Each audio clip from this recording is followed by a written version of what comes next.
All right, early morning. Just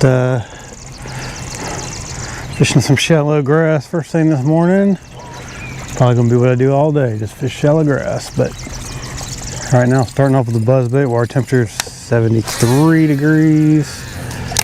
Seeing some activity. Lots of little fish popping out here.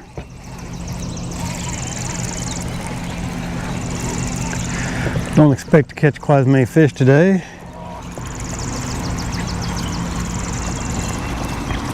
But we're gonna give it a try. Starting off with a little buzzbait. Just kind of, I got a little patch of grass down the back of this pocket that I know has some fish on it, so we just kind of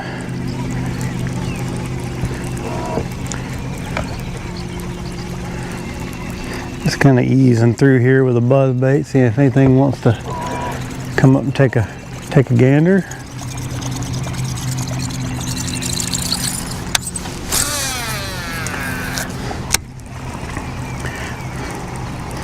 Seen a lot of activity.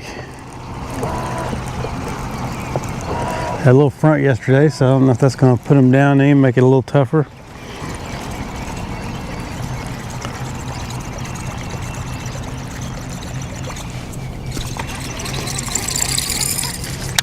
Who knows? We're just going to make a lot of casts and see what happens. There's a little road bed out here. I'm going to bump out to this road bed and fish jerkbait for a minute.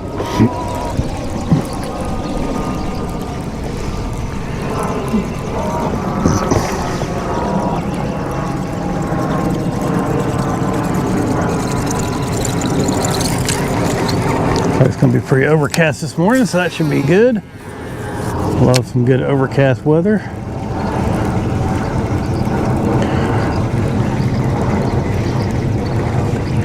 Should I get a couple of fish come up and blow up on this buzzbait?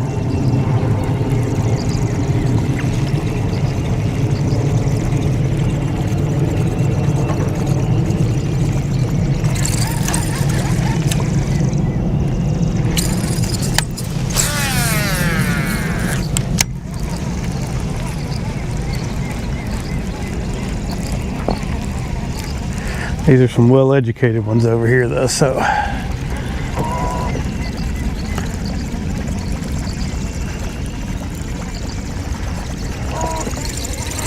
Sometimes you gotta be a little trickier with them.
Okay, I can see that road bed now. It's right over there, right where my mark is. So, we got a little grass on the bait. Came off.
Working this jerk bait over this row bed right now, so let's see what happens. Got a little grass on the edges of it and then an opening, so you'd think they'd be hanging out on that opening. As soon as you pass over that edge, you just put it right in their face and come out and get it.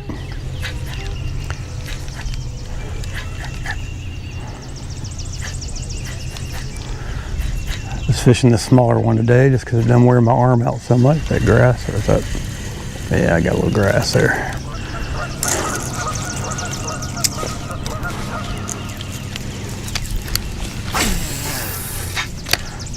Seeing a bunch of little bait fish activity in here, so that's good.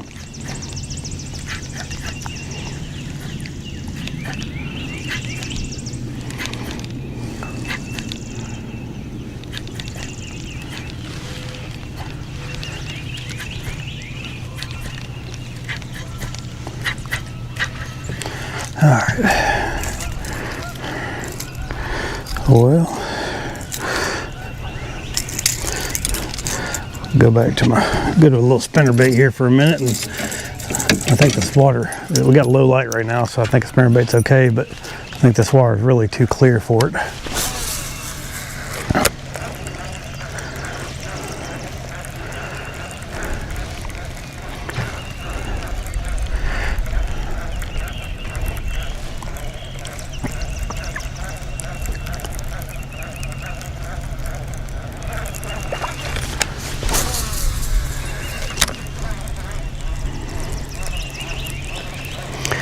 We're just gonna work right on down. We're right on the edge of this. Actually, we're kind of right on top of this this road bed over here.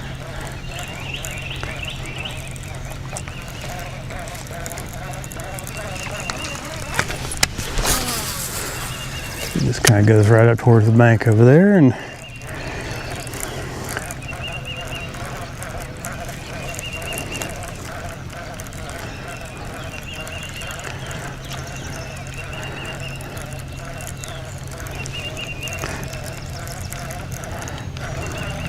my gut's telling me the spinnerbait is not the right thing first thing this morning, just because it's watercolor. I've got swim jig tied on too. There's a pretty deep patch of grass right over here. We'll see.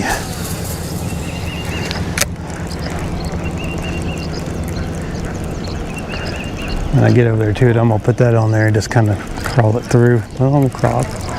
See if I get any bites on it between here and there, and then if we do, we'll keep it on. If we don't, we'll try that swim jig.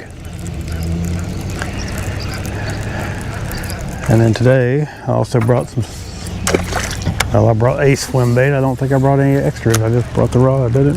Well, it's all right.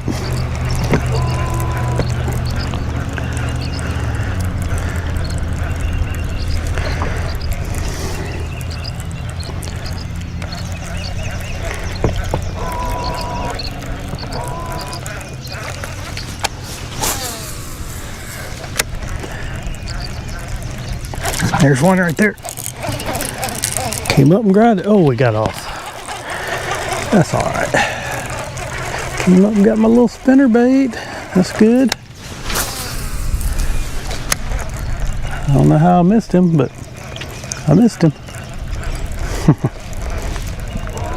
Hit it pretty quick too.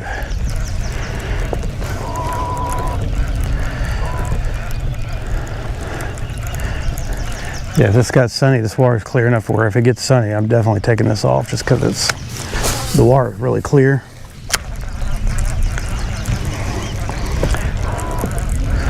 I'm just using, a chatterbait's probably a better bait, but I don't fish with chatterbaits very much.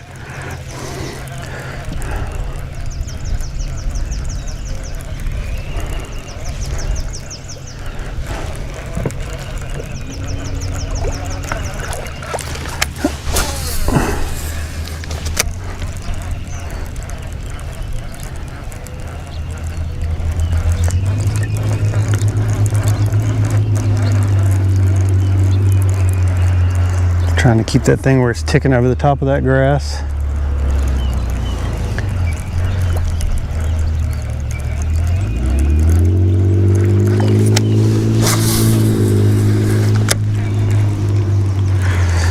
Just slow rolling that spinnerbait over the top. Well, not really slow rolling. I'm just reeling it just fast enough to keep it over the top of the grass.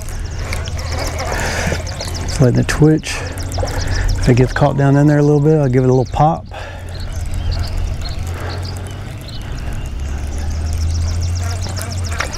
Do a little fan. Some of this stuff comes way out here, so I'm gonna kind of fan cast around a little bit for a second, see if I can get something a little bit deeper, if I need to be fishing up a little closer to the bank.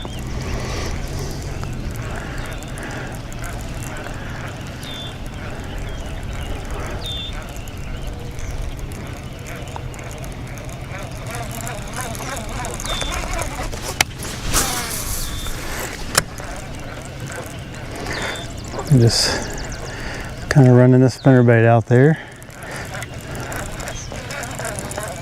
There's good grass out there. It's milfoil.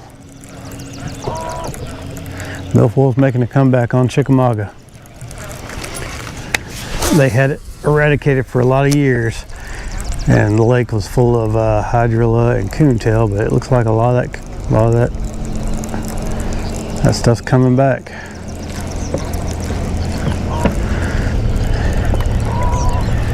If we get a couple of good growth years, I think it'll be real good for the fishery. Give them somewhere to hide, and it's good for the bottom up deal where there's a whole bunch of deer right here in front of me, right on the bank, just grazing. Yeah, it's good for the entire food chain. The grass is.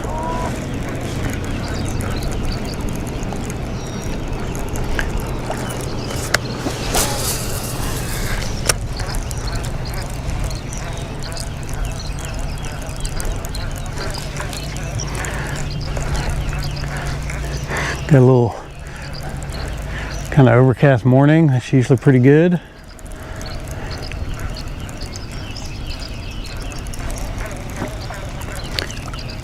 I like overcast when I can get it. How many deer we got? 2, 4, 6, 10 or 11 deer over there just grazing along.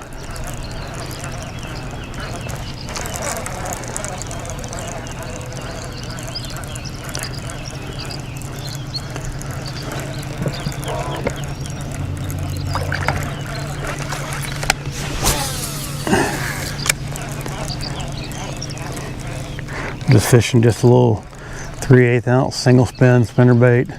Probably do better with like a double willow in this watercolor, something like a double willow or something like that, and a little bit more of a natural pattern. But I'm just goofing off, so who cares? Shad spawn going on. They're bumping the crap out of my spinnerbait. That's good. I'll be a couple of bass come up here and blast that spinnerbait then. Hadn't happened yet.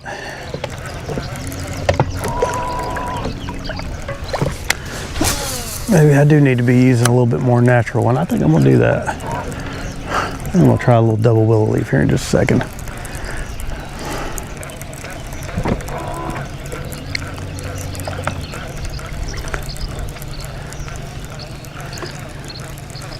I'll turn around here and y'all can see all these deer too that are over there. It's pretty cool.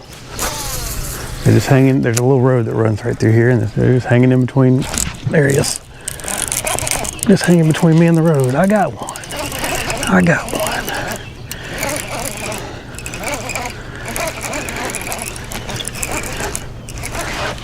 Yeah.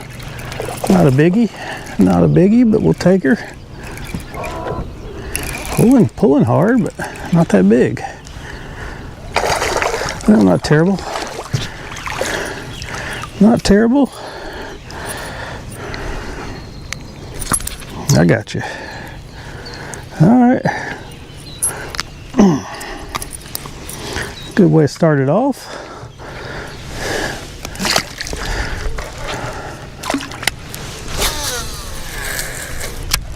Well, if I get bites, I don't need to change spinner baits, do I?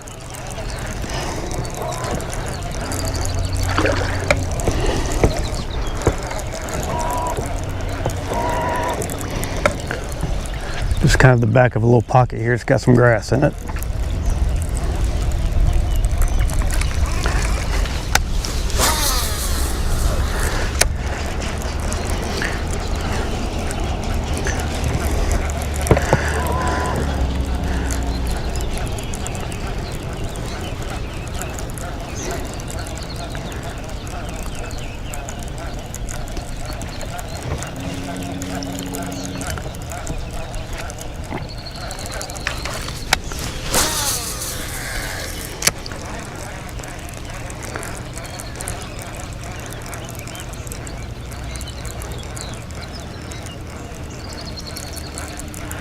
I do kind of want to try something, but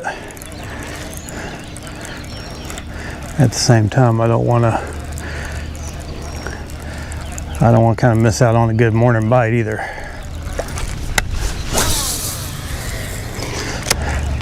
I've got a little bait called a riser bait, really good with schooling fish, and I had a feeling it might be good.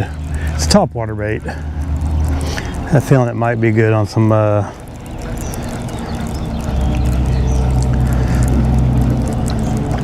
these shad spawn fish too, but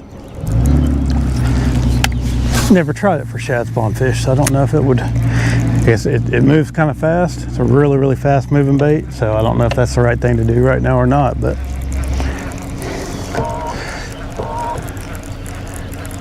I think I'm gonna turn around. I do like the flash. I think I'm gonna put a little double willow leaf on real quick since this water's so clear. And I've gotten a couple of bites. It's clear. Got a couple of bites, and there's a shad spawn going on, so I don't know why this wouldn't put a couple extra fish in the boat. It's just a number 4. I like a gold blade on the front, and it's a ½ ounce. The number 4 gold on the rear. I'm sorry, and then number 3.5 on the front. And this is just kind of a clear skirt that I made up. It's got some red flake and some gold flake in the skirt, but it's a clear skirt, so it's better for this kind of water condition where you got some good visibility. It gives you a little bit more of a halo effect, I guess, instead of just blaring out like that chartreuse and white that I was using. It's a little bit more. Oh yeah, it's a little bit. Puts off a little bit more flash, but the body of the skirt itself is not so blinging.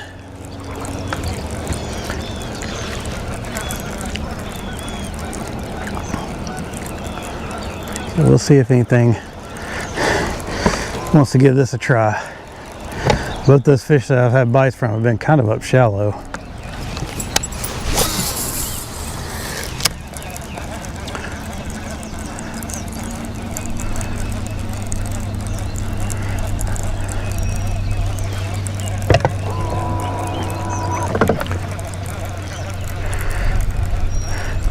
I fished over here off the bank and caught one about 3.5 pounds last weekend.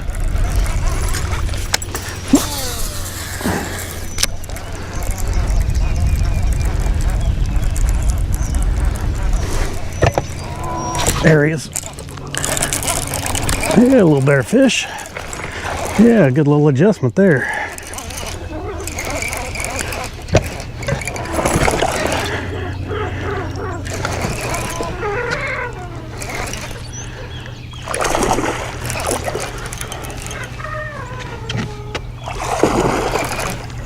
Yeah. Oh no, I lost my blade. How in the world did that happen? That's all right, I got more. But that's a good fish for an adjustment right there. Just changed up colors and blade configuration and got a nice one. That's a good fish right there. Good 3-pounder or so. and then I lost my blade, so I got to find another blade. I'm gonna unplug this. My nav lights, I don't think I need them over here in the back of this pocket.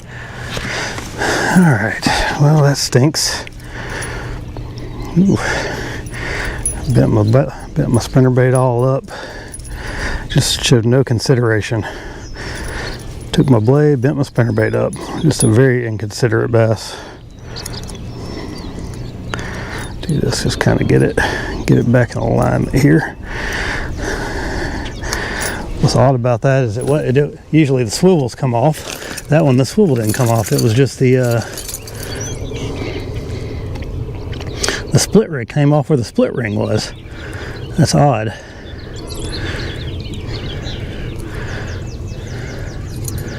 But got another one right here, so let's get it back on there and go get going. Ooh, pulled me up. This wind is blowing me into the bank. That's not what I'm looking for.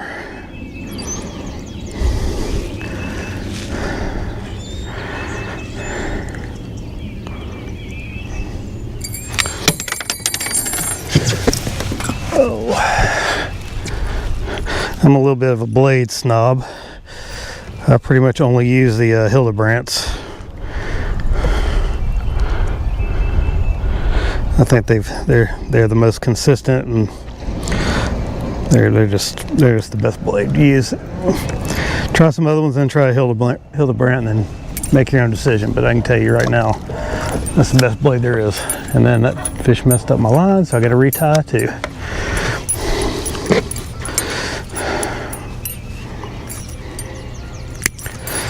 But that's pretty cool. Band adjustment real quick, and then caught one about 3 pounds.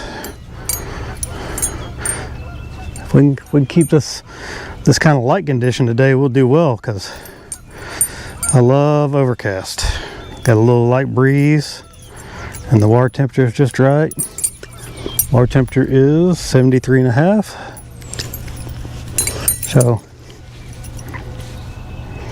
got a little shad spawn going on, it looks like. We got a lot of stuff going in our favor right now. Don't have any excuses. They're right back in that same area where I got the bite. That fish rudely took my spinnerbait blade.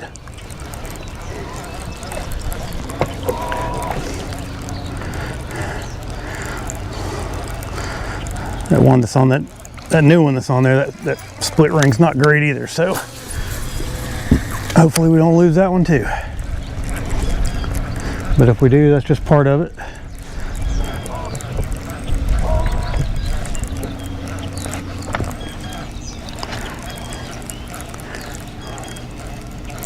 Just trying to run that thing over the top of that grass that's out there.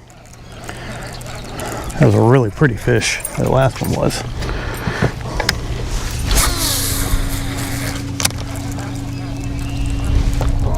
I'm sitting in about 5 feet of water, casting up shallow. Just trying to take the top of that grass with these blades, just giving it a little twitch every now and then.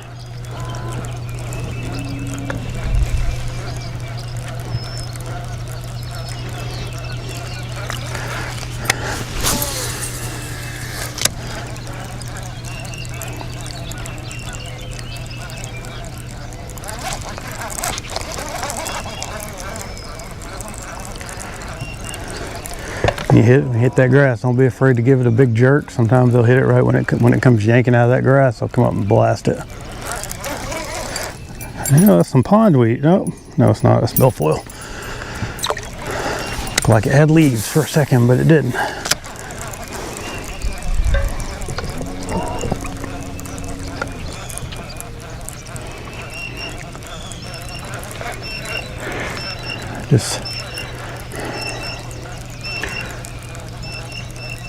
Those deer have moved on now. We had about 10 deer right up here on the bank that were just grazing and moving along. Ooh, something happened there. Something's not right.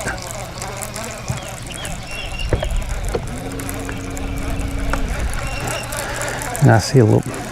Everything all right with that? Yeah, we're good.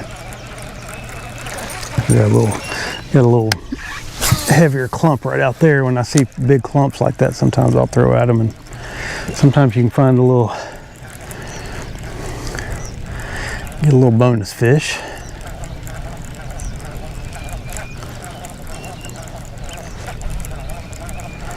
I'm gonna go over this just a little bit more with the spinner bait, and then we'll turn around. We'll try something, a little something different. And then there's some other grass back in here that we're gonna work. So just gonna be a grass day. It's not real exciting to watch. I'm sorry, it's not as much fun as watching somebody go down and pick apart some wood or something. But got a chance to catch a big fish. There's big fish in here for sure. I always said that about Chickamauga. My buddies would come up, I say, hey man, got a chance to catch a 10-pounder, any cast, and one of my buddies caught a 10-7. And his dad came up, and his dad's buddy caught a 9-3.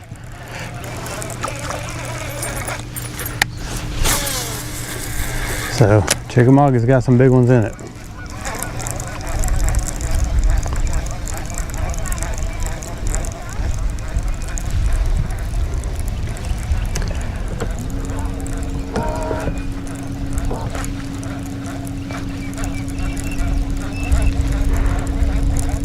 There's a little road bed over here, so everything good on that. I got a little grass. Bait's running good. That's the main thing.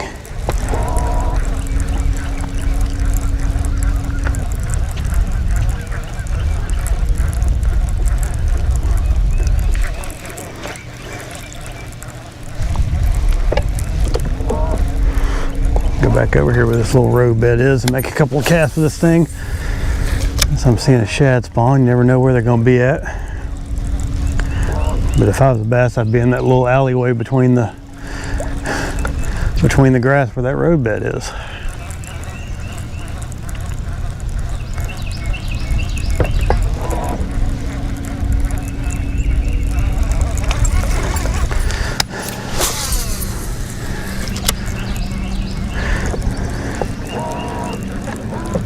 I think these bass are pretty much in post spawn.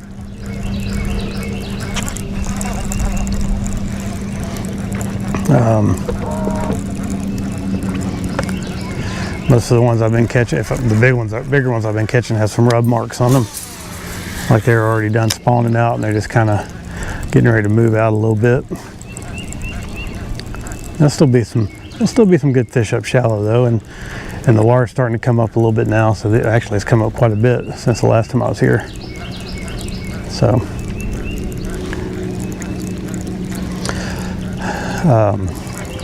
some of this grass that was only a foot deep or so is going to start getting real attractive to them as it gets some more water over the top of it.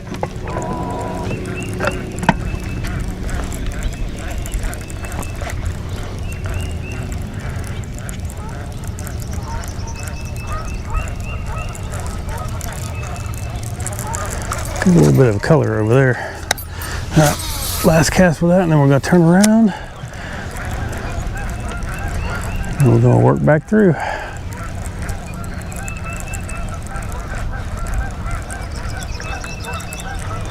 Over there working a little grass line too. So what you do here, you fish the grass. Come to Chickamauga, fish the grass, catch a fish.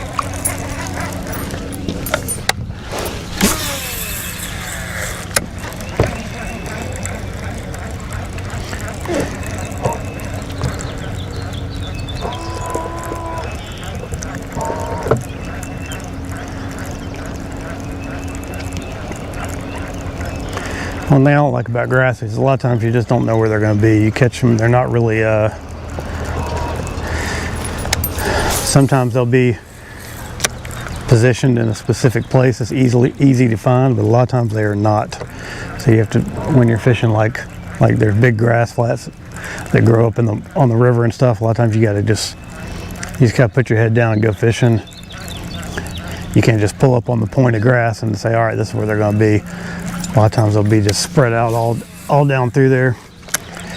Whereas if you're fishing a stump or a log, you pretty much know where they're going to be on that stump or log, and you can kind of make a few casts on the stump or log and then move on. Sometimes with grass, you can go over a whole field and not catch anything. You're just using the wrong bait or something. Somebody will come behind you and just mop up. Or the other way around, you can come behind somebody else and mop up.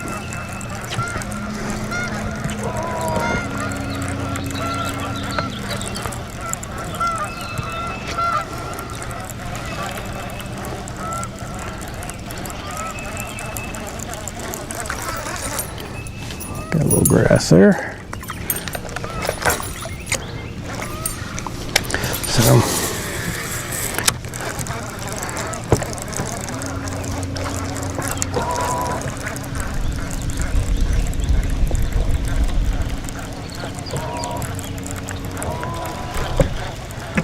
I always fish spinnerbaits on 20-pound line.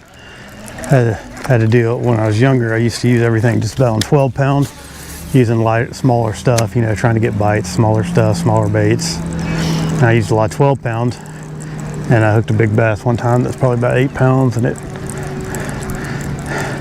broke me off. And then after that, I've never used light line on a spinnerbait ever again. And I don't believe it matters with a spinnerbait as much. It's more about depth control.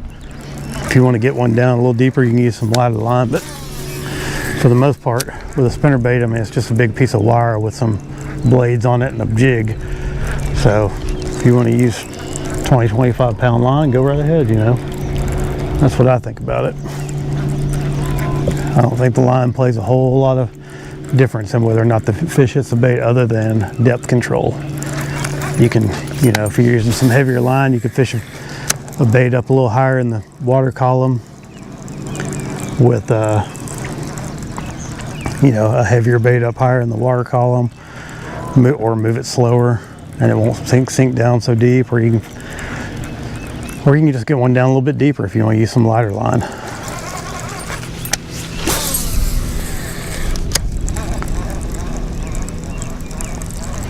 There's a little inside grass edge here too. I'm gonna stay on the outside, but I'm gonna try to make sure that my casts get to the inside edge, because I think that's where the fish are gonna be setting up. And that's where the 2 bites I've gotten have been from right in that inside edge.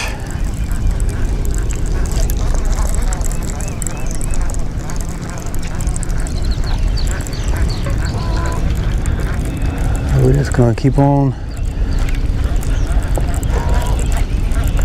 Thought about trying to swim jig down through here, but I changed my mind just because I like fishing spinnerbait. And you're not ripping it out of that grass all the time. That swim jig, I'll probably be ripping it out all the time.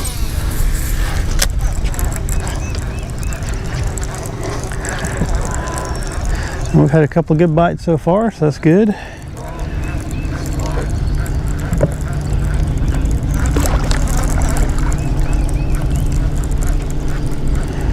Not going to complain about some bites. The geese approve.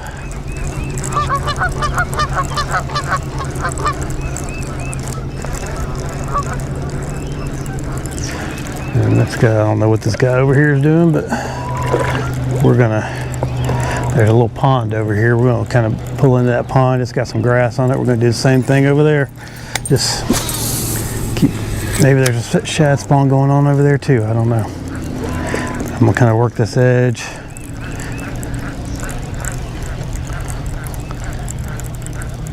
Just kind of see what's going on, and maybe we can get another fish or two come up and blast the spinnerbait this morning.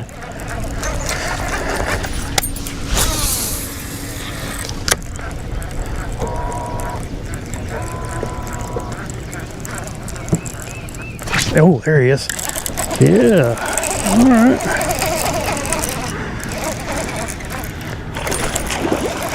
Decent one. Not a monster, but I haven't caught any like tiny ones today. Oh yeah. That one was nice enough not to steal the blade off the spinnerbait.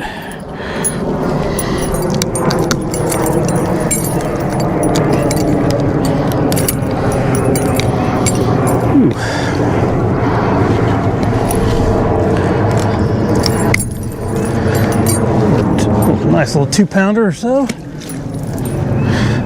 Good one.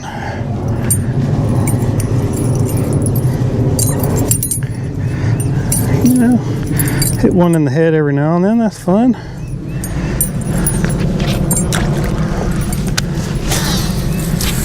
Just keep going at it.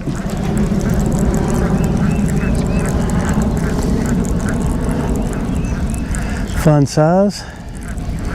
Saw a little swirl out there, and I thought, wasn't sure if it was, and the fish didn't hit where the swirl was, but might have been some shad coming up spawning. We'll make a few more fan casts right in here because this is just a little high spot that's got some grass on it.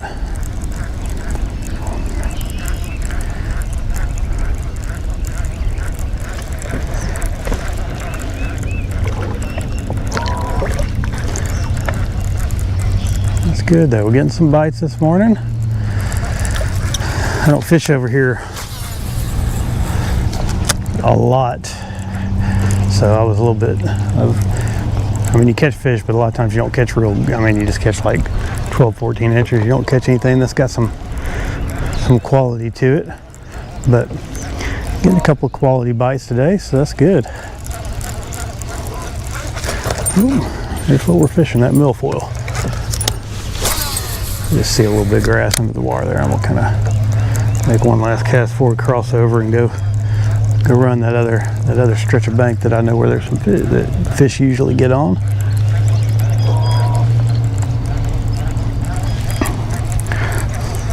We're getting some bites this morning, so that's good. I'm just gonna keep the boat moving and keep on casting. That's, like I say, there's grass all over the place out here. You never know where there's gonna be some fish just hanging out, and it kind of gets up on a little flat before it dumps into this pond on the other side. So. Oh, what happened there? Well, that was weird. Bait was doing all kinds of weird twisting and stuff.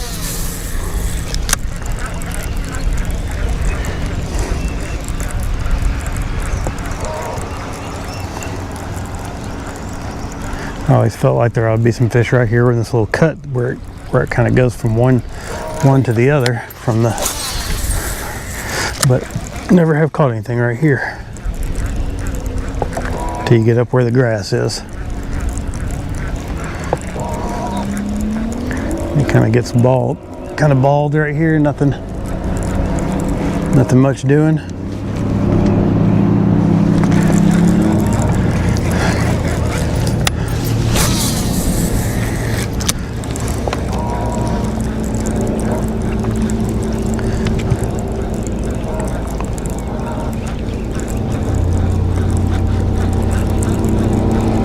I'm not quite fishing KVD speed, but we're trying our best.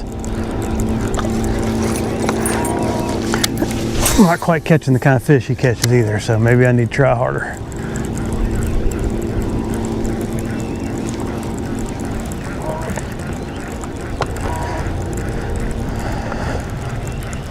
Man, I got some company today. I've had 2 or 3 boats come through here. Usually nobody's over in this little area.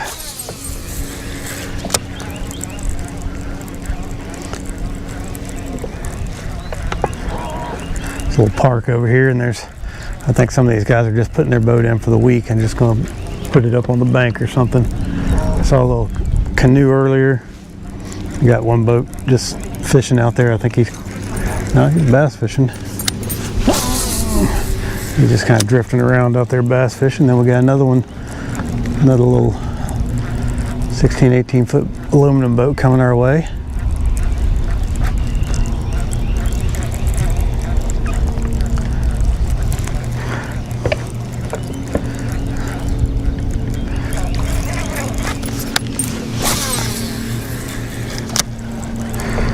I'm not seeing it real thick here like I was over there.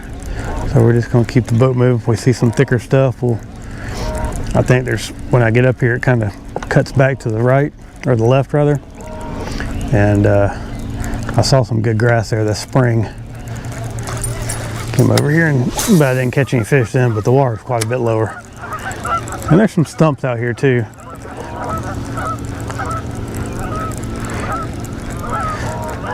As far as I know, I don't usually catch fish on the stumps, but usually fish out here on the edge on the grass and get some bites. I can see some of that grass now, so that's good. Can I see it better with my sunglasses? No, I cannot.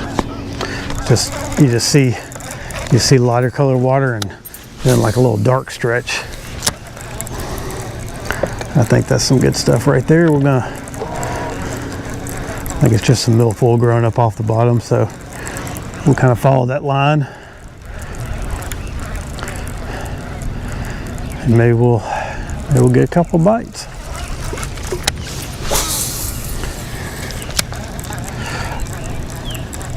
Just working that stuff over the top. I mean, I'm fishing this bait pretty good speed. This is only like a 5.5 to 1. Not a real fast spinnerbait, or it's not a real fast retrieve reel. I don't like real fast retrieve reels. About the fastest I use is a 6.2, but it does pretty good for the speed that I want to be turning my handle. It's just about right for a spinnerbait. I thought I would have got a bite right in here. This is stuff right here just looks good. I'll be a fish or two just hanging around, ready to come up and slap that spinnerbait. But nothing yet.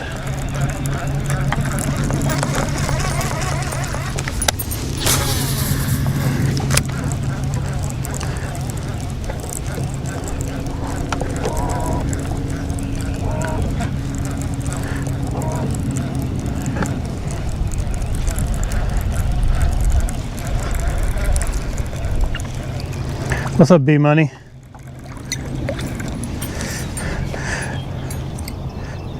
What kind of live are you gonna be doing? Doing some bass fishing or some saltwater or some cat fishing? Here next week I'm heading to Florida. I haven't decided if I'm gonna take this boat or if I'm gonna take I got a kayak too, and I don't know if I'm gonna take it, but I've got it all rigged up, and I'll be doing some good probably kayak fishing next week. Not next week, week after next.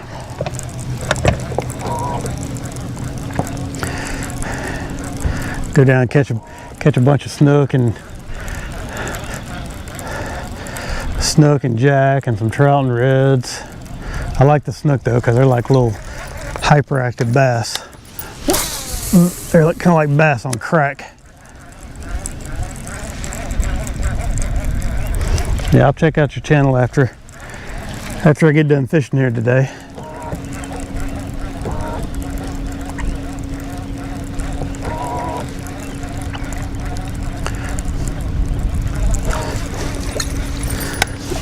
This grass over here isn't quite as developed as what was over there, so it's probably not going to be as good, but we're going to give it a shot anyway.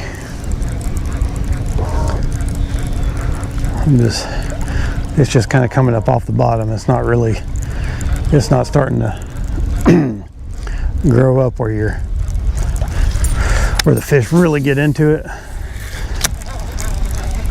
Or at least not that I'm seeing anyway.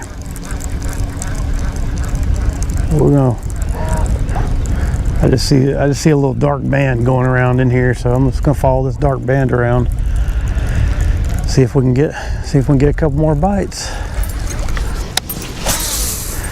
And then we may go in the back of the creek.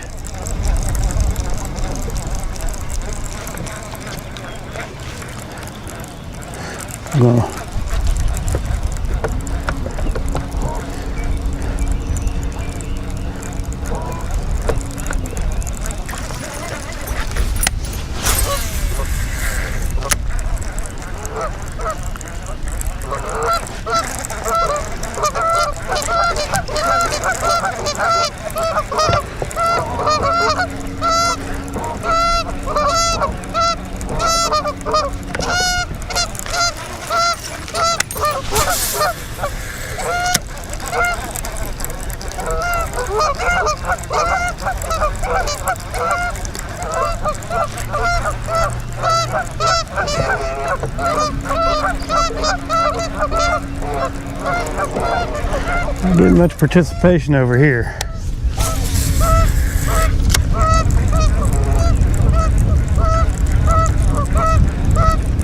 Thought there might be some on the back. There's a giant hump out here.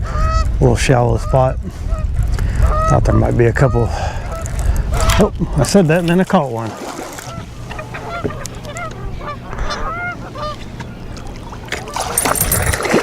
There we go. We'll just pull him right on out. There we go. Another decent fish. Not getting monsters, but we're getting some decent bites.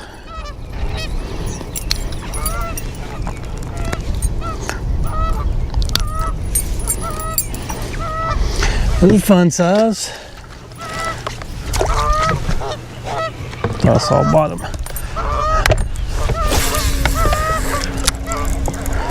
Moving that bait along pretty good when he hit too. I like it when I can watch those blades and then you see a flash and you got one on.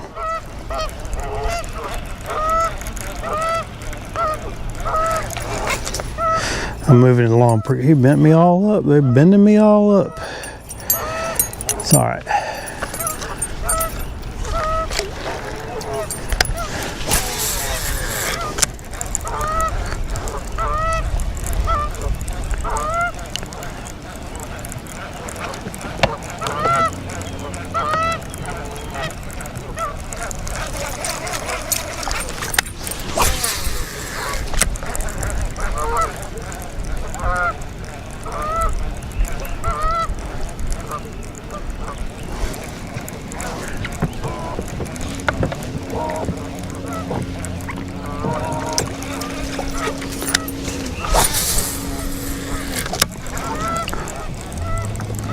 Ooh, had a little bite there.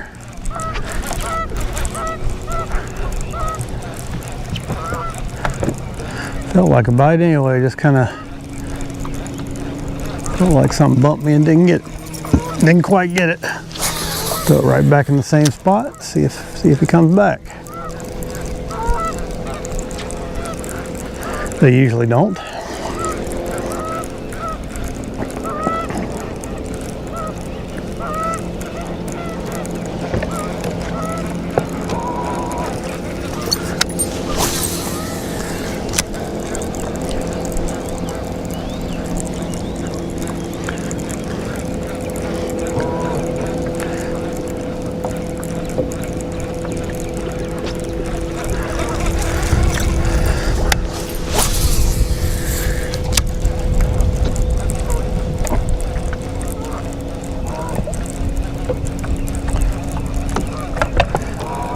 Saw a little something right there. We're gonna make a cast at that.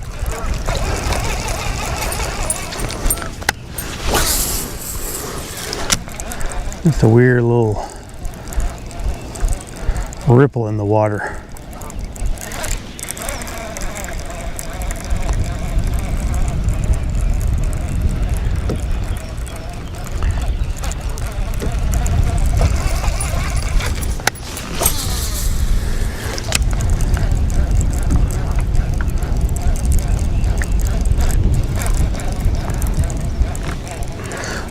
Kind of a little point that comes here off this.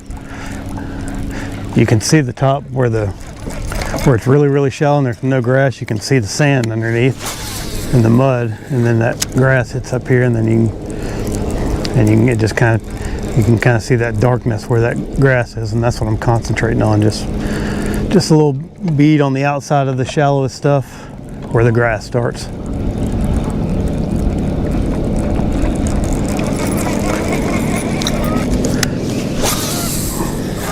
I'm seeing some bait skitter out there.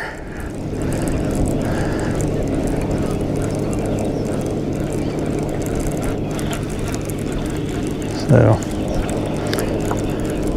I feel like there's a couple of fish that might be hanging around. They haven't shown themselves yet.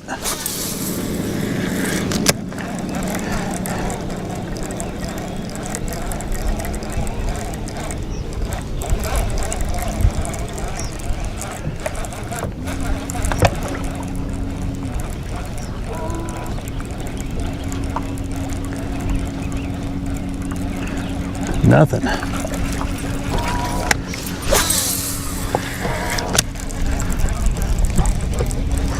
Getting up in here a little bit shallower too. There may not be as much going on up here real shallow. Generally, I like to fish shallow, but generally these fish like edges around here on this lake. You don't catch too many up just in nothing water where there's not deep water nearby.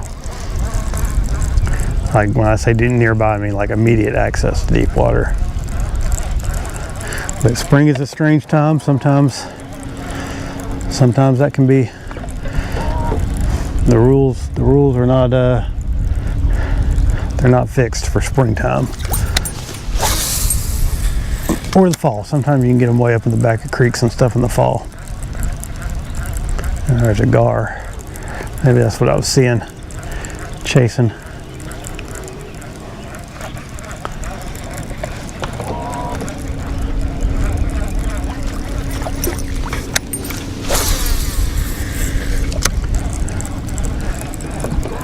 All right. So I'm gonna kind of fish my way back over to where I was, and then I'm gonna get back in that little pond area. I'm gonna try a buzzbait for a few minutes. Let's see if I can get, I lost my trailer hook there.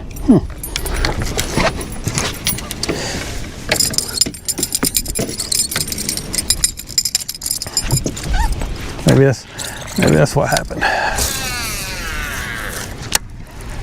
I'm gonna go back down this same little stretch where I fish spinnerbait and try buzzbait.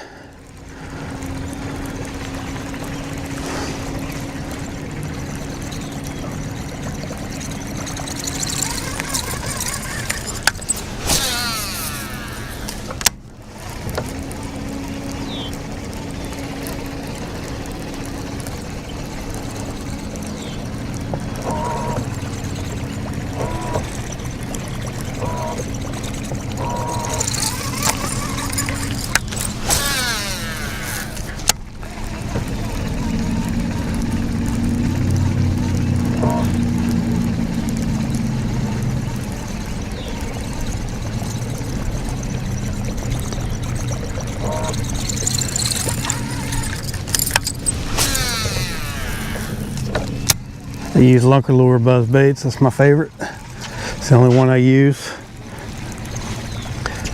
I like that offset blade, and it just has a sound to me that's really good. I've tried the inline blades, and I've tried just some other ones like those double buzzers and clackers and all that, and I just don't have as much luck with them, so I just stick with the lunker lure and got confidence in it.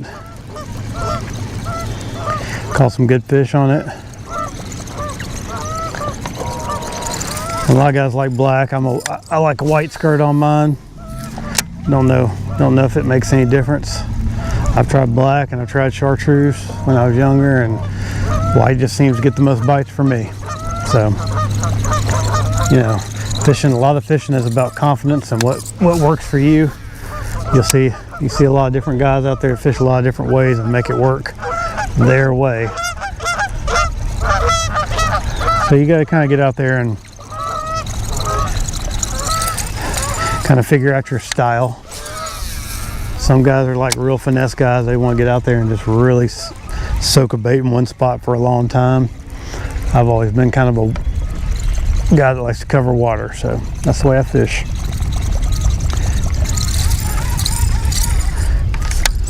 And covering water is relative. Like sometimes you'll get on a little stretch that's got the right kind of grass on it or something, and you can slow down and really saturate it, versus what I'm doing now, which is just kind of a little bit more of a hunt and peck, where I'm just a lot more random. And you'll see me do that. Sometimes I'll get a couple of bites or something, and I'll slow down and I'll really work an area. I try not to fish myself out of a good zone if I can help it.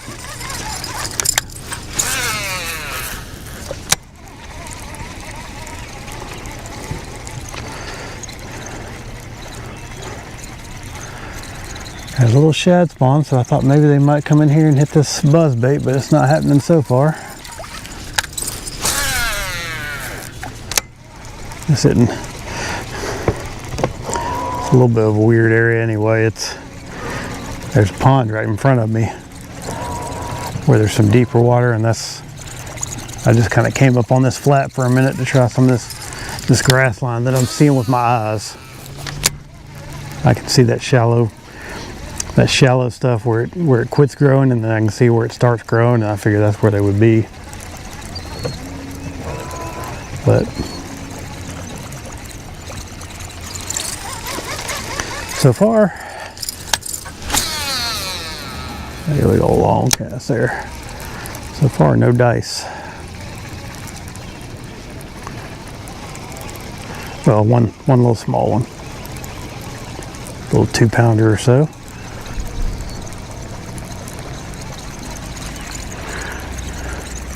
Buzzbait will sometimes get a little bit bigger fish. Not always, but sometimes they'll get a little bit bigger bite than something else might. I don't know why that is, but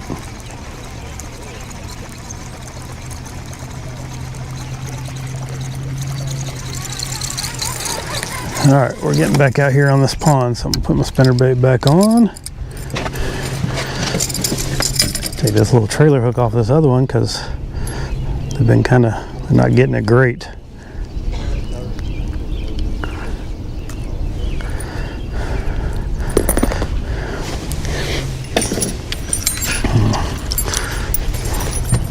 I don't fish trailer hooks all the time. They don't get it real good, and this can help add a couple extra. Can put an extra couple of bites in the boat.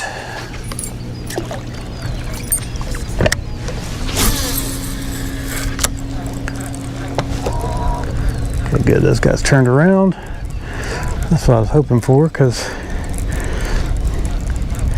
this little pocket up here where I'm going is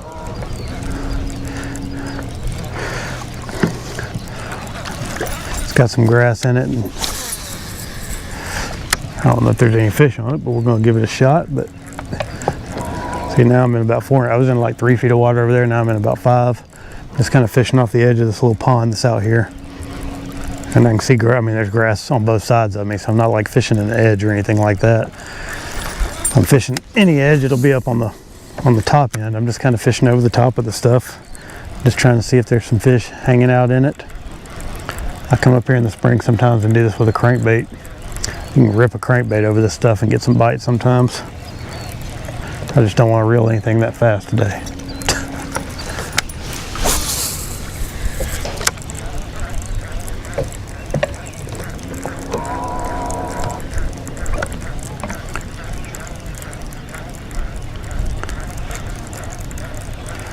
Sometimes I'll give it a little tick or stop and go.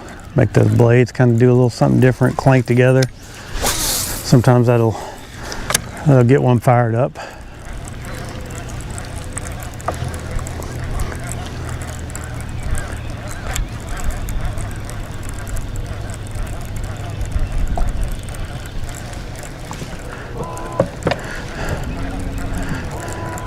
I feel like grass fish hit a little bit more aggressively than other fish, because if they're down in a hole and they see something, they're only going to see it for a second, and then it's going to be gone. So they have to jump up there and grab it right away if they want it. Whereas when you're fishing open water or something, fish will sometimes follow a bait for a long time, or they'll if it's something bouncing on the bottom, they'll look at it. But when you're in the grass, they kind of have to make a quick decision, I feel like, when something goes scooting by, where they miss their chance. So you get a lot of bait. I feel like they just blast a bait a little bit better in the grass. And I have seen them track. I've seen them track through some grass, so they don't always do that. But I was on Gunnersville one time fishing topwater, and it was real clear. And I saw one about 5 pounds just weaving in and out of the grass, coming at my bait, and he never did end up hitting it, but it was pretty cool to see how he acted.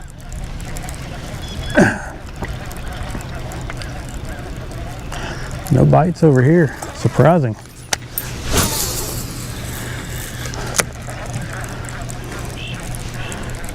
Not quite in the right zone yet where I want to fish, but I have caught a couple of decent ones over here.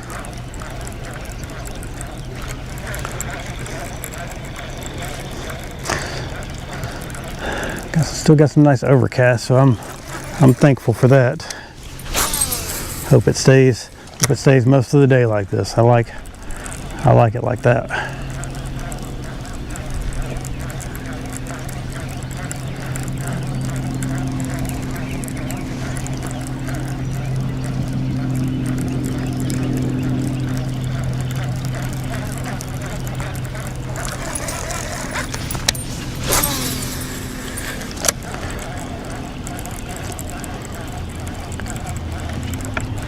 Aha, we got one. Decent one too.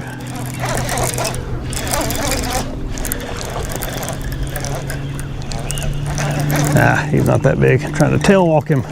There we go.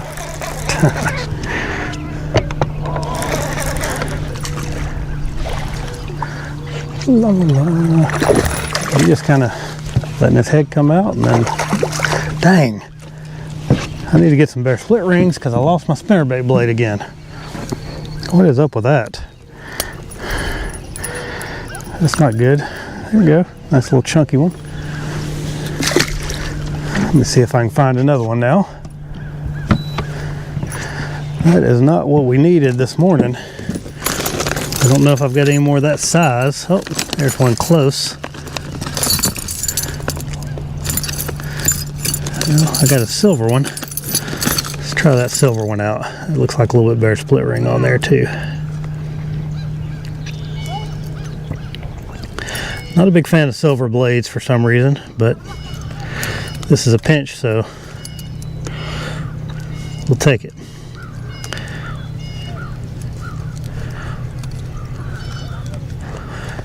And then if this one, if I can get it off there. All right, and then if this one does, oh, that one took my whole blade, my whole swivel. I didn't notice that. We got to put a whole swivel on there. Oh. I got nobody to blame but myself. I make these spinner baits, and apparently I didn't do it right. I didn't do a good job getting my wire down there good. Come on now. All right, hold on a second. Gotta take one off with another one. Let me get my pliers out.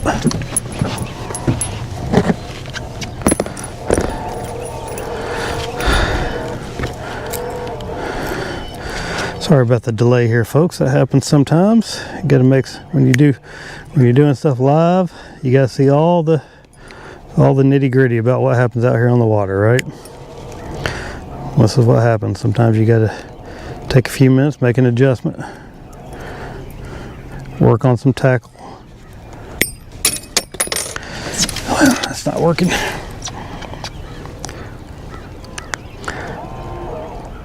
There we go. There, there we go. Shoot.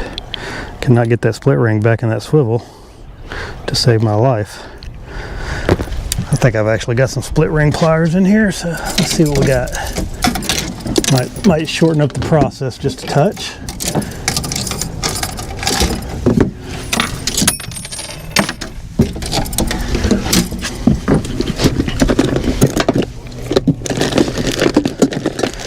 If they're in here and if I can find them.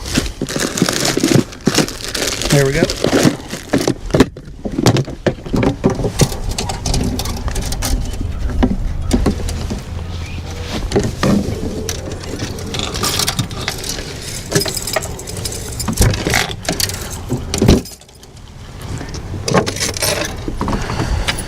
Okay, now we should be able to do this. I can hold on to it long enough.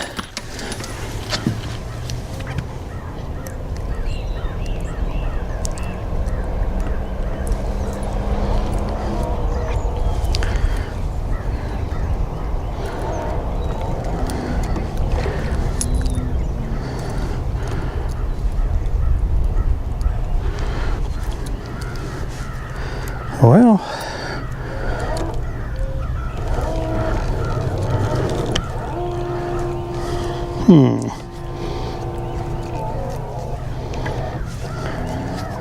things are always tricky for me because you get them open and then the swivel itself doesn't want to stay in place to let it in there. Did we get it that time? Yeah, we got it that time. Okay. So now I got to take it off of this one and put it on that one. That's the easy part. And then we can go back at it. I don't know how that thing came off there.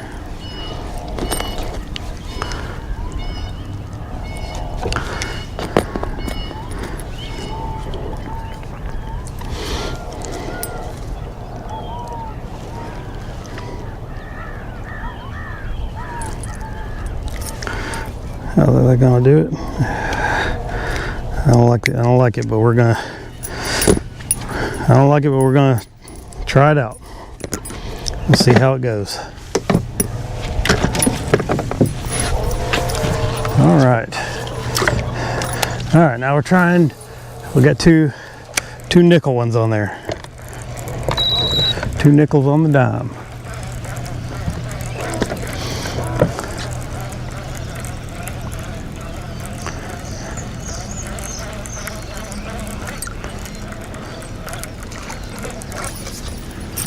Now my bait's running off a little bit, so we got to tune it up.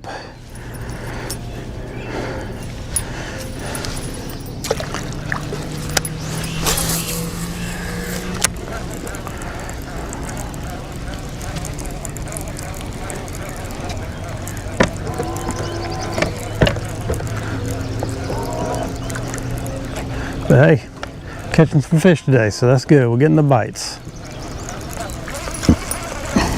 Sun comes up a little bit, we'll have to make some adjustments, but for now I'm just sticking with this spinner bait.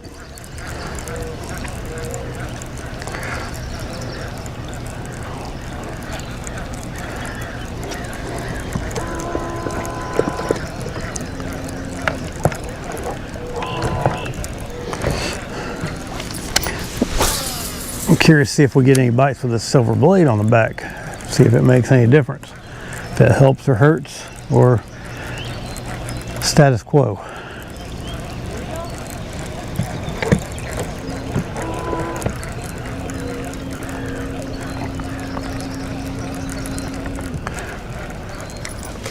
Thing still doesn't look like it's running good.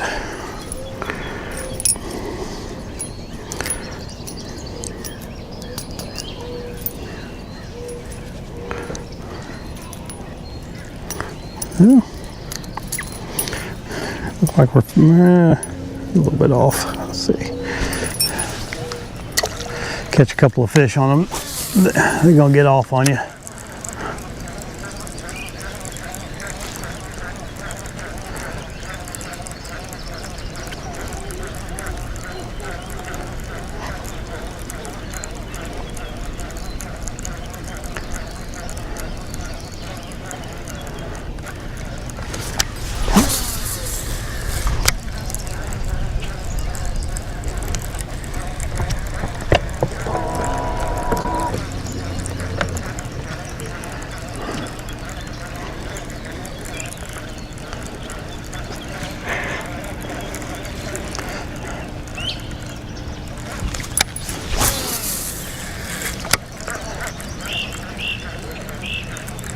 That swivel on that one doesn't look like it's spinning quite as freely as the other one was. Don't know if that makes a whole lot of difference or not, but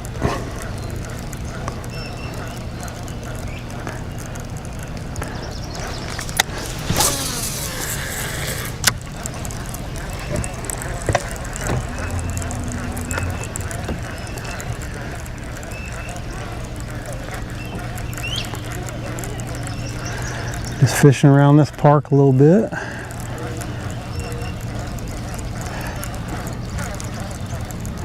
Maybe we can put on a little show for the visitors.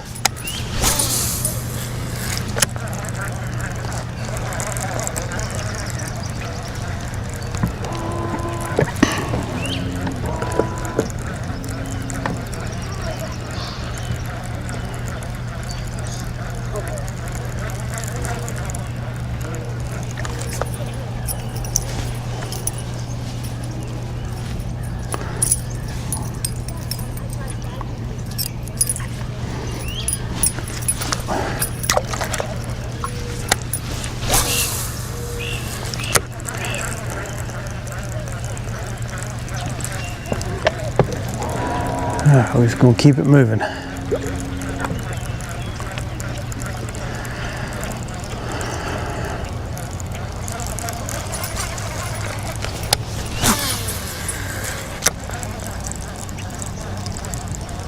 I see a little bit of flicking going on out there. Got some grass.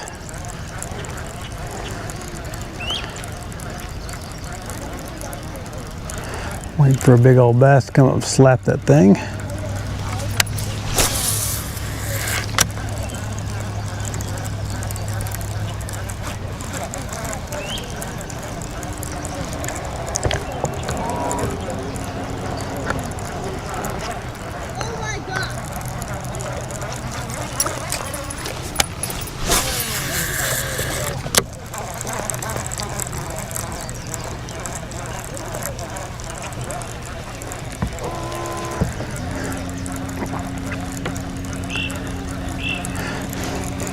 Normally I'll fish I like around here in the past I fished crankbaits, but there wasn't milfoil then. It was coontail and hydrilla, and you can fish a treble hook bait through that stuff way better than you can milfoil.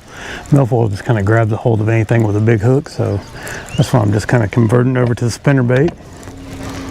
I'm sure a chatterbait would work fine too.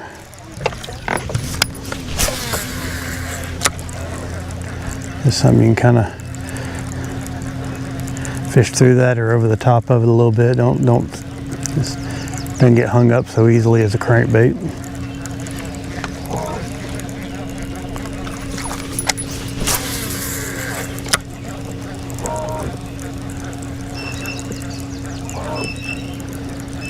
We were kind of buzzed through this area. There's not much going on here. There's some hard bottom through here. A little bit of grass starting to come up, but it's not quite as good as everything else, or it doesn't look like it's quite as good as what everything else we've been fishing. A little fishing pier there.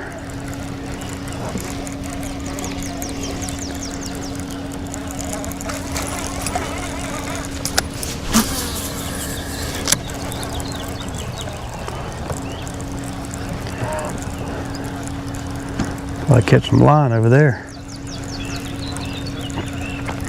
We get done here, we're gonna go on the other side of this boat ramp. There's some places where some grass grows. I'm gonna check, see if anything's starting to pop over there. It's a little bit deeper. The stuff I'm gonna check over there is a little bit deeper, so it may already be growing. Just gonna check some of that stuff, just see where we are, you know. Then we'll go in the very back of the creek and try some of that stuff up in there. Oh yeah, I got bait. Look at that. Shad spawn. You got caught on my little trailer hook there.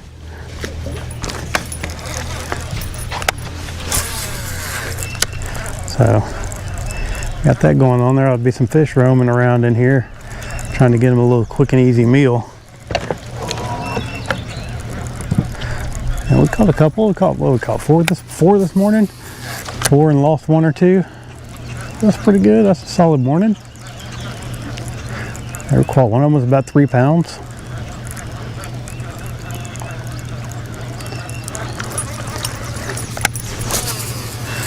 I'm not out here trying to win any tournaments or anything, so I can accept that as a pretty decent morning.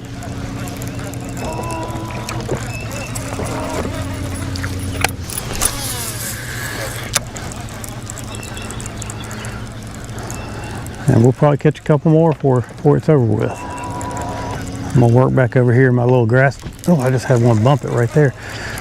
Work back over here, my little grass patch where I caught a couple of fish this morning. See if we can get a couple more bites before we move out, and then we'll go to the next spot. That one hit it pretty good.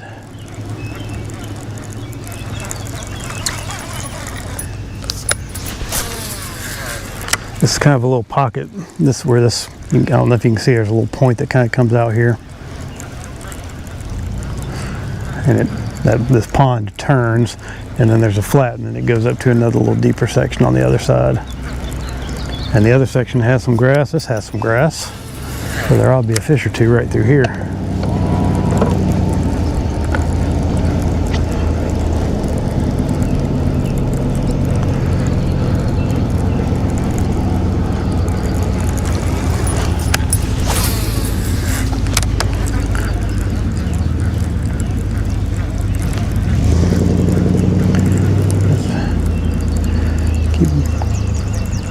Keep moving this little spinnerbait through here.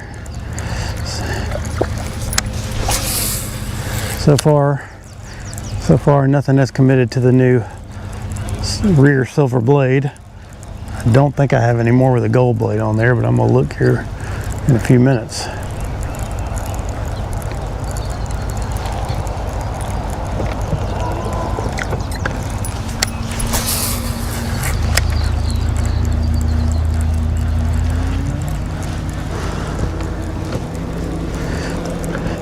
Kind of stinks because I have a big box at home that has nothing but blades in it. And normally when I fish spinnerbaits, I bring that with me, but I thought I probably won't use one very much today, so didn't bring it. Oh, ooh, dang! That fish, the fish was about 2.5 pounds, and he cut off, and then he jumped. That was kind of weird. He came off. And then, after he was already off, then I saw him come up and jump out of the water. He didn't know he got off.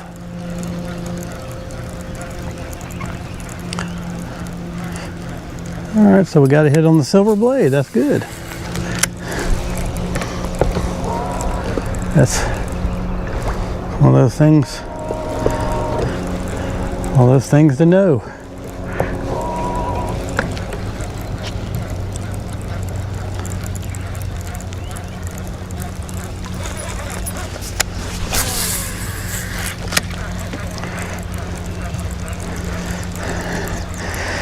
Yeah, it does look like a top water morning carry, but the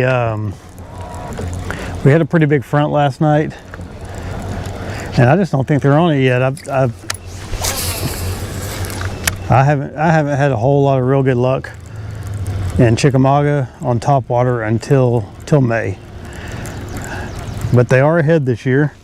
I just haven't been getting any bites. I had some, well, last weekend we fished buzzbait and caught some good fish.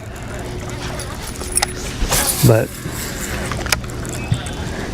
down here, I was on a different section of the lake, and down here it's a little bit different.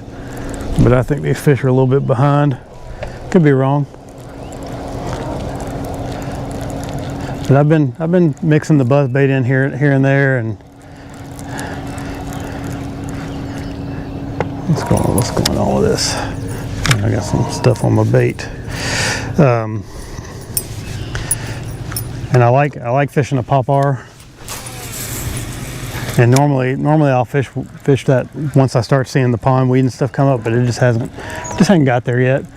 And the water level's a little bit behind, so they're starting to draw it up now because they have to, but it's been such a dry spring, they've left it down lower than they normally do. So it's kind of doing some weird stuff from what we've seen the last few years. I may get the popar out after a while and do a little bit of, and I like a little bit warmer weather for it too, because I fish it, there's a specific way that I fish it, and it does better in hotter water. And it works real good at Guntersville when that grass gets just right. And I'll probably go down there some in late May, early June and start doing that, even though they may already be on it. Down there it's a little bit different game, so they may already be on that pattern over there.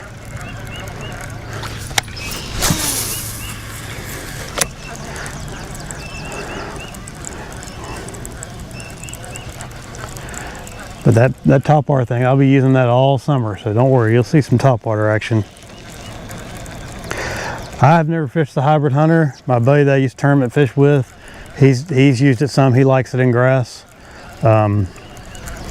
We fished a tournament down at Nickajack one time, and he caught a really good fish. I think it was over 7 pounds on it. So it'll catch them.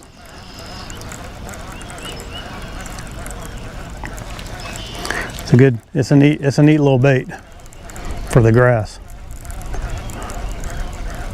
I don't know what other applications it has, but for down there, you know, down there's a lot of eelgrass, and that's what we were doing, fishing it over eelgrass.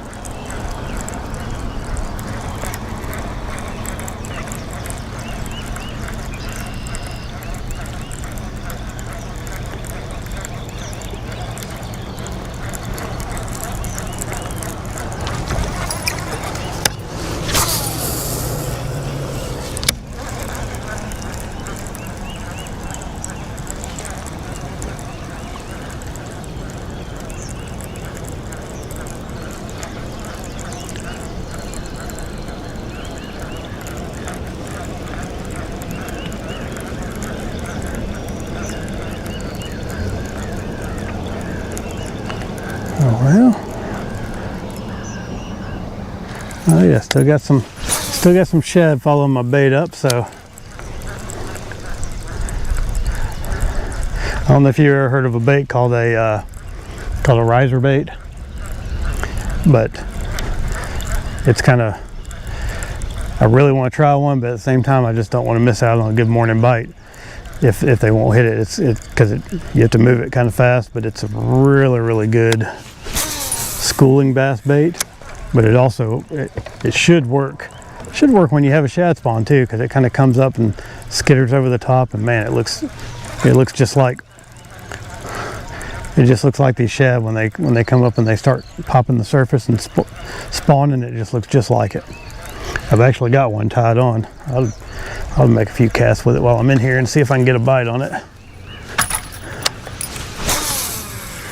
Where I'm in somewhere where I know there's some fish moving around. But it'll straight up catch some schooling bass. If you see them out there popping on the surface and you can't get them on anything else, they will destroy riser bait.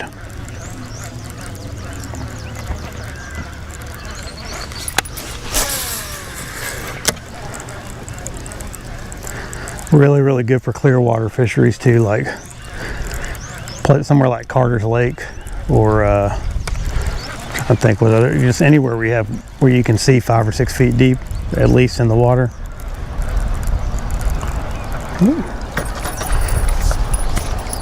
Get it? Oh, come on now. There we go.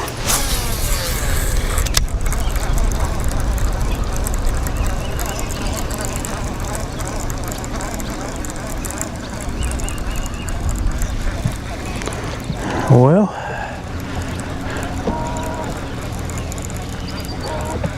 about to go check some other areas here. So I got a couple of places where pondweed grows kind of deep, marked. Go check that, see if there's anything starting to pop up, and then we'll go in the back of this creek, see what the grass is doing in the back of the creek. And there's some fish around some stumps. Maybe that little rain we had got a little bit of color back there. Make them a little less cautious.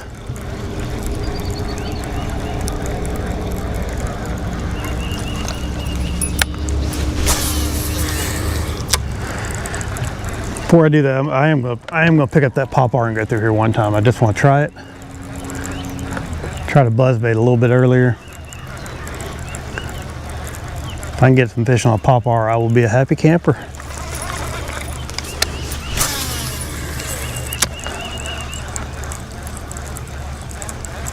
There'll be some fish that'll hit it.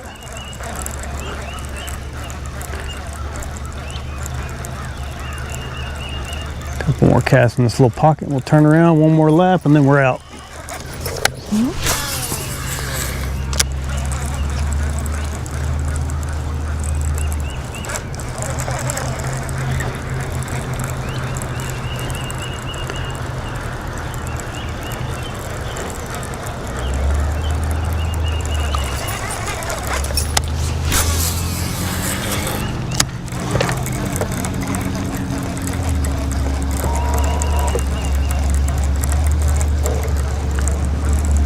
Talked me into it. Talked me into the top water. Everybody's talking about it.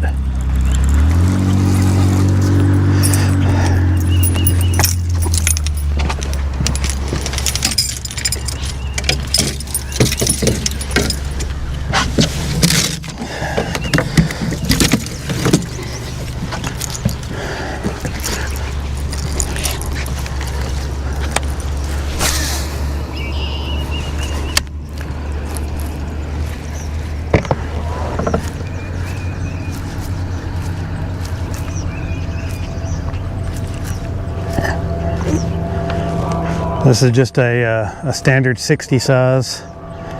It's been heavily modified though. I hand tie my own tails with mallard flank. I sand it down so that the way that I fish it when it gets summertime, it'll still catch fish. Right now, fish slow, but when I'm in the summertime, I fish it really fast, and it does what I need it to do.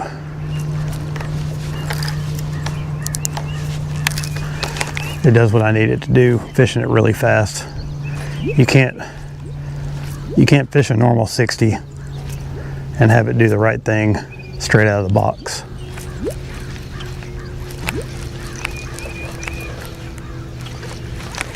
You have to do some modifications. I'm not going to talk about that.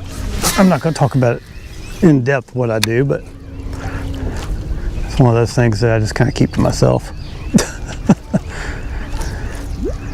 But, or at least for now, I'm keeping it to myself.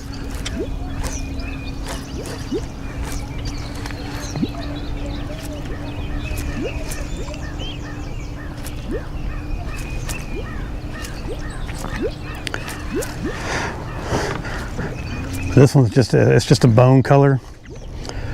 Like I say, I sanded it down. I didn't repaint it. I just sanded it down and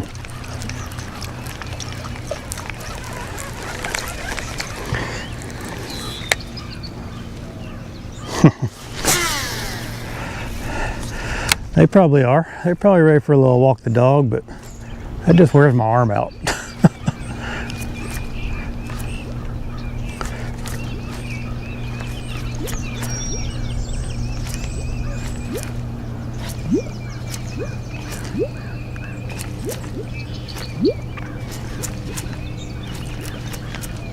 If I can get him to come up and hit this pop-R, I'll be happy. Probably won't happen, but haven't seen anything coming up blasting the surface in here today, but I have seen the shad spawn, so I know that that's something that could happen.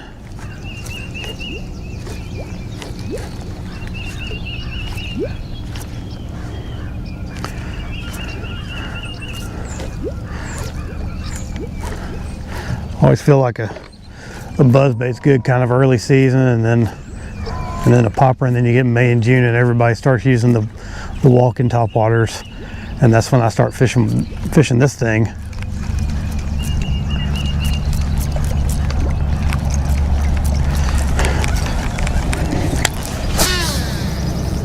In my fast retrieve.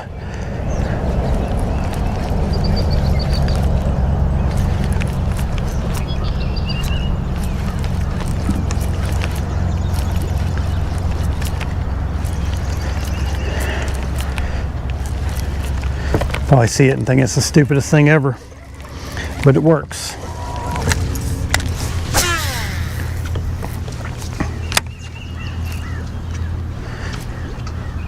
But usually they hit it when the pondweed and stuff starts getting up around here. You fish it's kind of slow, and then the fish kind of tell you when they hit it when they're around that pondweed. They'll hit it pretty quick on the first pop or two usually, and then they kind of tell you when they kind of want to start working fast. You just kind of stop getting the slow hits and you start getting the fast hits.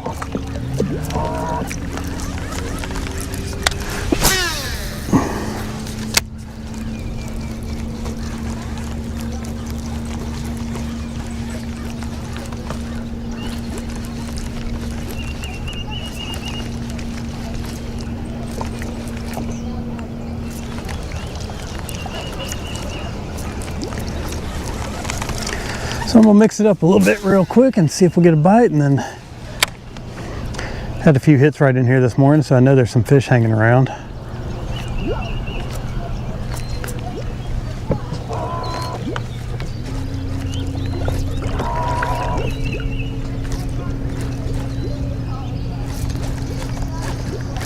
Yeah, it's just that, it's just the grass fish.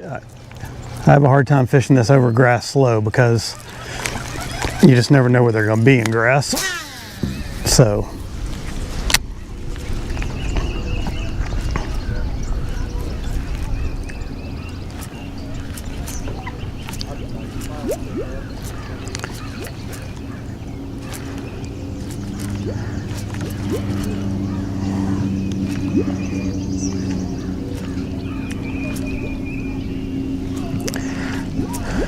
it's very time consuming. If fishing a bait slow and not getting bites is very, very time consuming throughout the day.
Oh yeah, it's a great topwater, but I think that little front yesterday is not going to let it happen today.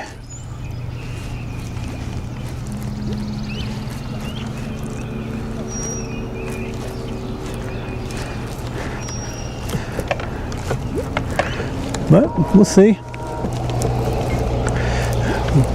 We'll see what we got. What's going on, Don? How we doing today, Jay?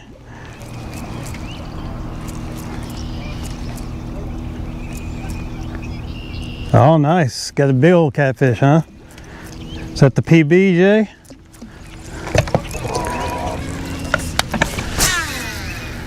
Did you catch that one, or one of your buddies catch it?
Alrighty.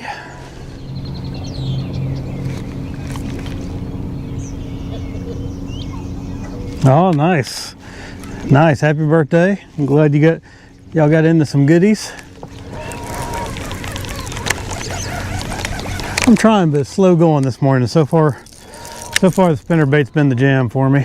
I'm about to make a little move here and see. I'm not going far, but see if we can get into something else.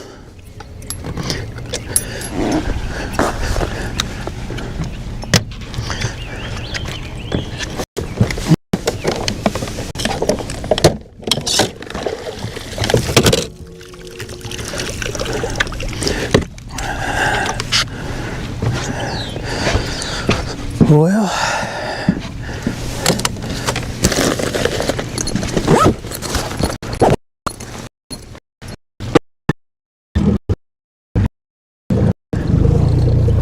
done all the damage we're going to do right there for now.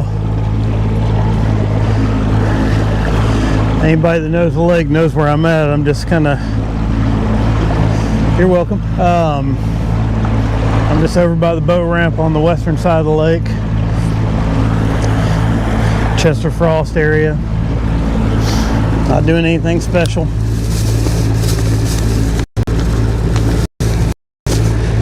Just checking on some of these retreads from when they put them back from these tournaments.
Nice. Sounds like y'all are catching some good ones. Doing better than me.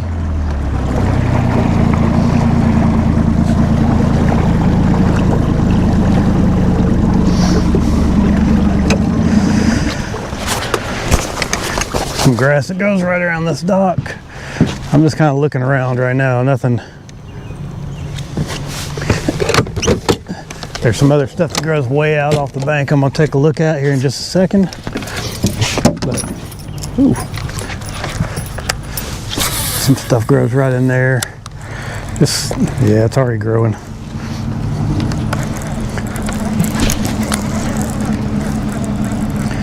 We're just gonna kind of, just a little community pier here. So if there's a bass there, it's probably well educated, but just kind of looking and seeing where everything's growing. Haven't been over here since last year. Yeah, sometimes you get some big fish around these local areas too. And I know some grass that grows way on out here, so we're gonna go zip out there, just that's not really doing enough to get me excited.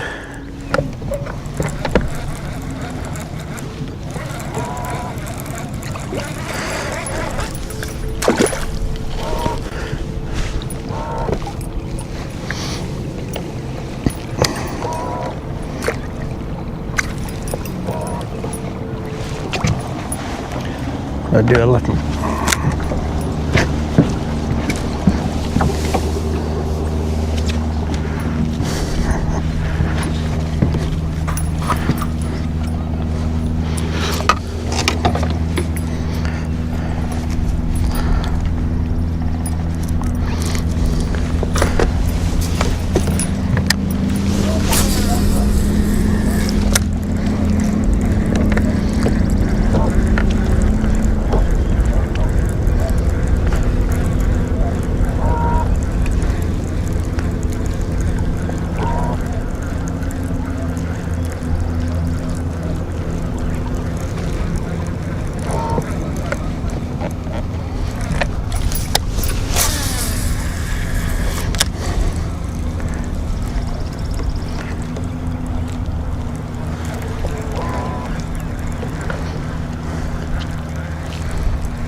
There's this, I'm sitting at about 7 feet of water out here, and there's some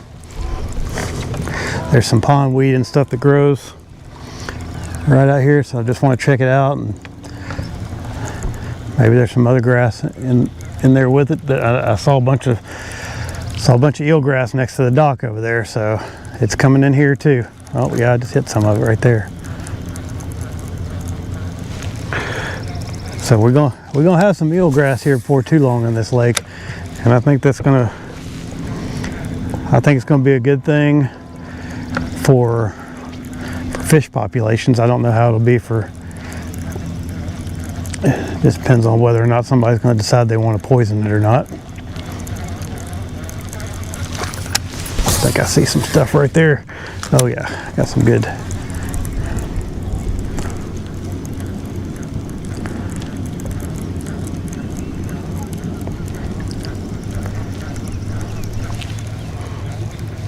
Seeing something over there. I don't know what it is.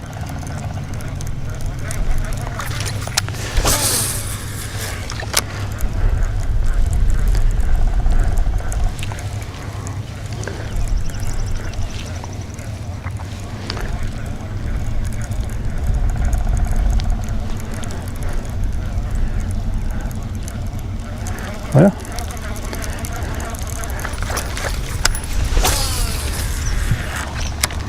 something came up and popped it, so we'll go down here to our next little patch we got marked.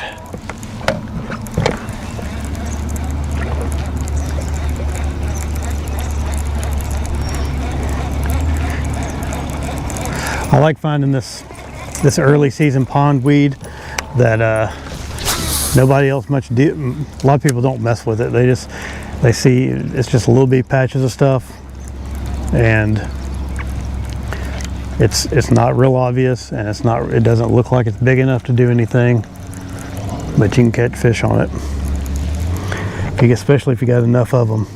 All right, there's another one right there. There should be another patch right in front of us.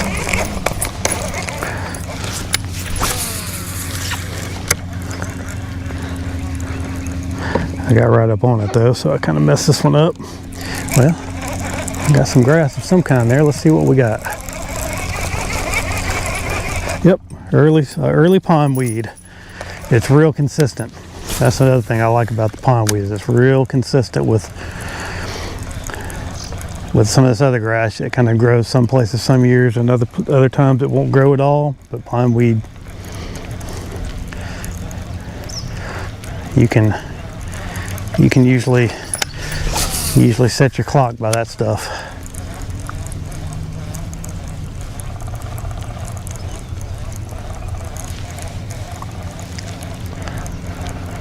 Sometimes you got to fish through a lot of it to get some bites, but when you get some bites, they're usually good ones.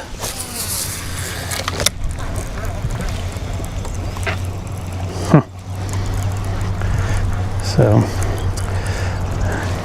yeah, still got a little bit more going out through there, it looks like.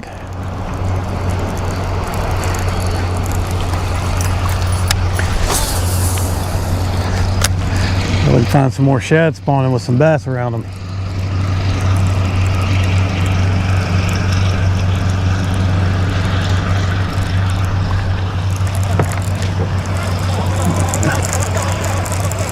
The thing with that pondweed is you can't hardly fish any. If you touch it with a spinnerbait, you're done.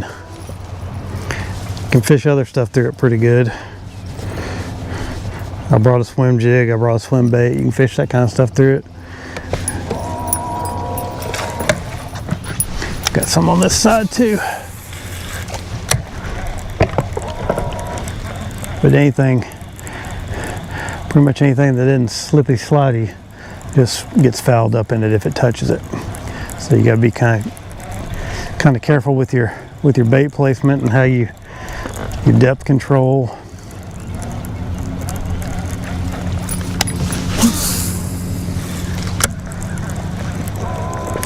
All that fun stuff.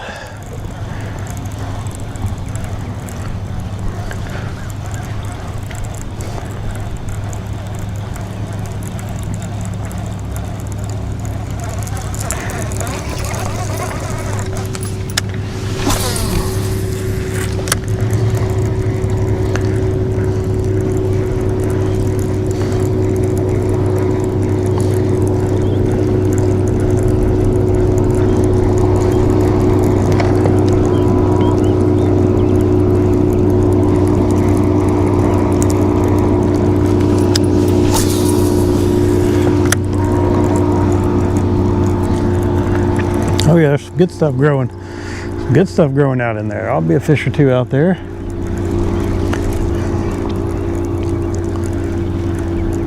Need to let my bait get down a little bit more, I think.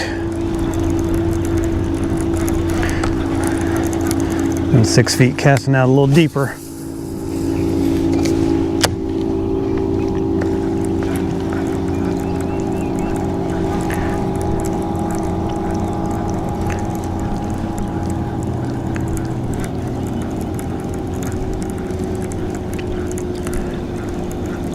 No bites.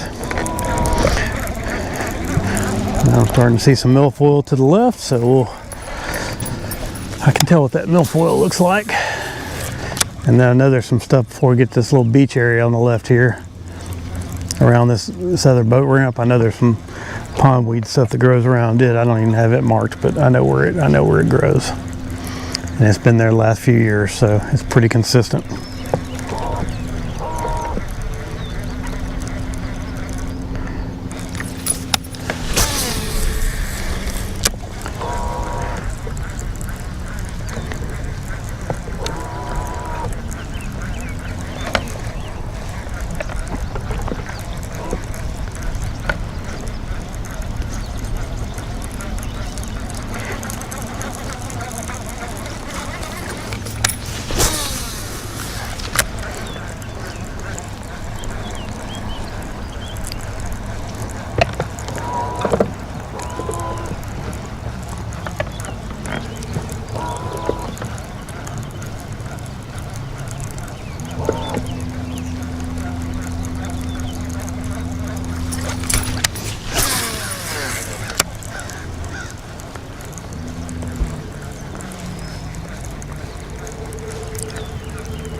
There's a little bit of it right there.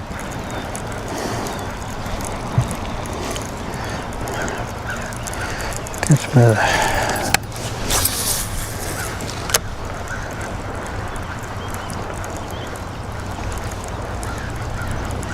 The only problem with fishing up in here is you got boats coming and going all day, so you got waves rocking you.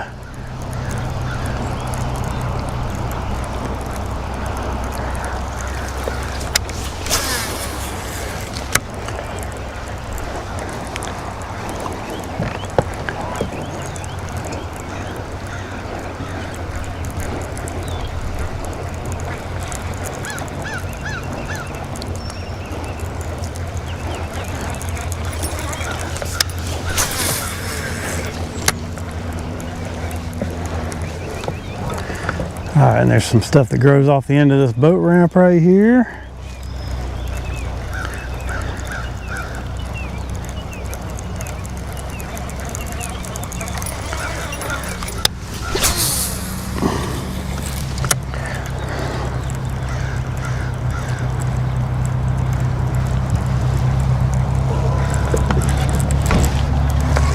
Get that grass.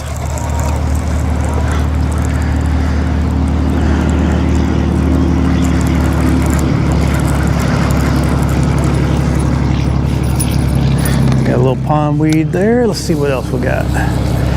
We got some milfoil or some coontail or something. Some of that grows off the end of it too sometimes.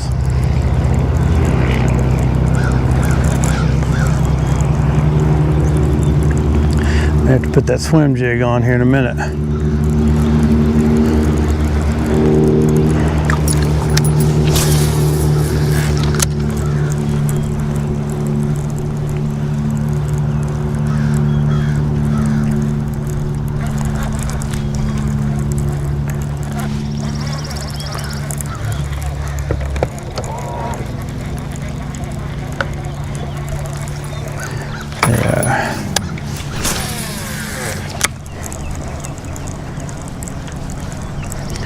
I'll let it get down so deep. I've caught a few fish out here off the end of this boat ramp, believe it or not. Oh yeah.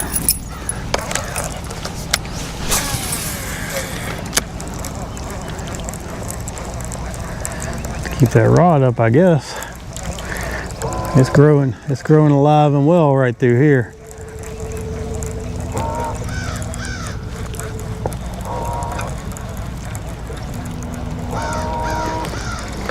I haven't seen a whole lot of healthy pondweed this year yet, but in here it looks like it's doing pretty good.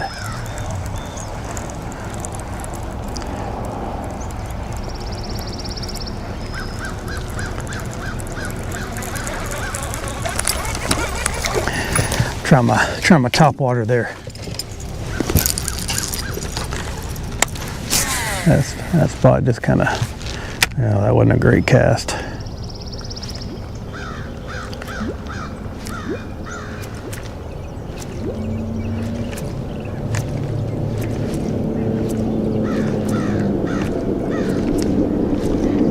Y'all talking me into the topwater this morning.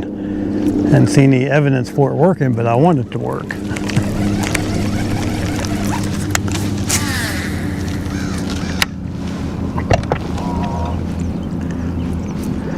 Fish down this little sign, and I'll turn around to work it again because I know there's fish right through here.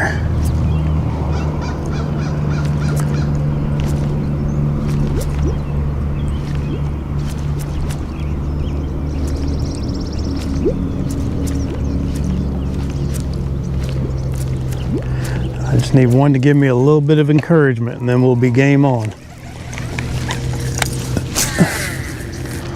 That's the shot right there.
not getting any encouragement.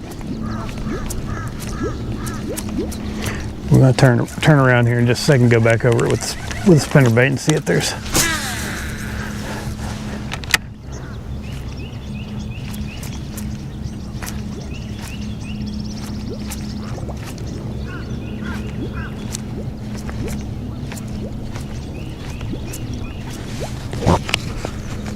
Okay, yeah. Ooh, little turtle.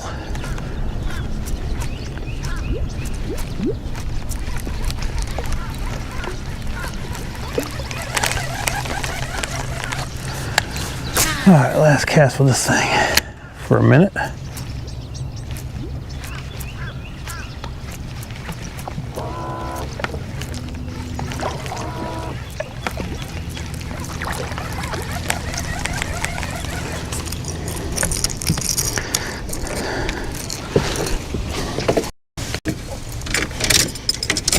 Let's see how I'm feeling about this.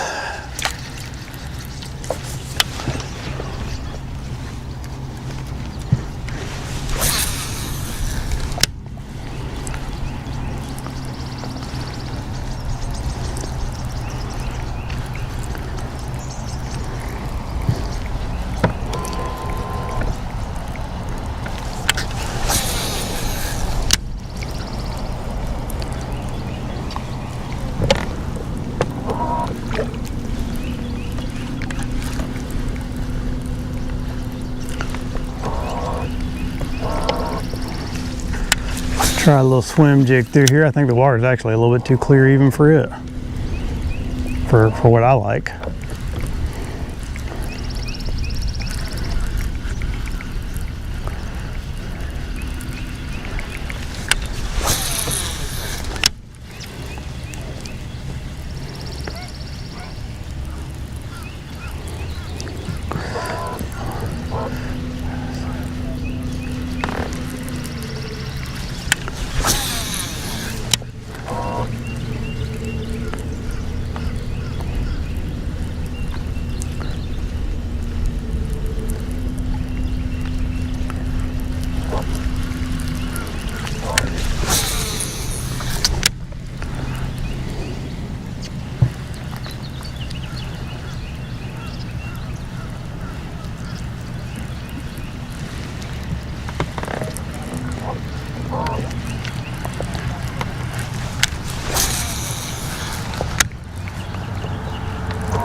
Well, just don't make me have to go back to fishing a jig or a brush hog or something. That's all I'm asking.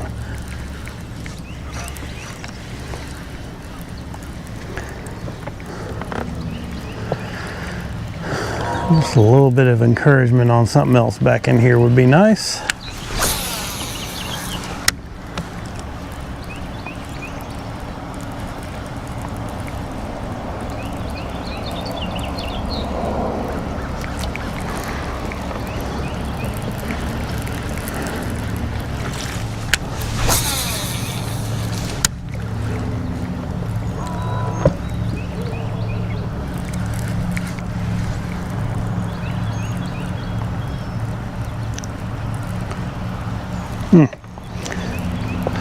Big one right in there. It's going through the cover good, so that's good.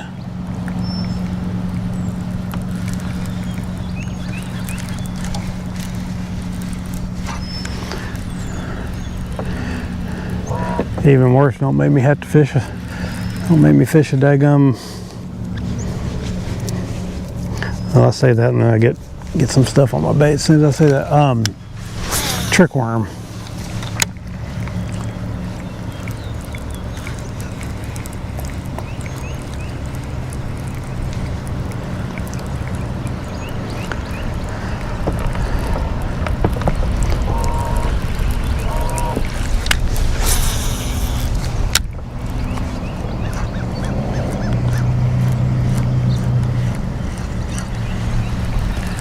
Nothing.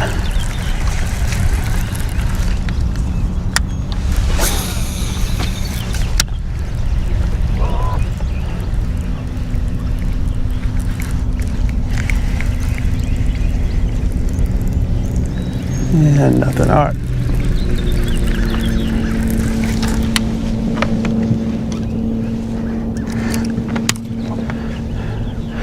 We're gonna move on.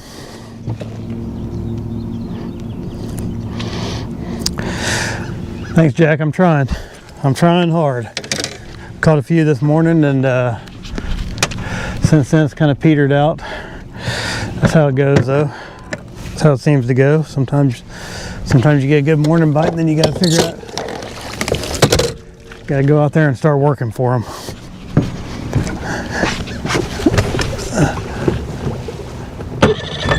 Make a little.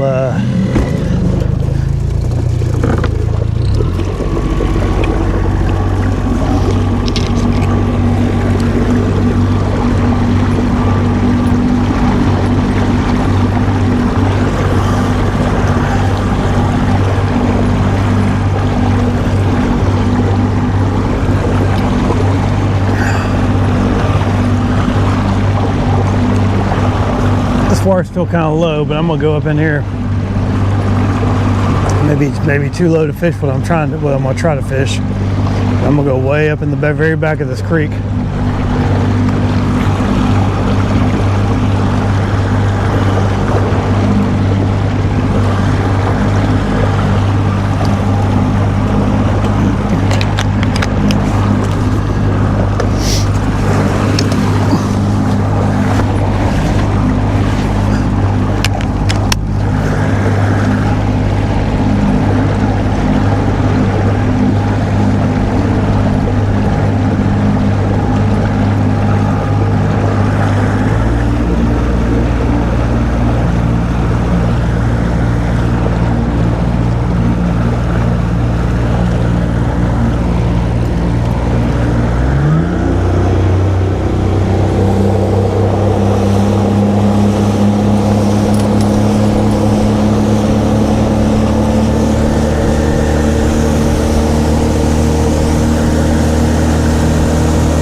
It's shallow up in here, but we're gonna give it a shot. I don't know if I ever fished it up here when it's this shallow, but we'll work our way up in here and see if we got anything going on.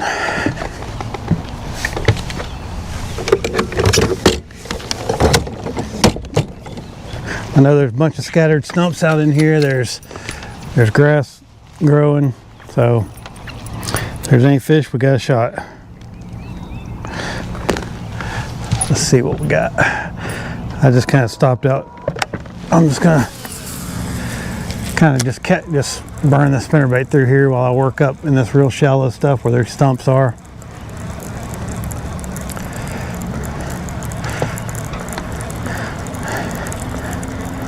Got Got a lot of grass on the surface in here, a lot of milfoil, so I mean, we're just gonna work up and in here, and it'd be nice if we get up in here and we can catch some fish around these stumps. That'd be cool.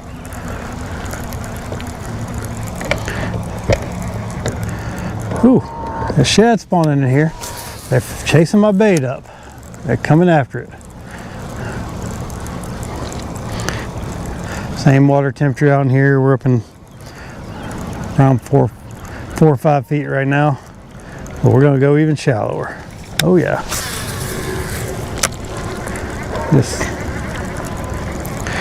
There's scattered grass everywhere, so fish literally could be anywhere, but we're gonna try to focus on some of the stuff what is that? That was weird.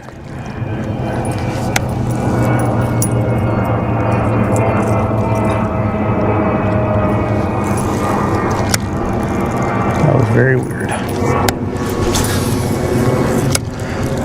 We're just going to try to focus on some of that stuff we can see out there. Maybe we can get a couple of bass to come up and blast this thing. Not too bad.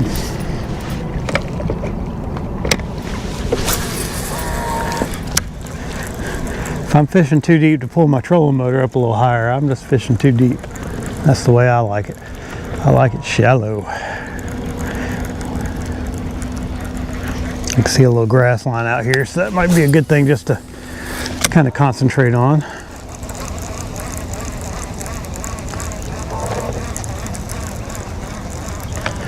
And if there's some more stumps, we'll work some of these stumps as we see them.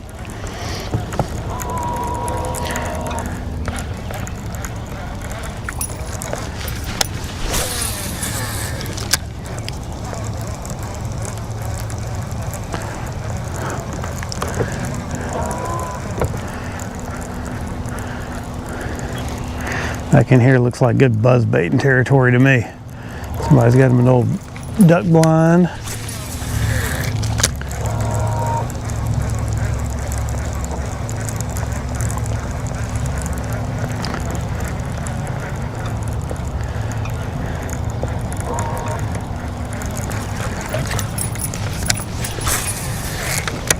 Oh yeah, we just got ultra shallow now.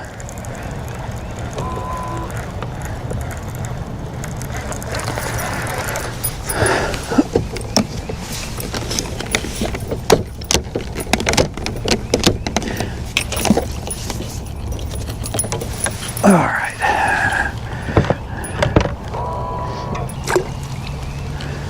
Eh, 3 or 4 feet deep. We got enough water.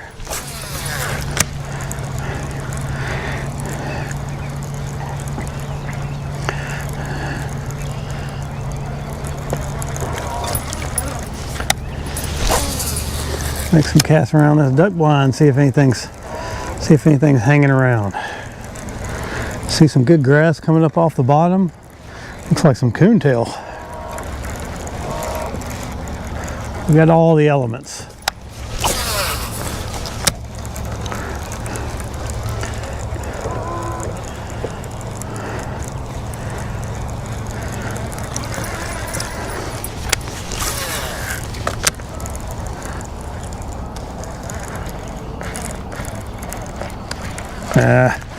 Grab some grass there.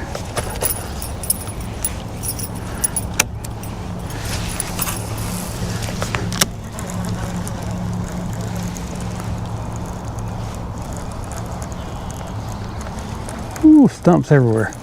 Super shallow right here. I got in a little bit. Got in a little close.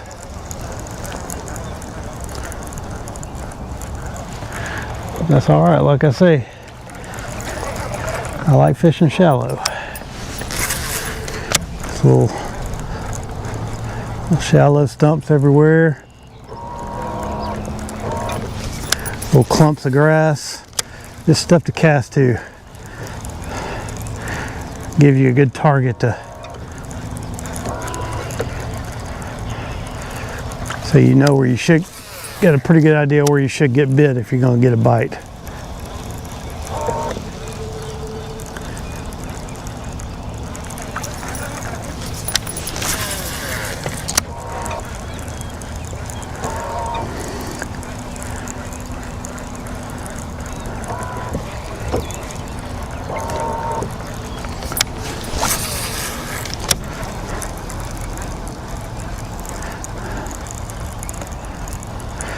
Now this up in here looks like buzzbait territory to me. That's what we're about to do.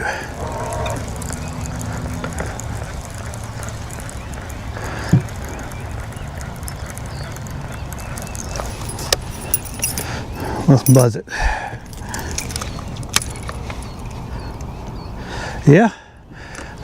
I mean, it's real shallow though. That's the only problem with you can see all those good stumps and everything out there, but it's just real shallow. But we got clumps of grass everywhere out here, and then we've got some, I mean, there's more stumps out here.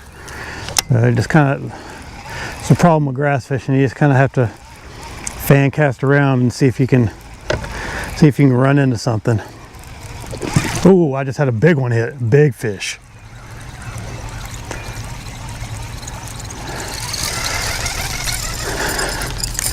I'm gonna throw it in there, throw this in there one more time, and if he doesn't hit it, I'm gonna try the pop-R follow-up.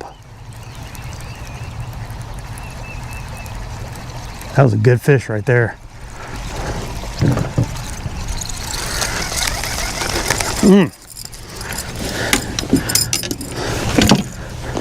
It's a little trick I learned a while back. Sometimes you can follow up a buzzbait bite with a pop-R, and it'll come back and smash that pop-R.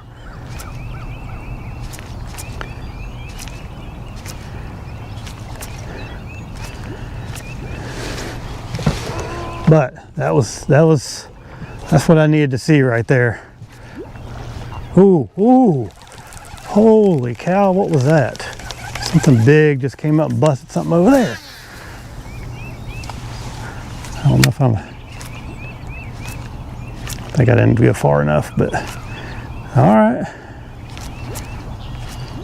I'd put that buzzbait back on and start flinging.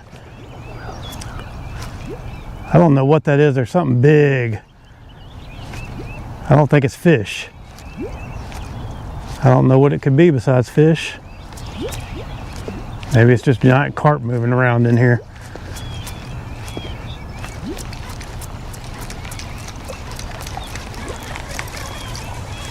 I don't know if you could see it out there in front of me. It just swirled again. That was weird. I don't know if it's a bunch of big carp in here trying to spawn, or I don't know what that was. But we're gonna go back to our buzz bait and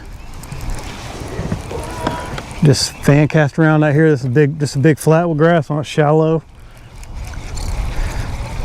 3 feet or so out here. There's something big swirling around out here, probably just carp.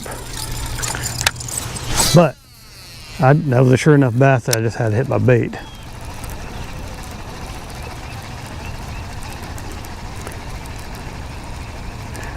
Hit my little buzz bait. Turn that down just a little bit. It's one of those things where you just gotta kind of fan cast around and just see if you can line up with one.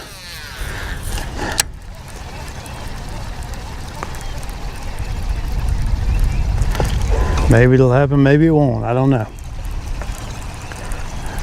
We'll just kind of go. What is that? That's something giant.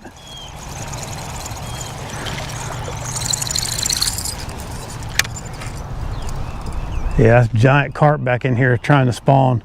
I just saw a tail that was probably a foot from top to bottom.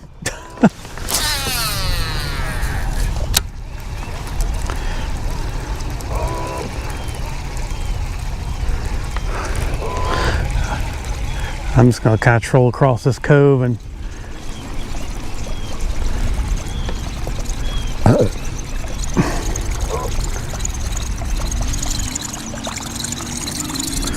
I got a little color to the water in here.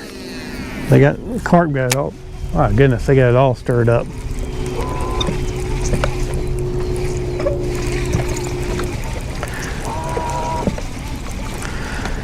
We'll just kind of work across this thing with a buzz bait, see if we can. Big old carp, probably. I've never seen anything like that.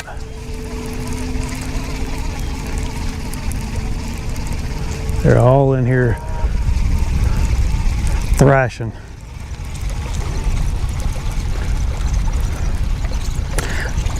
I've seen smaller ones go along weed lines and stuff and just thrash up shallow in the spring, but I've never seen them right out in the middle of a pocket like this, just swirling all over the place. Unless it's not carp, maybe it's something else, but it looks like carp.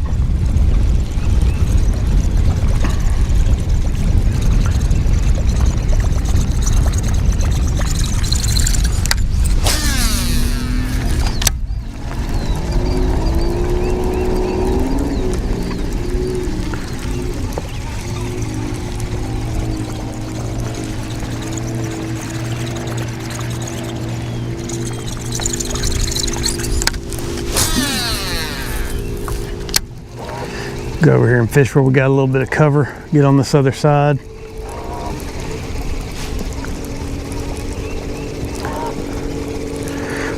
And there's grass. I mean, there's grass everywhere out here, so nothing looks any better or worse than the other. That's the hard part of it for me, is just trying to figure out where they might be amongst all the possibilities.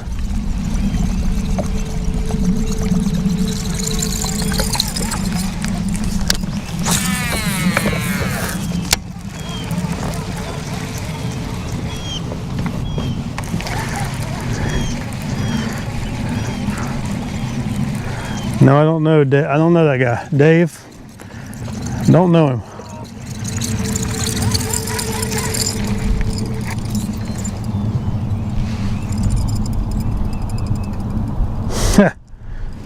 Two brim in the septic tank, huh? You're doing better than me then.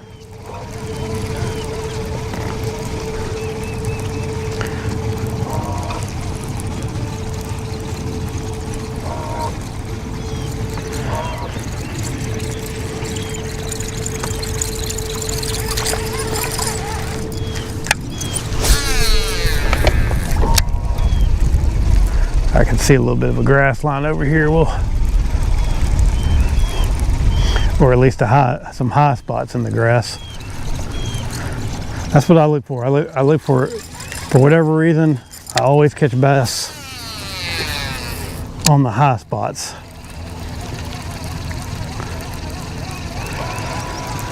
You got just all this out here is just big. I mean, I can see it coming up, but it's not really up yet. And now we're getting over here where it's a little bit, water's getting to where you can kind of see clumps and see isolated stuff, and there's a big field of it right there where I just cast. And I'm just gonna kind of turn off. I know there's stumps and stuff against the bank, but I'm gonna kind of stay out and just fan cast across this grass. That's wild. There's a turtle.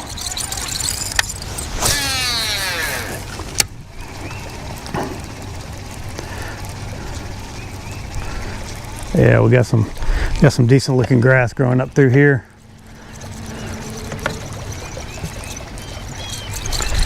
Maybe we can connect with something hanging out in there. This is that stuff where it's, you know, just a couple of feet under the surface. It's perfect for a spinnerbait or a topwater or something like that. This is.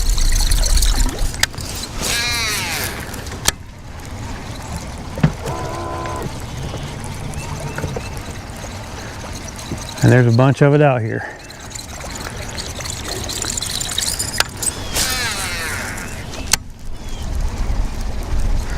So we're gonna give it a shot, see if anything comes up. If we don't get any bites on the any more bites on the buzz bait, we'll go back to the spinnerbait or something, see if we can get that working. There's some gaps in this stuff. I mean, it looks good back here. This is gonna be a good grass shear. And it's all, but it's all out in here. It's not just where I'm fishing, so that's the problem, is the fish can be anywhere. And I'm just not real good at finding big groups of fish and stuff like this. Some of those guys that scope and everything are really good at that.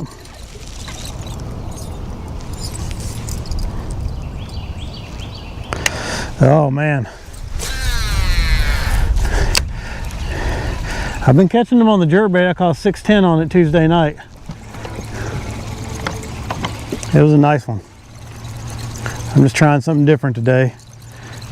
I'll bust it out probably later on. I'll bust it out once I feel like this, if this this overcast goes away. If it doesn't go away, I'll probably just stay fishing shallow till it's time to go.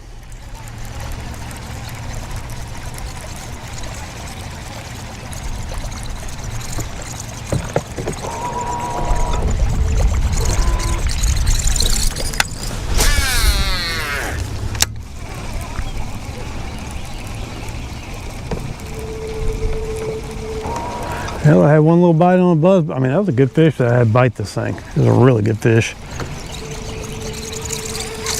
And that wind got up a little bit, which I don't like as much for a buzz bait, so we're gonna go back to the spinnerbait. I like it to be kind of calm, not calm, but this wind is a little bit much. I'm gonna keep the way this grass is growing. I'm gonna keep it kind of up in the water column, moving it fairly quickly. Just there's just little patches everywhere out here just to cast around, see if anything's hanging around them. I don't think there's going to be any specific. I mean, maybe there'll be a specific place where they're hanging out in it. I might be able to go back out there and where it starts to drop off a little bit, but I want to try some of this real shallow stuff and see if they're getting up in here. This is the first year I've seen grass growing up in here. Usually it's just nothing. Actually, there's a little channel over there. I'm gonna start heading towards that channel. And it looks like there's some already topped out back in there too. That's interesting. I will not be fishing a frog today. Didn't bring one.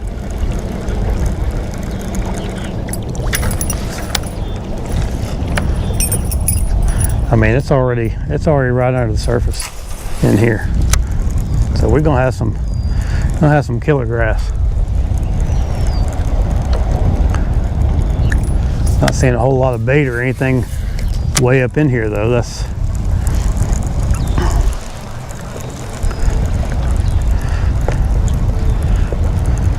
The water's a little dirtier. Oh, spooked something there. Maybe I'll find a little channel going through it where they're kind of hanging out off the edge, but right now I'm just kind of moving over to where that deeper little section is, where that channel is, and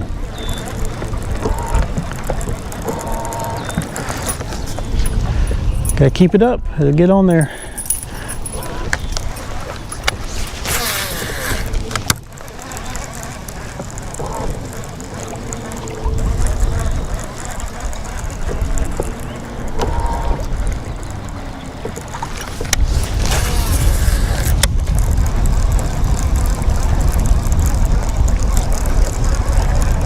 I see some gizzard shad swimming around.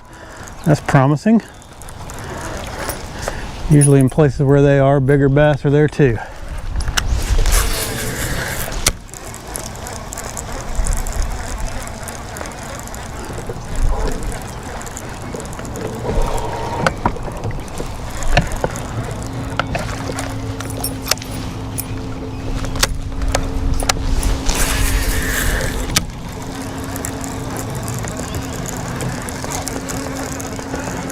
Just chopping it up, coming back in here. There's a bunch of it floating too.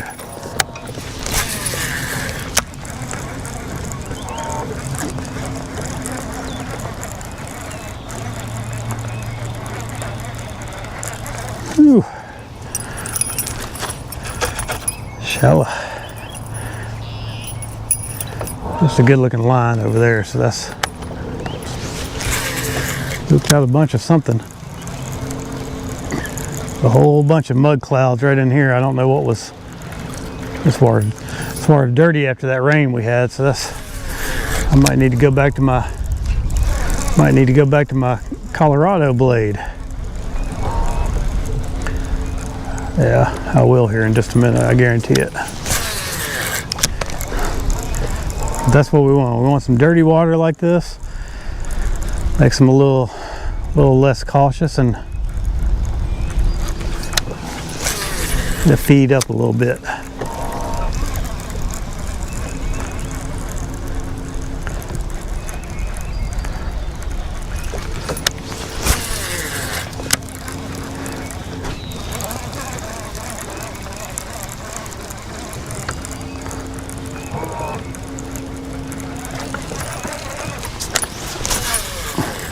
A little tire there.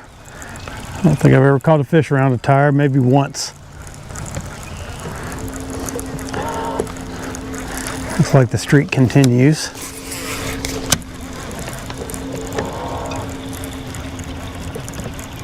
Yep, the streak continues. So we got some real... Oh, that's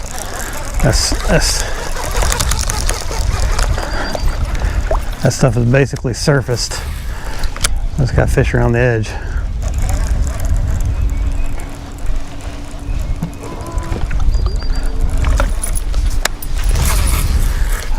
Yeah, we've already got some topped out grass in the back of this little doodad here.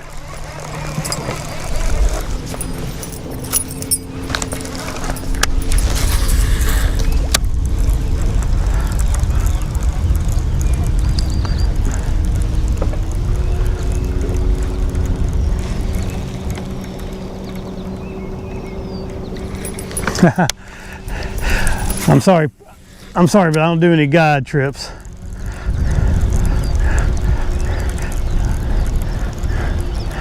I don't know what kind of fishing you'd even like to do. I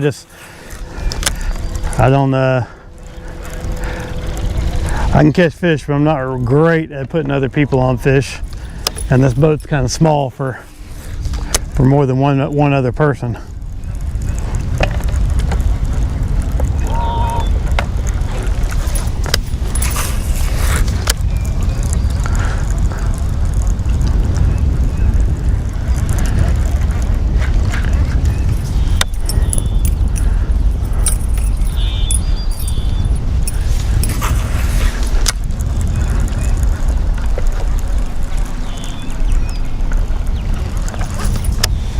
Ooh, yeah, kicking up a little mud with the trolling motor jacked up, so it's shallow in here.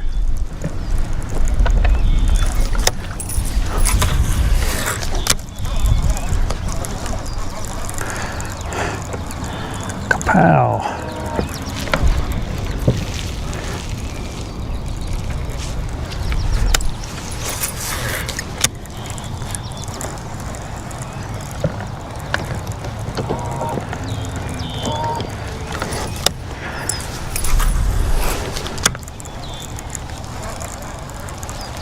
Nothing. Figure there might be one or two hanging right on the edge of this little milfoil edge in this dirty water.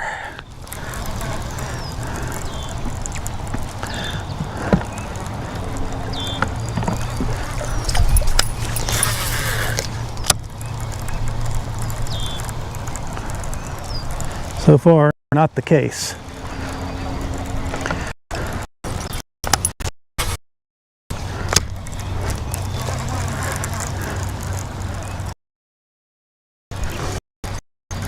This water coming out cold.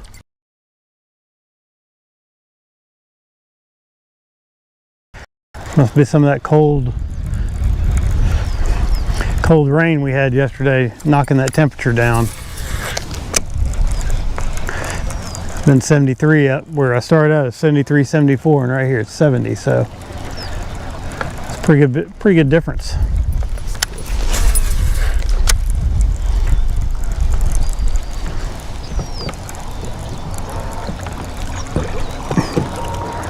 And it's dirt shallow in here too.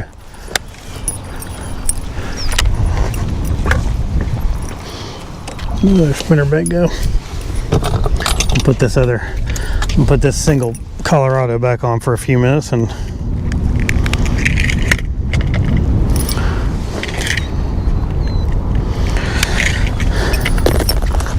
get turned around, make another pass on that with this.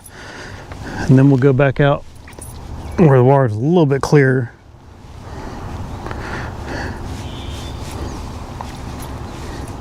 and a little deeper. See if we can get another bite or two out there. Maybe this wind will lay down a little bit, we'll get another buzzbait bite. That'd be nice.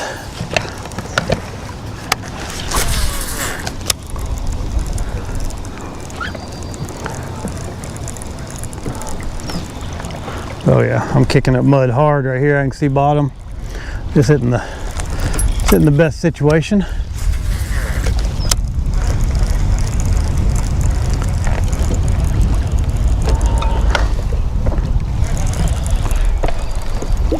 But gave it a shot anyway.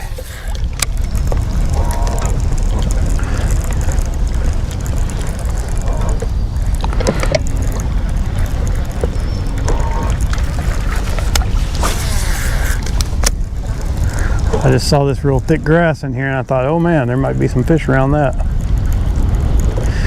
They're probably up in it. Don't seem to be hanging around on the edge.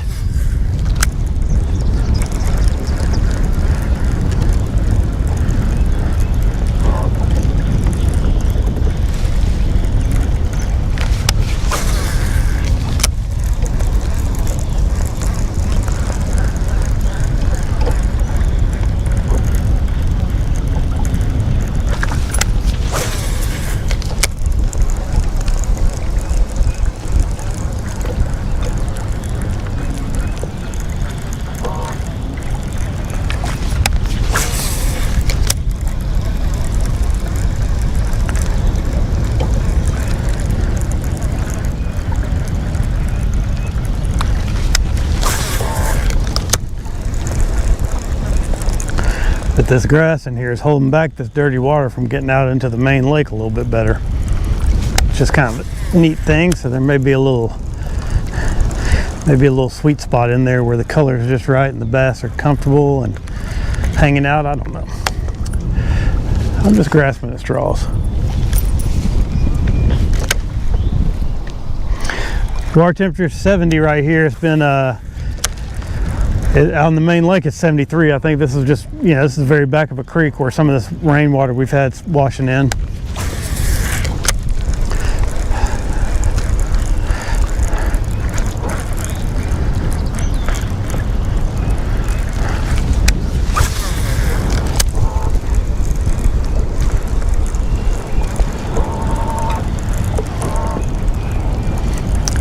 So it's a little bit cool back up in here for, I mean, it's not too cold to catch fish obviously, but we just had that front last night, so I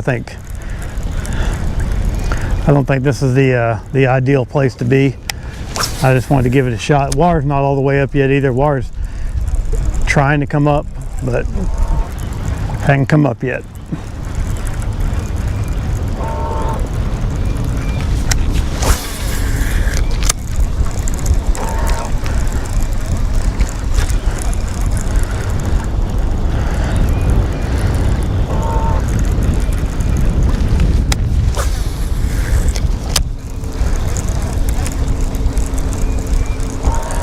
I saw a few little minnows scoot right there.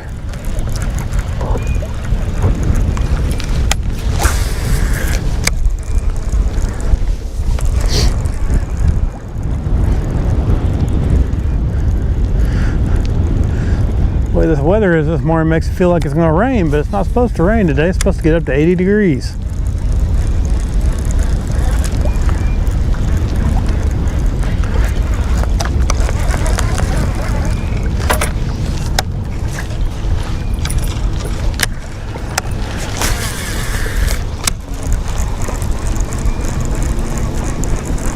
A little bigger.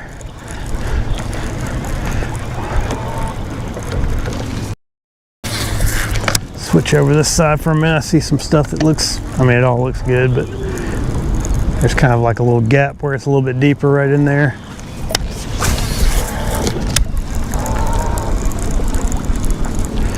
Good. This fish could be anywhere in this stuff, so it's always weird to me. Grass fishing's tough for me. I just make lots and lots of casts and hope for the best. little piece of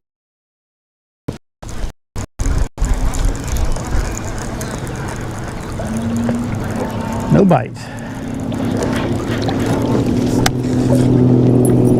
That's some little coon tail.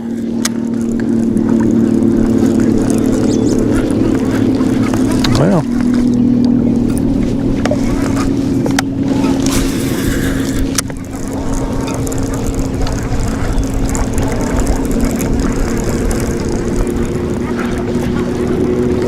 whew.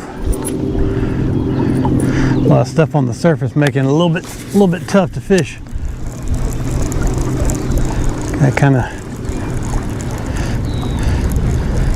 fish this kind of stuff, you gotta deal with a little bit of frustration.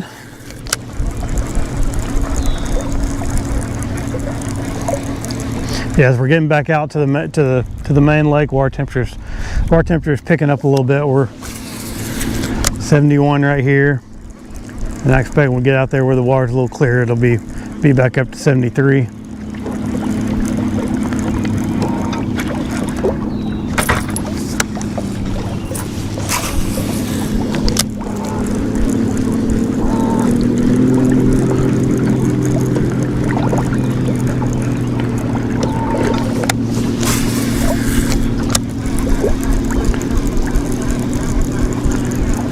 Yeah.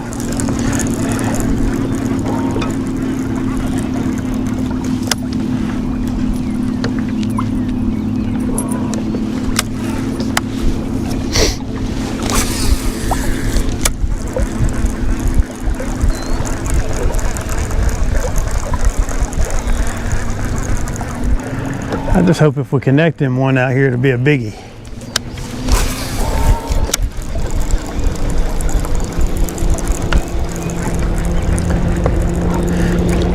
Speaking of biggie, ooh, good fish. Really good fish. Yeah, really good fish right here. 5 or 6 pounder maybe.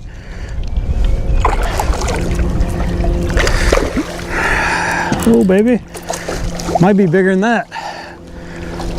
Yeah, he might be going at least a 6. All right, come on now. I got you.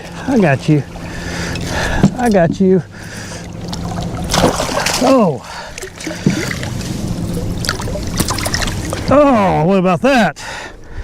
That is a chunk. Woo! Big mama. All right, quick wait.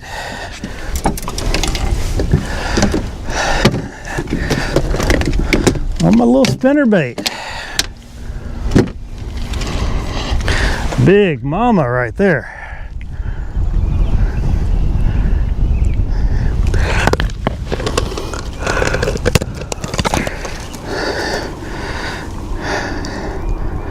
Woo, 613. Well, call it 613. That's a nice one right there. Let's put her back. All right, she's ready. Woo, there we go. On my little bitty spinner bait. Little 3/8 ounce. Big mama.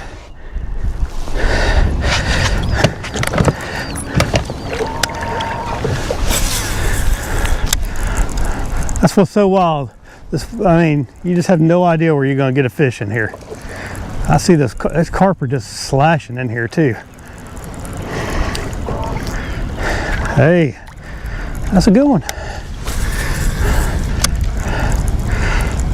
Up here in 2 feet of water. That's awesome. She got it too.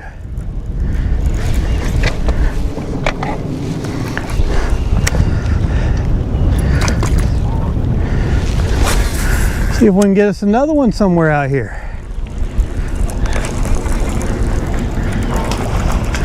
I don't know if y'all can see these carp flipping around everywhere. They're going, they're in full spawn mode out here, it looks like. I don't know, I I don't know what I'm gonna do. I was thinking about going back out, but now I want to probe around some more after getting a big bite.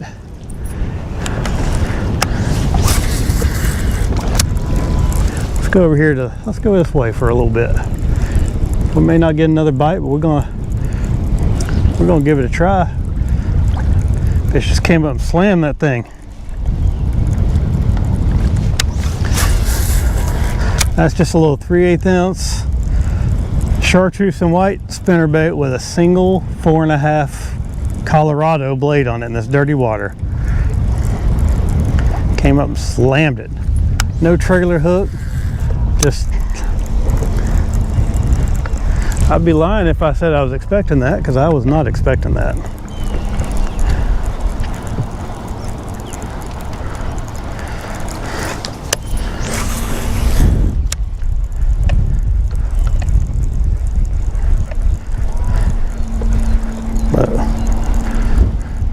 I will take a 6-pounder all day long. That's the biggest one I've caught in a while. Well, I caught a 6-pounder earlier this week, but that's the biggest one I've caught probably since last year.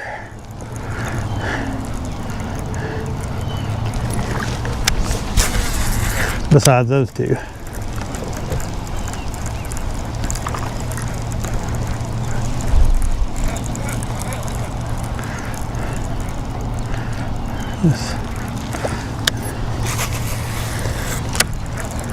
Oh, there he is. Another good one. I don't say, well, I don't know. Oh, is he still on? Yeah, he's still on. All right, we figured it out. Now I got an idea what to do now. That's probably a 3 right there.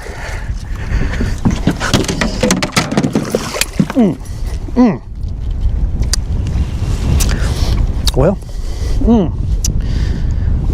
am I bleeding?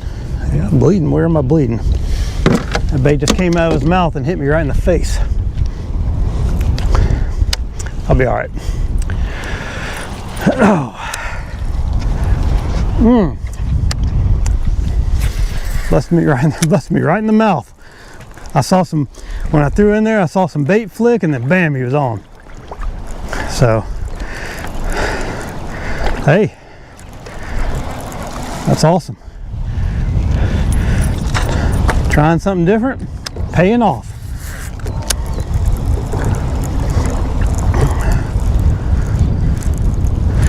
Well,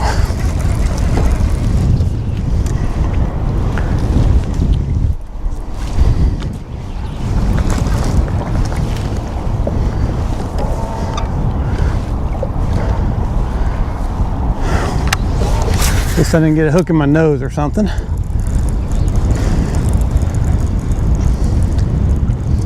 Didn't feel too good.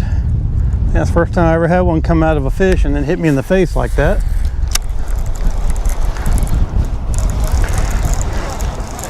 But all right.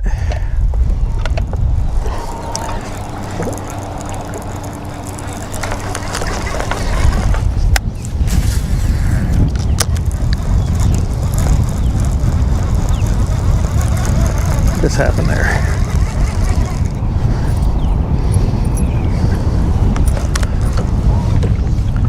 Well, my bait wasn't working right for some reason.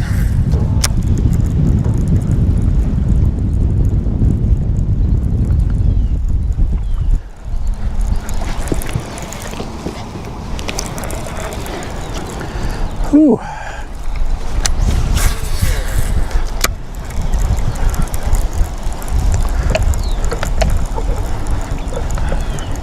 Well, that'll make a man excited to get a couple of good bites like that.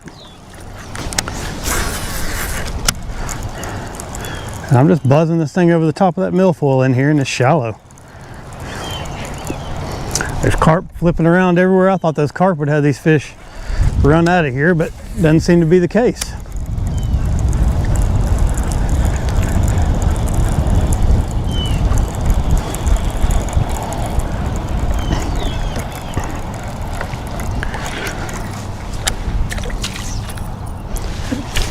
Get that grass off there. There we go.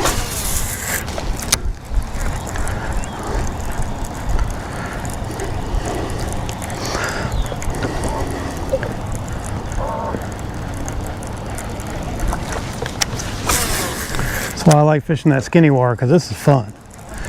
Got them come up and slam that thing. You never know where they're going to be. I mean, I like fishing stumps and stuff where you come by it and you're like, oh, well, let's see if they're going to get it, and then you come by it and they slam it too. But when you can kind of figure a little bit of something out. Here he is. What have we got? What have we got? Oh, he had me in the grass.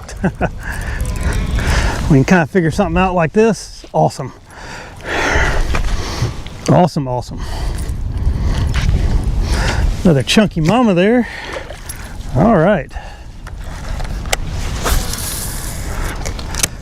Thought that fish was a lot bigger than that. It went straight down that grass and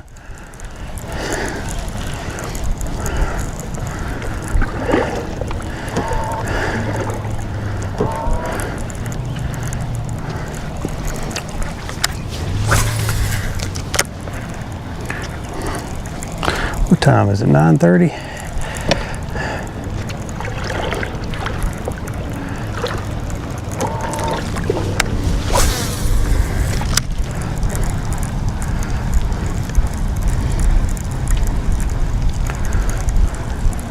Hey, getting some bites. And we got plenty of stuff. I can just zigzag around and all this stuff and probably get some more bites, and that's what I'm gonna do. I'm just gonna zigzag around back in here and see what else is popping. Why not, right?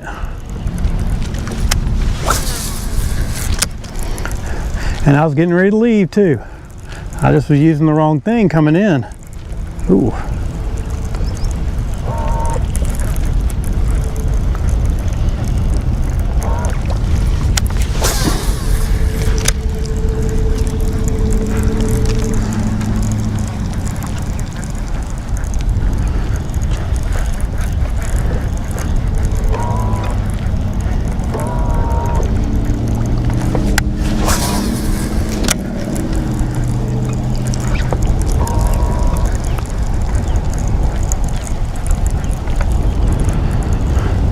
That water's starting to get just a little bit clearer right here.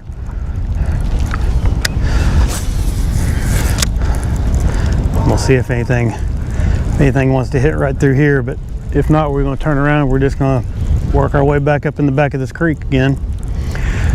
You can see it really, really good. You probably can't see it on camera, but it comes around and there's like a little bowl shape, and then there's grass all around where the dirty water is. And there's grass underneath there too, but I was just kind of fishing where the grass was high enough to see it, where the dirty water was. And that's where I got those two big bites.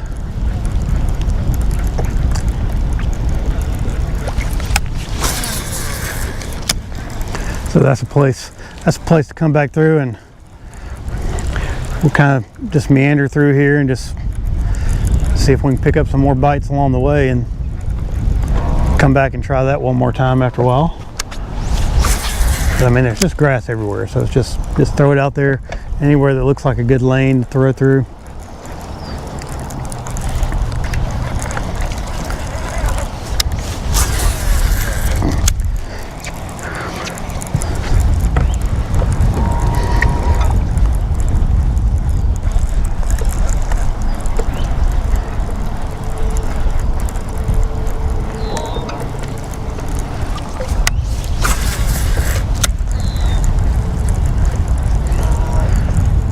That was cool, man.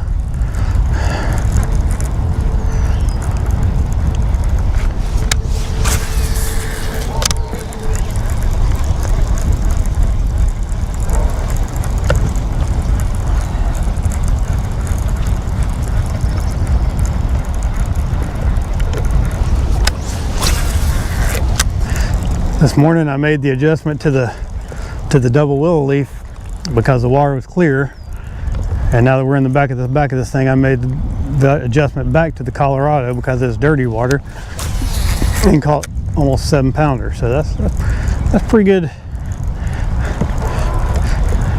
You know, sometimes you can get basically the same bait. It's just a spinner bait, but just made a little bit of difference.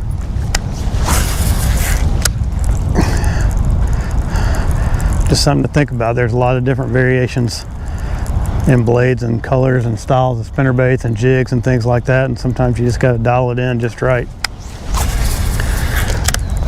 And this may not even be the best combination to be working on. I might be able to work something else and get more bites, but we're getting some bites on it, so I'm happy with it.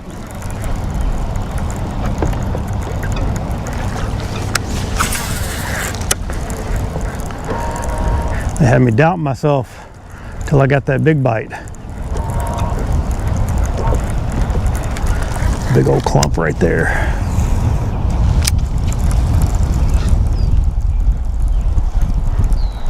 I like to fish when I see these higher up clumps too. I talk about that a lot, where the higher grass to me has better fish sometimes, or more fish. I don't know about in this situation where there's just miles and miles of grass, but if you have places where there's like a hump or something like that, and you can find a little high spot, that's where the fish normally are.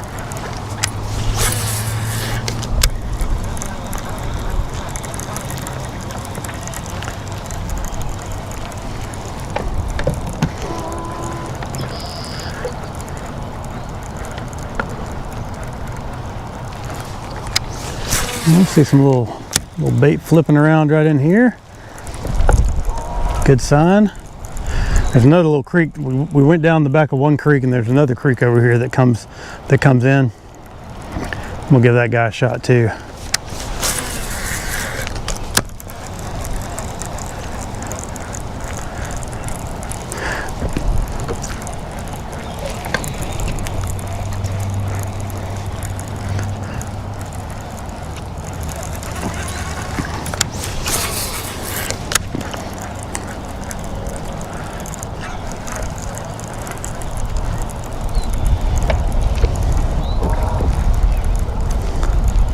Doesn't look like there's as much dirty water coming in on this spot as there was on the other side, but we'll go back in here and give it a little bit, give it a little checking, and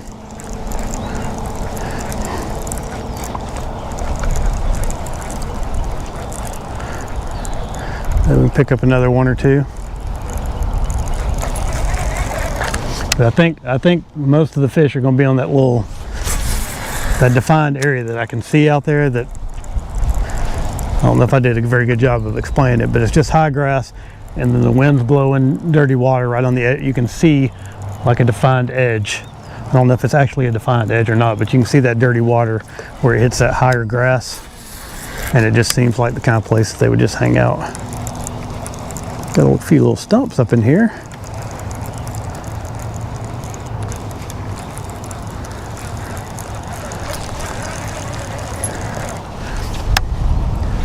A few little stumps to try out.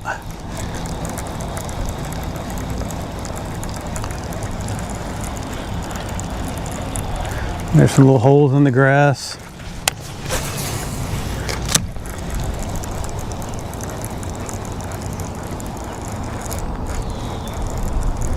Nothing.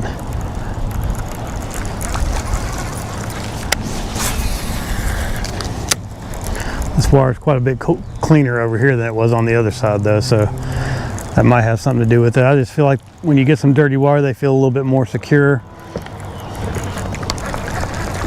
There's a few little, I'm gonna make a couple longer casts out here because I see a couple little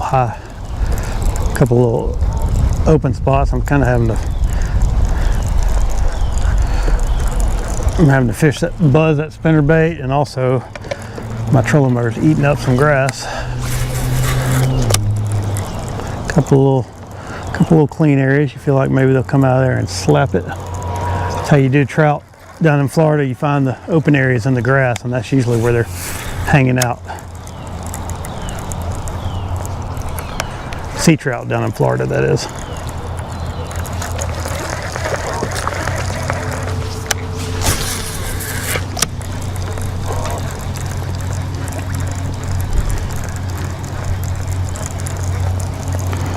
All right, well, work our way back to where we were getting our bites. Might have fished ourselves out of our zone there.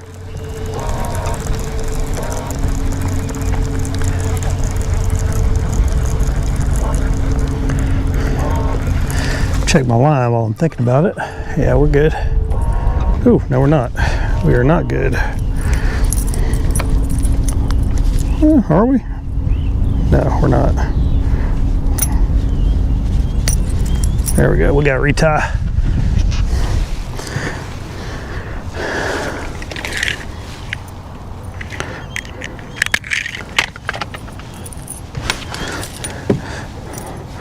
I'm using 20-pound line. I don't know if you were here earlier and listened to me, but I was talking about how I don't use light line on spinnerbait ever because of a lost big fish that I had when I was young, and ever since then I've used 17 or 20. Some guys use 25, like you hear some of these pros talk about using 25-pound line. I've never used anything that heavy. I use a Seaguar Red Label, and man, that stuff's tough. I've not had problems. Not ever had any problems losing a fish or anything like that, or never had any issues because of the line. Now, you know, when I saltwater fish and stuff, I've lost fish because they get rough mouths and they break your line and stuff like that, but never just bass fishing. I pulled up whole stumps with this crap before.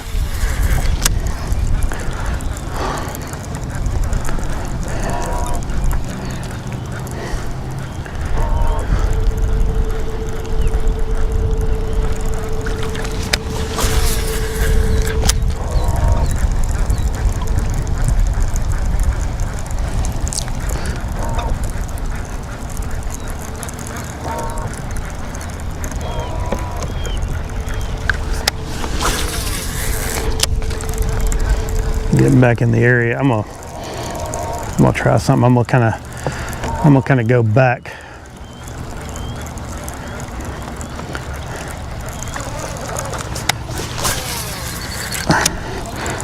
This is kind of where I'm at right now. It's kind of the same path I took coming in, but I'm gonna kind of take a little bit shallower path on this pass and see if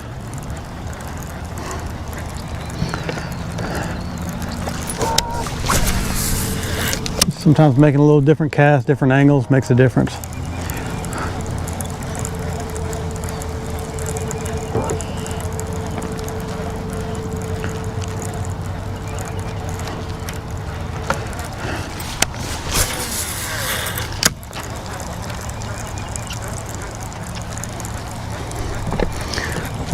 We're just gonna go just a little bit shallower in here, and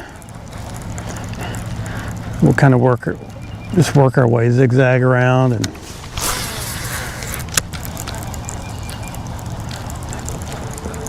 I mean, there's good looking stuff all the way up to this point, and we got that dirtier water that I was talking about earlier.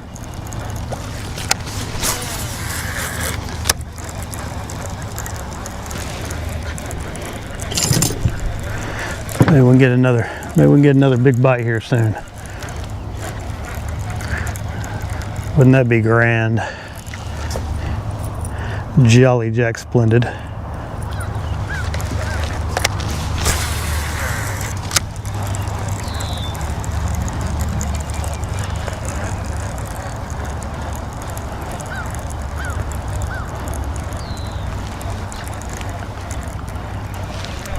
There goes some of those carp wallowing around again.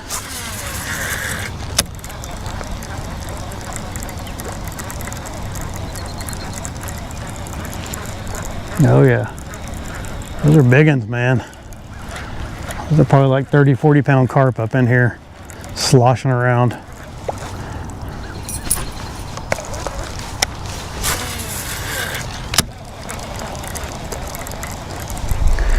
This is, ooh, there's a stump.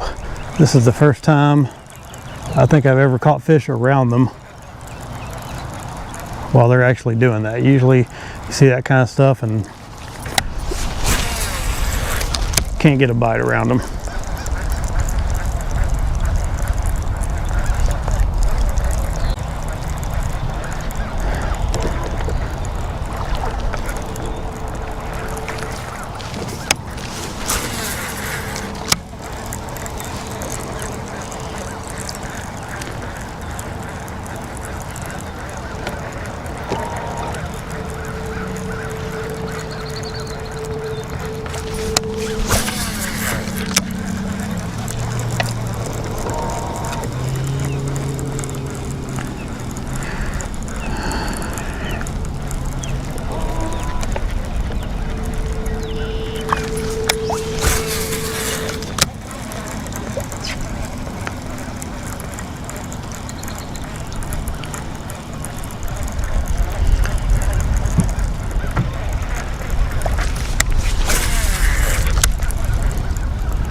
Had 3 pretty quick.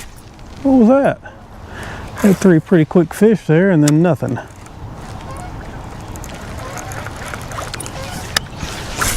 But I think we fished ourselves out of our zone. We're getting back in our little zone here, so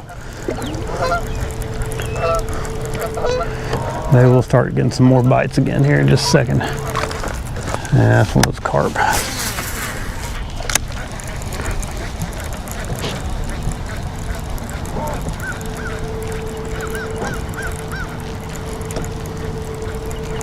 All right, we're back in that dirty water now.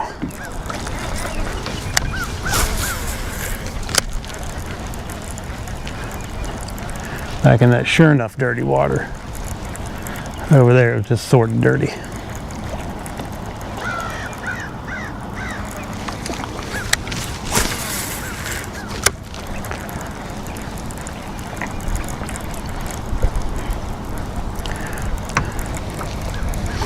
Make lots of casts, just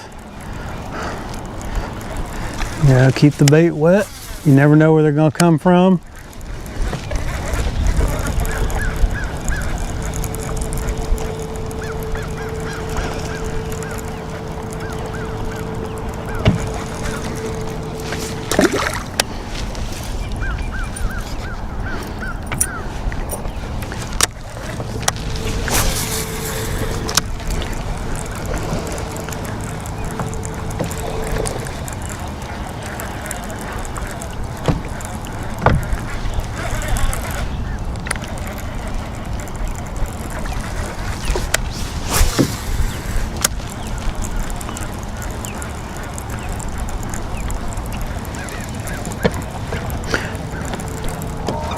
There's another cove over there. Ooh, was that a bite? That might have been a bite. Another cove over there too. This might have a similar situation going on. We'll, after we get done with this one, yeah, I think that might have been a gar or something. Try one more time. Make one more cast in there. Yeah. Oh no.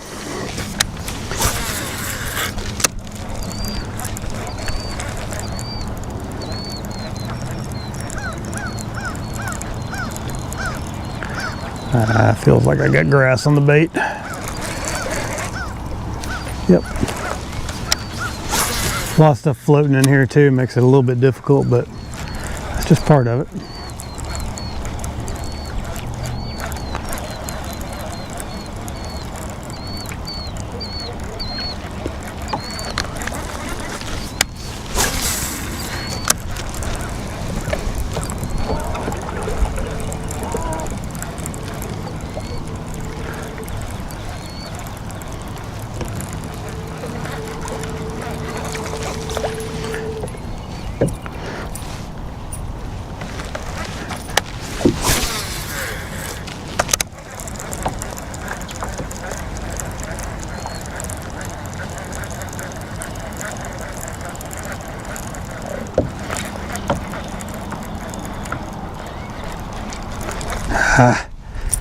Can't keep the grass off my bait now.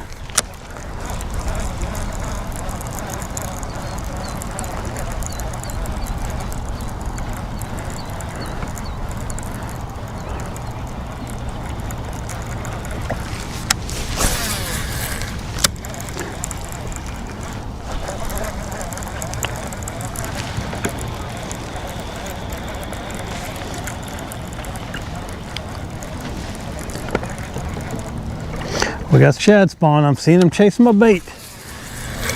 That's good. Maybe there'll be some bass chasing it here in just a second. I'm really surprised I haven't seen some bass come up and bust some shad on the surface, to be honest.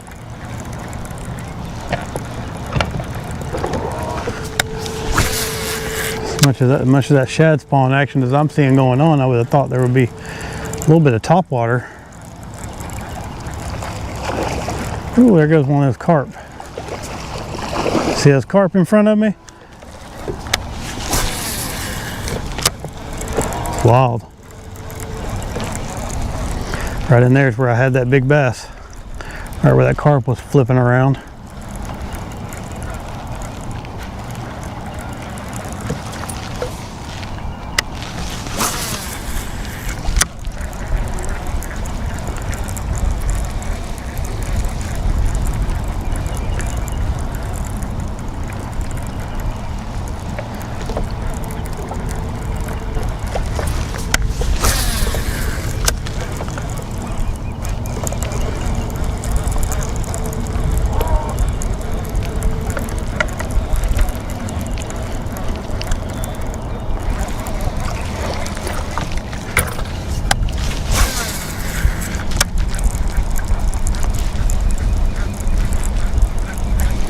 Right in there is where I caught that 6-pounder.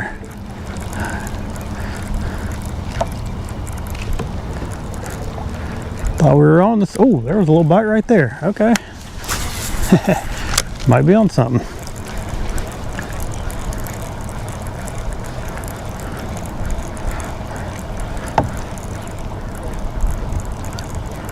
He just came up and tapped it. He didn't get it. He wasn't very big anyway.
Well, I still got confidence in what we're doing, but I haven't had any bites. That's just how it goes. We're gonna just working along. Just keep casting. That's all I know to do is just make lots and lots of casts and try to come across one.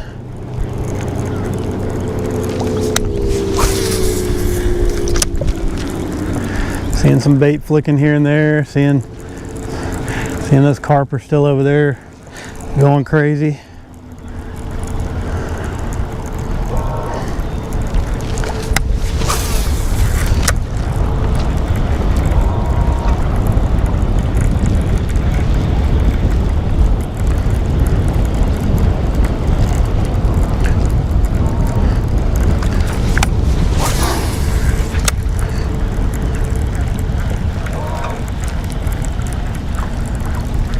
Kind of weird. You don't expect to have this wind and overcast the day after a big rainstorm goes through. I don't know if that front's still kind of hanging around or if it's, I don't know. We've had, oh, there goes one of them, one big old carpus.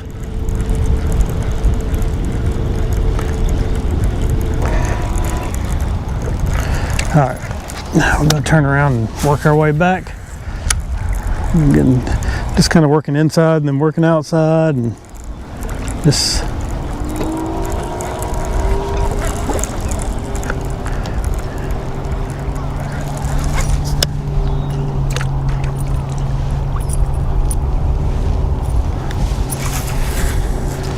pitching anything, any little dark spots I see in the muddy water that could potentially hold a fish.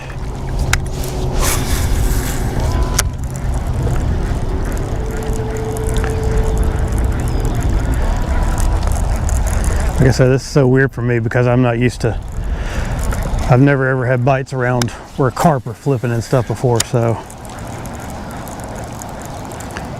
just kind of a foreign thing to me, be able to get bites with all that going on. But they're biting it.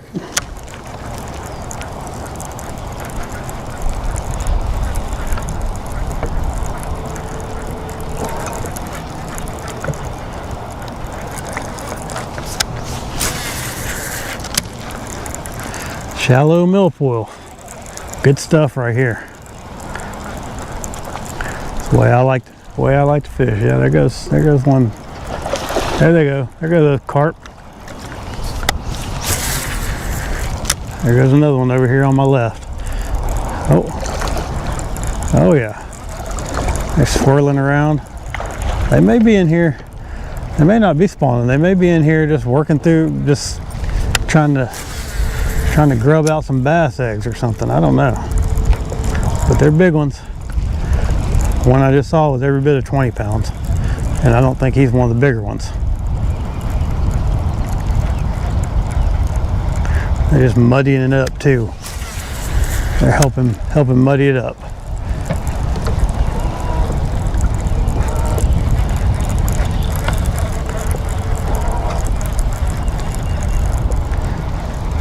I'd be curious if this actually spooks bass or if they just kind of look at them like they do sometimes, or what the deal is with that. What the relationship is between the bass and the carp. This bass come up and try to, oh, there was a bass right there. Dang, that fish hit it good too. Throw right back in there.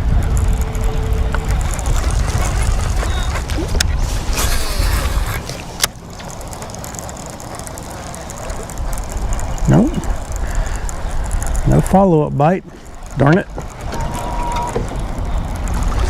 Just inside this little mud line where this grass is. That's where that one was.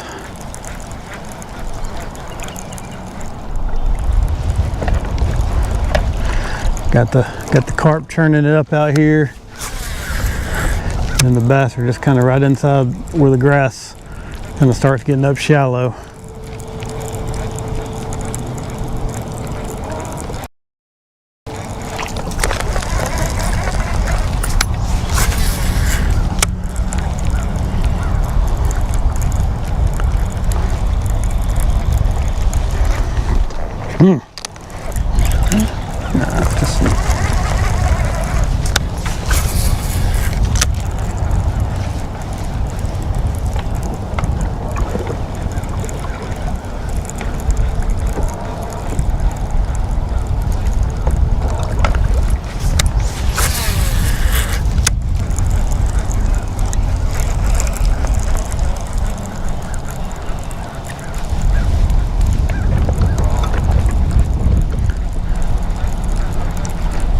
I'll work all the way back across this thing and then kind of work my way out and see how it goes. Got a guy out there kayaking with a paddle. That's got to be tough. Can't imagine trying to hold a boat in this wind while you fish.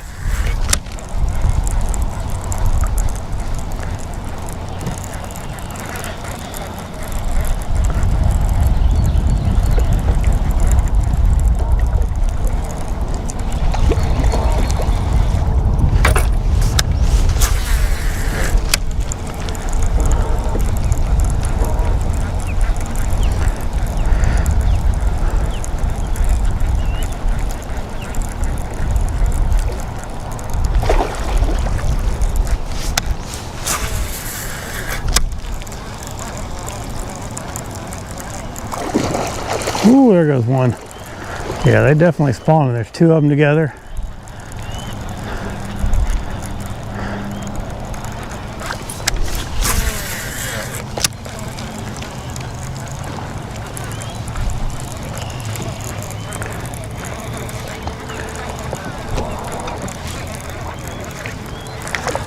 Oh man.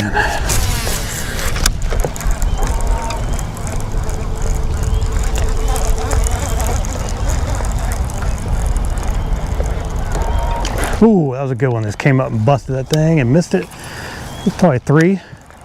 Might have been a 3-fer. Let's see if we can throw back in there. Nothing. He's right on the edge of that stuff. No, I mean it wasn't very far off. He just missed it. They're missing it now. That's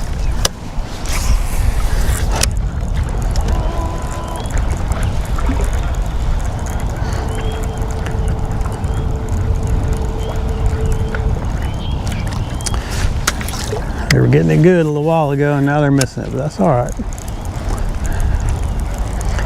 I'll put a trailer hook on there. Maybe. That was a good, I mean, that was a good 3.5 pounder probably.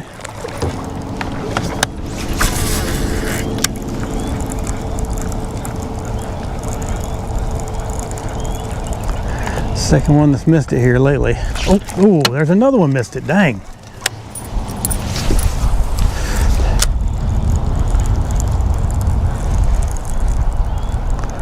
And not being able to throw back in there and get them either.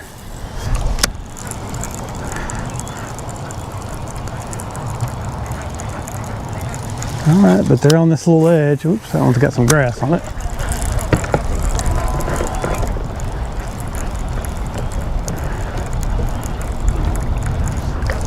That's some grass.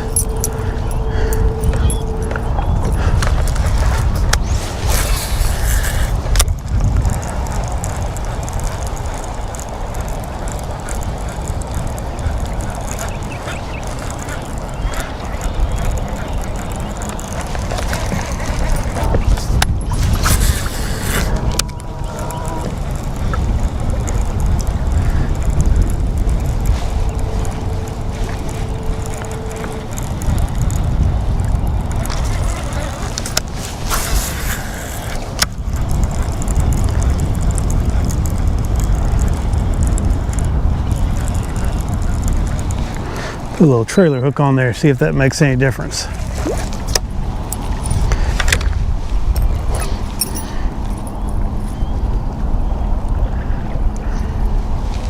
Take it off this other one.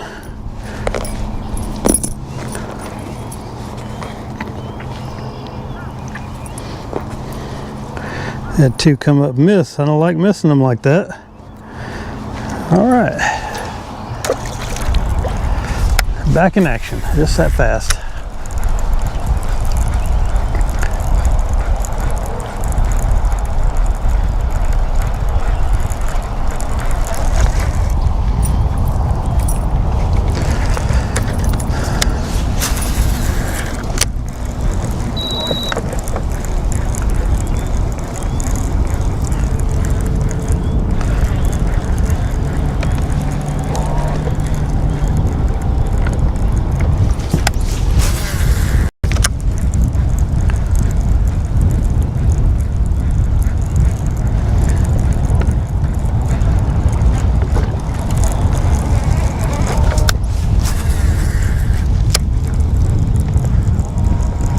Those last 2 fish hit right on the edge of that, where that dirty water where you can kind of tell where the dirty water is hitting that grass edge.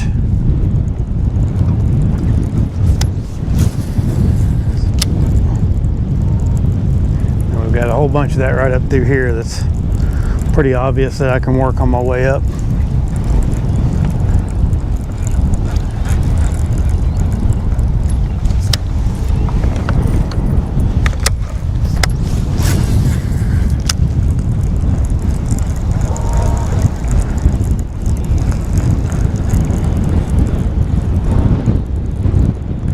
That wind.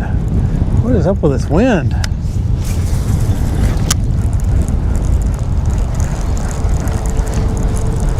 That's weird. I wasn't expecting that. Usually you do get wind after a front, but usually you have some sunshine.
If it wasn't this windy, I'd have probably stuck with that buzzbait after having a good hit on it this morning.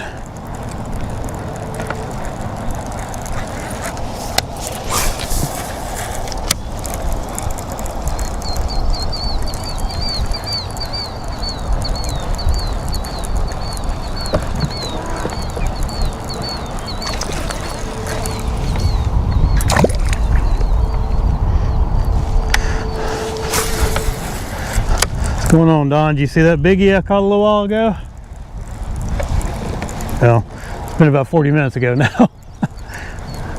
It's got kind of dialed into what I'm doing, but I mean, catch one that's almost 7, and then get some other good ones. You feel like you're doing the right thing, you know.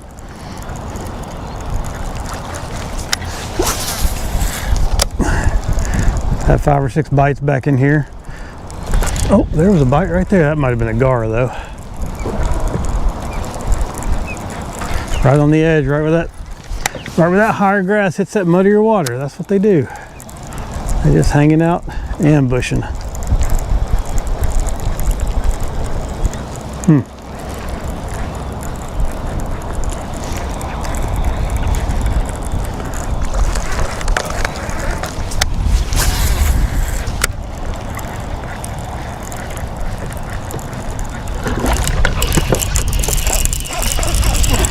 We got him. I don't know what we got, but we got him.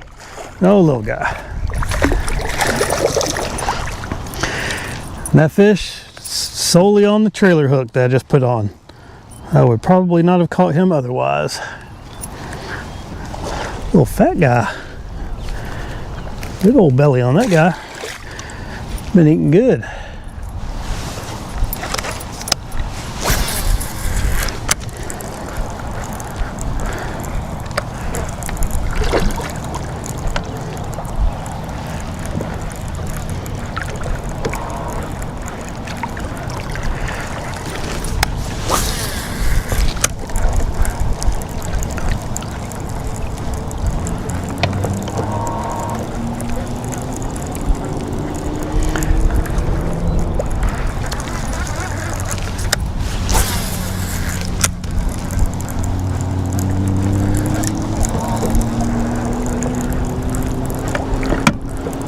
Oops.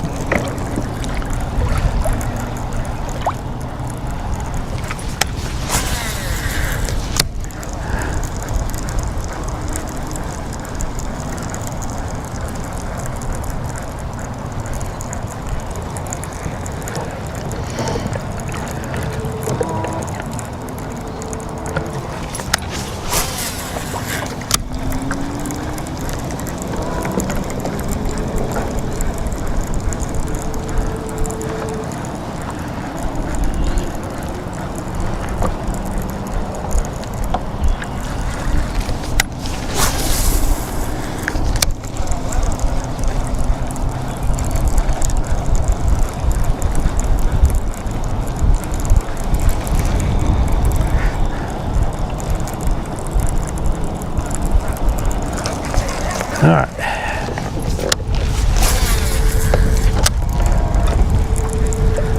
Work my way on back out here.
Somebody must have heard there's some fish back in here, because all of a sudden there's 4 more boats working their way this way.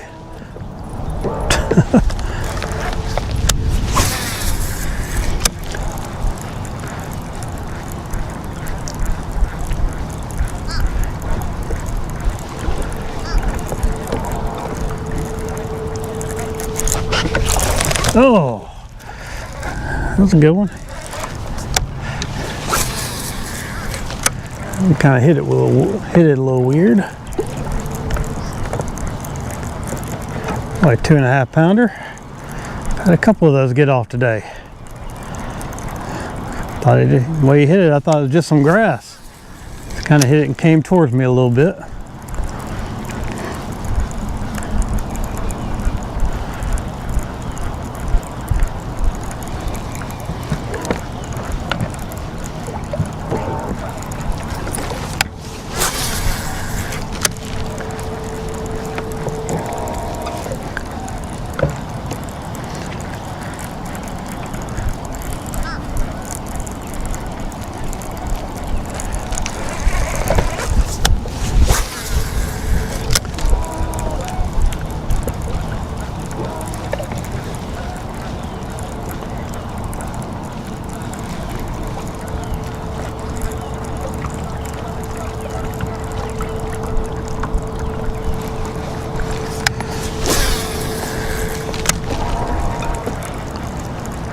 Definitely some fish hanging around in there now.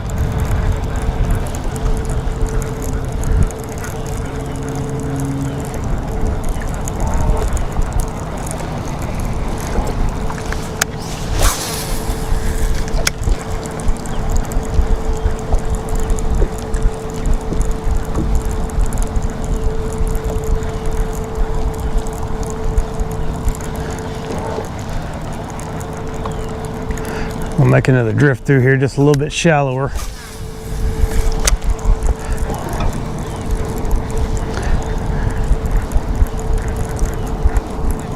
Actually, I'm gonna fish up about to where that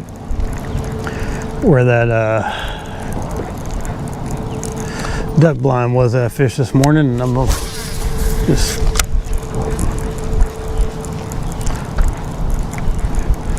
I'll just turn around and drift through. Just make a shallow pass.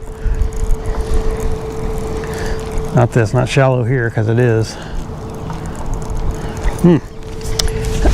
Still getting the shad spawn deal. They're following my bait around.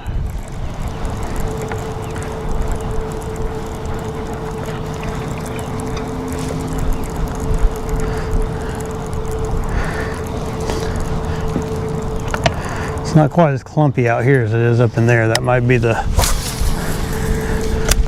the deal. It's just steady grass, it looks like, up through here. We'll get up there a little bit shallower.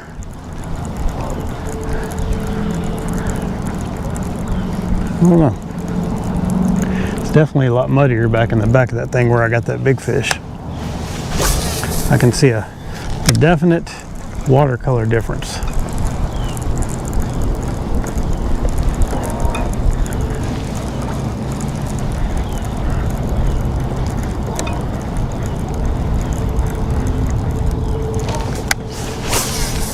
Alright, we're going to turn around and we're going to start working this way again. We'll work back in there one more time, because I don't think we caught them all.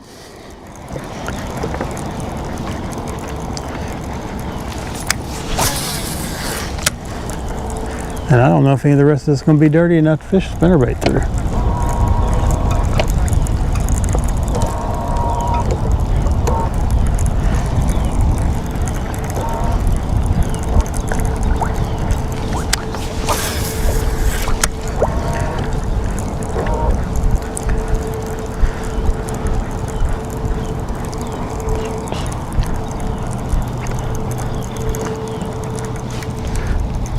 Had a few bites. Just right through here had a few bites. So we'll get in a little closer and just work a little column of the grass that we haven't really hit yet, and see if anything else going on up here.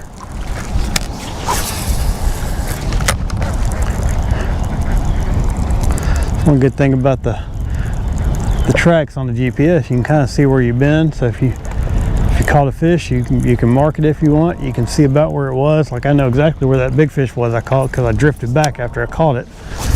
I didn't have to mark it. I got a big V where I drifted. Oh.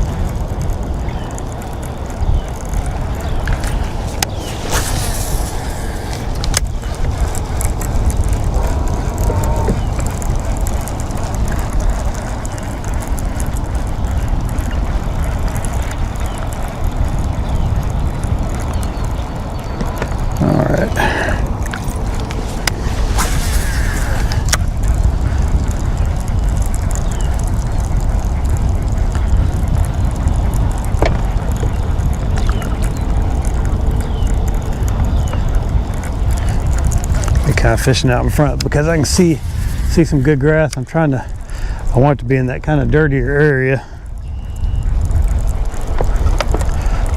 kind of in that dirty zone. I don't know if you can see it in front of me, but you can definitely tell where the really dirty water is versus this just stained.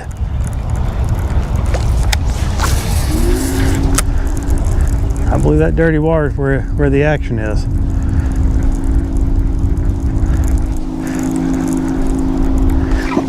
Well, we got to catch one right here too every now and then. There's a little guy out there.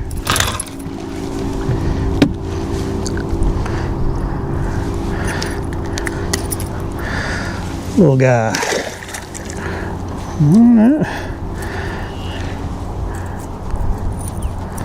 Also my skirt's acting all.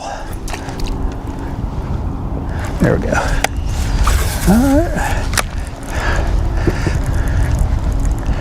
There's some fish in here, and I'm just going to kind of probably not going to hit the trolling motor very much. I'm just going to kind of let the wind drift me through here, nice and silent, and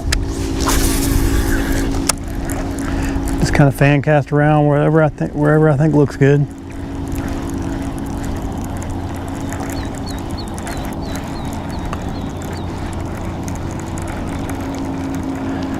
May have to bump it every now and then because I don't.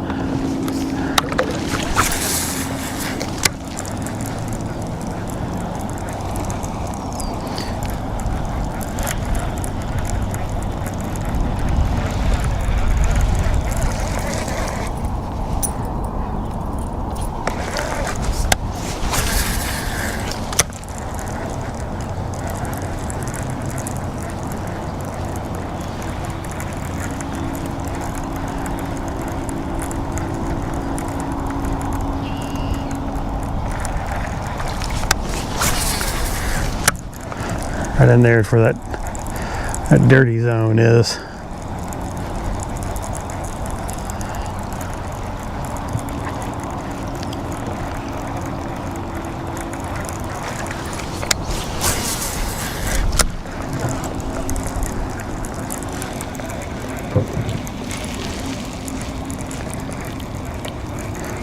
That's not bad. You get any size with them, Don?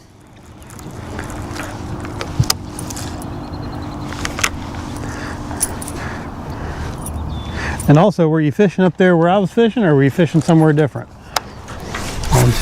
I'm curious. Curious if they were still biting where I was at, or if just trying some other stuff.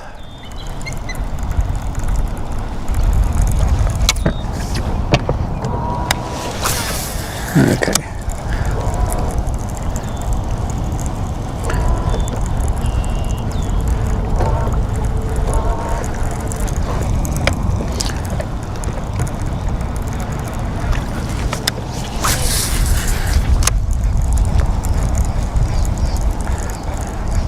Kapow. Let's see. That's where they're supposed to come and get it right there. Whoosh.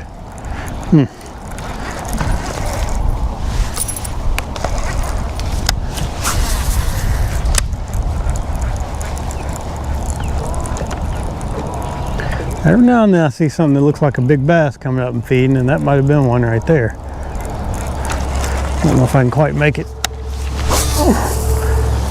That might be enough.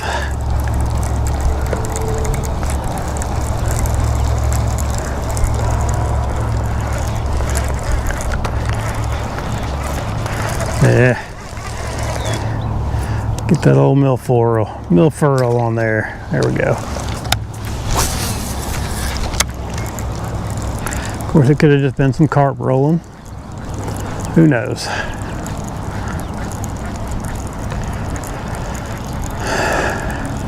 Oh man, my back's stiff.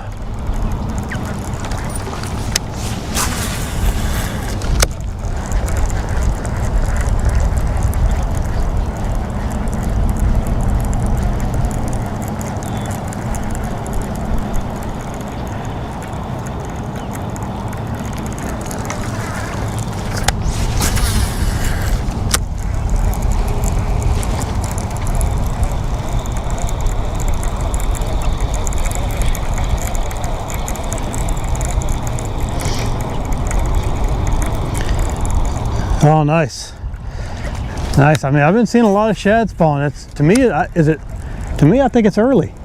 I didn't think it usually happened until May or June normally, but maybe I'm just when it gets really hot. Well, I mean, it's already been hot, so I just think it's early because this water temperature's already getting up.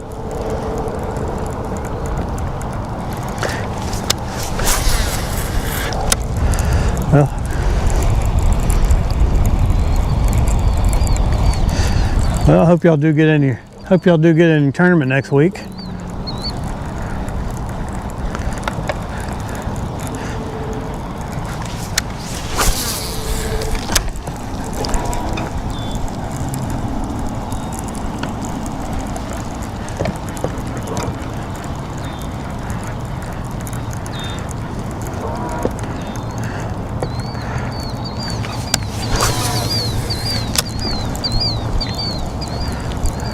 I know last week, every day of the week was a nice day to be out.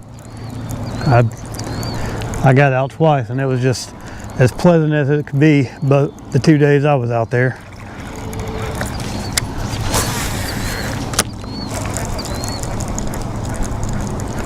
Come on, biggin. I just feel like there's a couple more big ones hanging around in here. I just know there is, or else I wouldn't be going back and forth.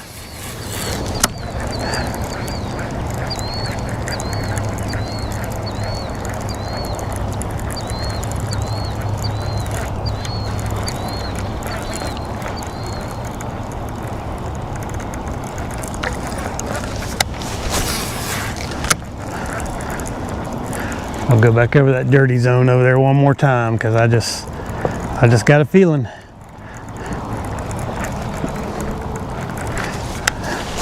I got a fever, and the only cure is more cowbell.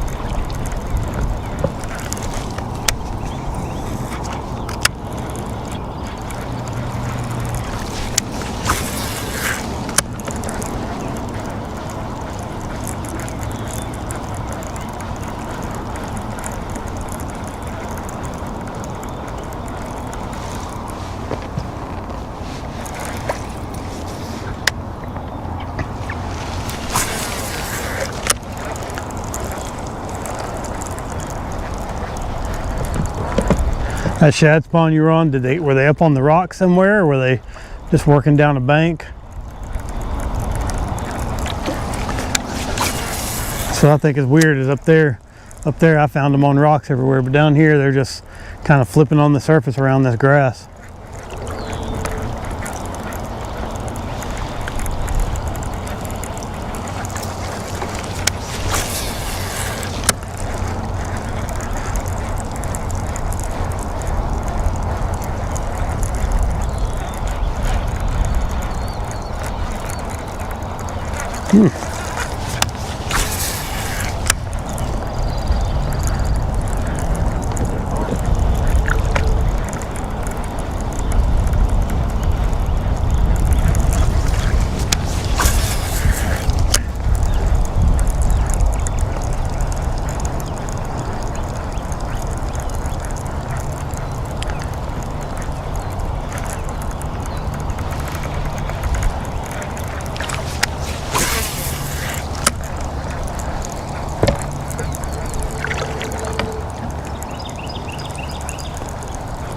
Whammo.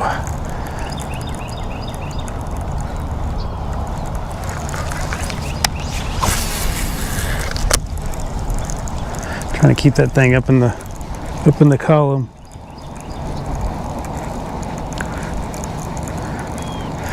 Oh no, man. No. This watercolor is perfect. Got 613 earlier. You missed it. You could have been out here with me, old man cave. If y'all are gamers, check out Online Man Cave. Just show you how to beat them using no special weapons. Now this watercolor is great, man. For what I'm doing, this spinnerbait. You have to rewind a little while and check that thing out.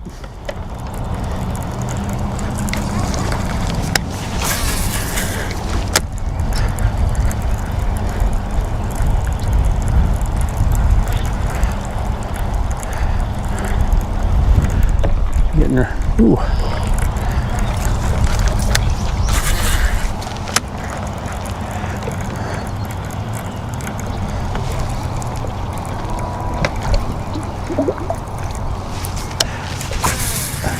Yeah, bro, I got a big shadow this morning.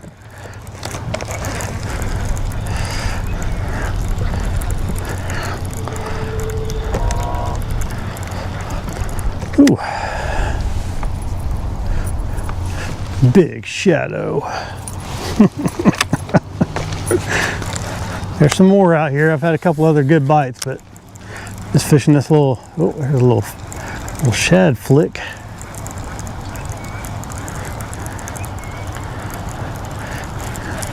It's weird, man. This is a weird deal right here. Never caught them where there's carp actively busting all over the surface and stuff. If I didn't catch a big one, I probably wouldn't have stayed in here. Actually, I definitely wouldn't have stayed in here, but I've had 5 or 6 bites now, so it's working out. Just too much crap on the surface.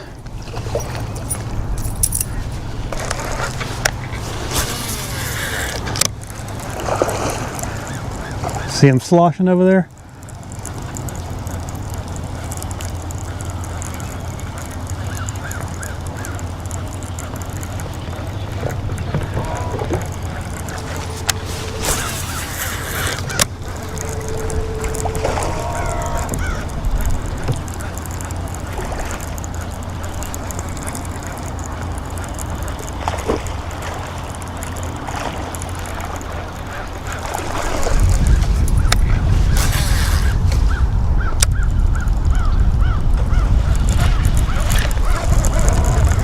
Tried to foul hook me one, didn't work out.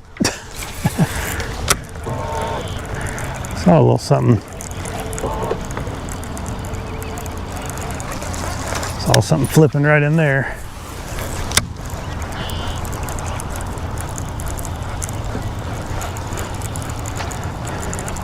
Saw something flipping way back. Ooh, what did I just hit?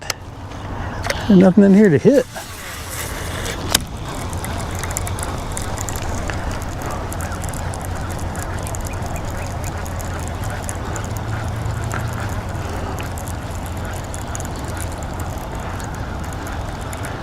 Little stumps roaming around in here too, it looks like.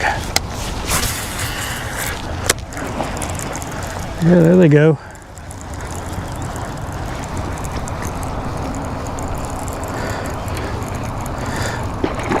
Yeah, I was on spinnerbait. I'm on Chickamauga. I'm at Chester. I put in at Chester Frost on the other side of the lake from where we usually fish.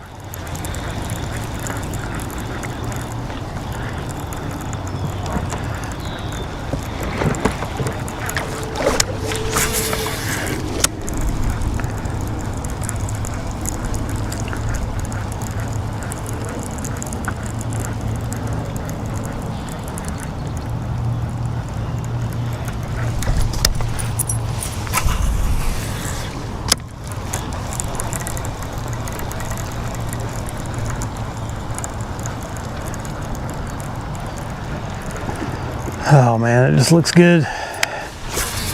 I'm There's a couple other little pockets out here. I don't know if they're going to be as dirty as this one is. I think that dirty's helping me.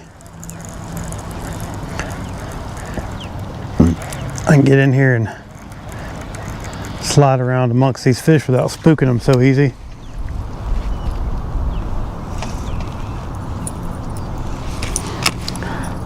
It was probably before that.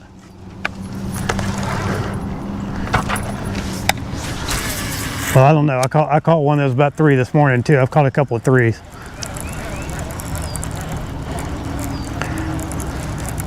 If you can do the math, it was around 9:30 this morning.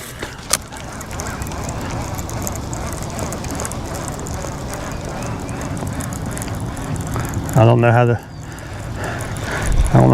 how far back that is. Was it about an hour ago? You go back about a little bit more than an hour, you'll find it. Hour and 15, hour and 20 maybe.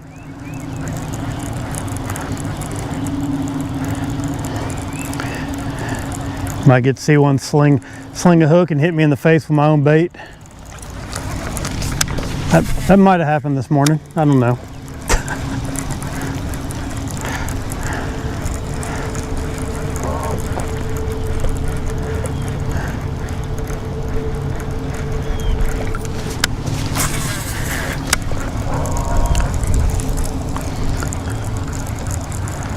Really hit this zone up right through here this morning. Got some dirty water in here too. We'll kind of fish our way out in the dirty over here. My goodness, there's just boats everywhere.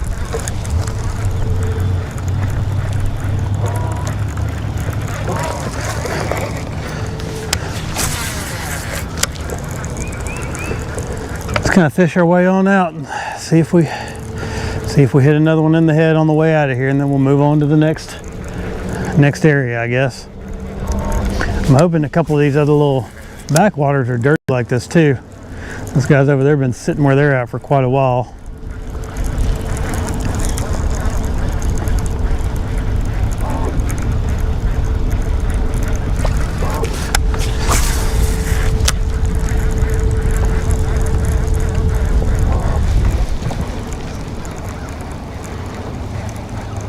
Oh yeah, we've been partying on the roof this morning now with the Cristal.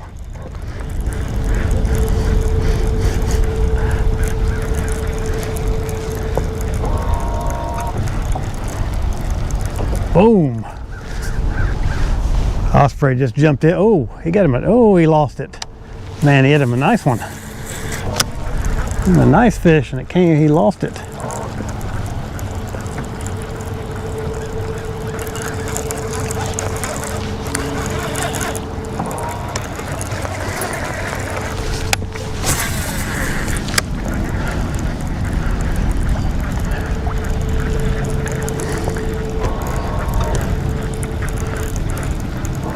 Well,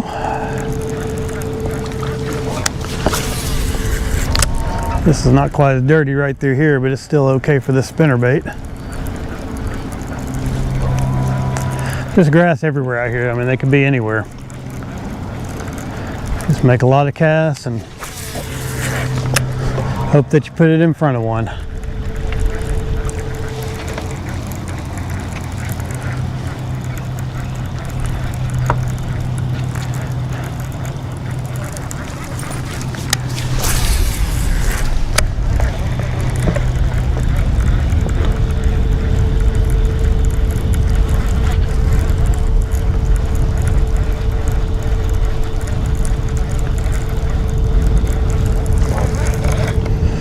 Ooh.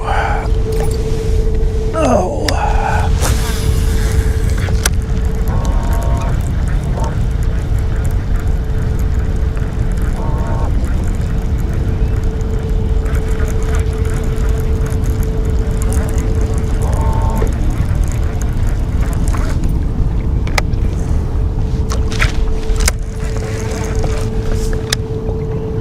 Well, get off.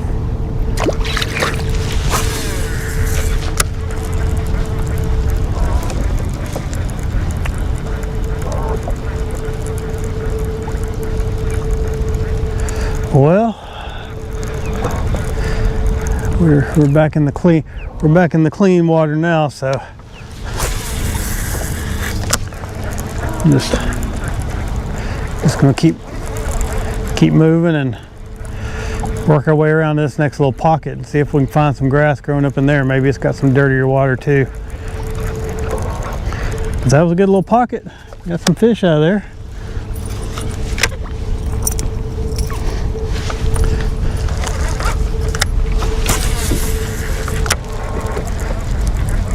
Just burning this little spinner bait. Not really burning it, but I am keeping it within sight. This bigger blade, bigger blade and smaller weight, you don't have to fish it real fast to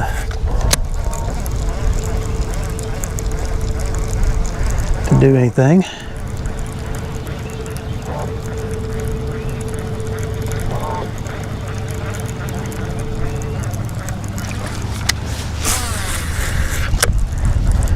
So this particular bait's a little bit gaudy for this clear water. I may go back to that while I'm working my way around. I may go back to my my double willow leaf. Yeah, I think I will.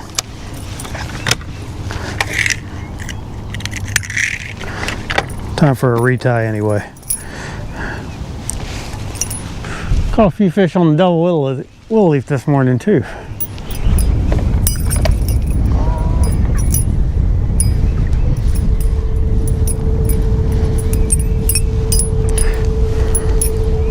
Nothing of repute like the single spin though.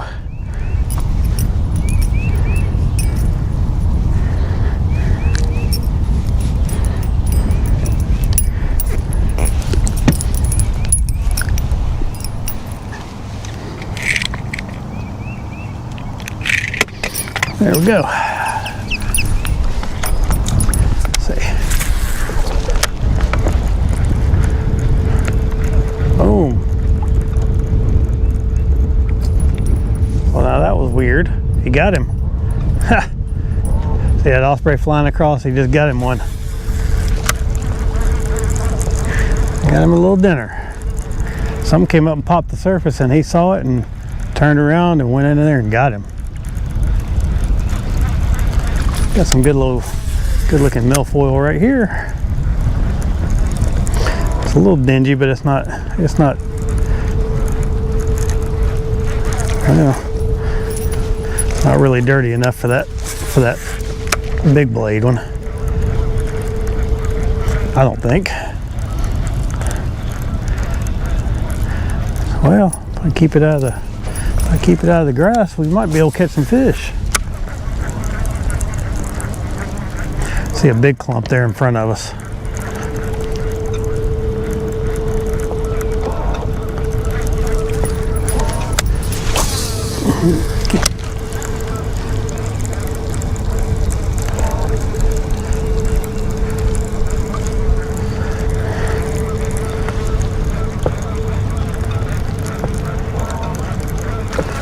Little solo. It's a big isolated clump there. I'll be a fish on that.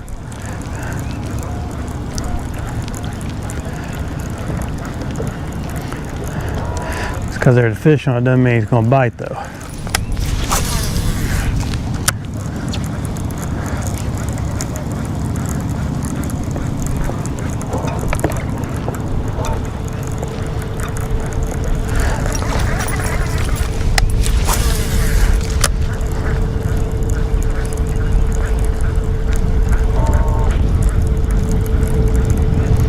No bite. That's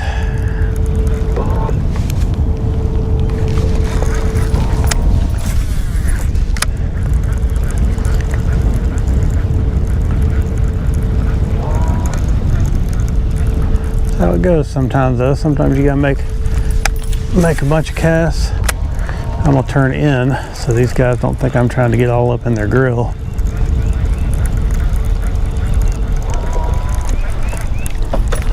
Last thing I want is some grill getting up in.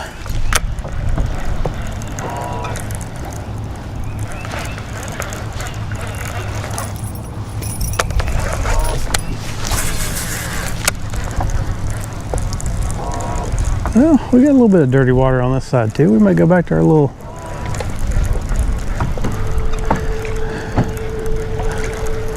You can tell if it's dirty or if it's just shallow. It is really shallow right here. I'm just gonna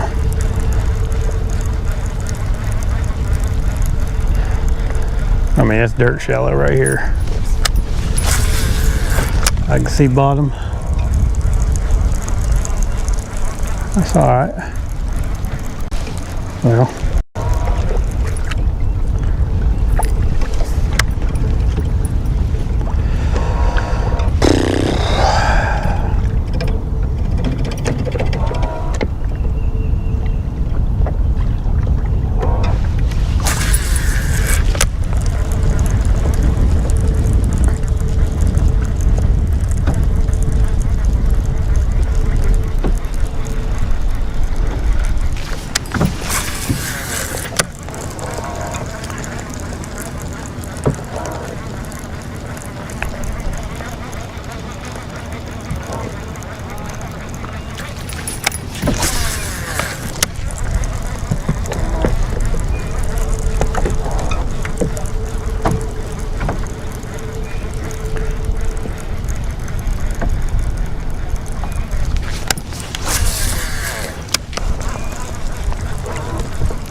see some little dark spots on the bottom, but it doesn't look like there's a whole lot to it.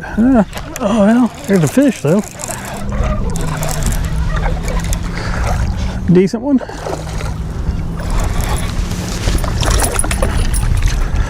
Decent one. Ooh.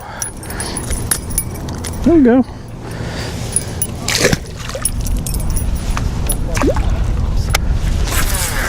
That little shallow water basin. Just some little dark spots on the bottom with some grass. Came up there and thunked it.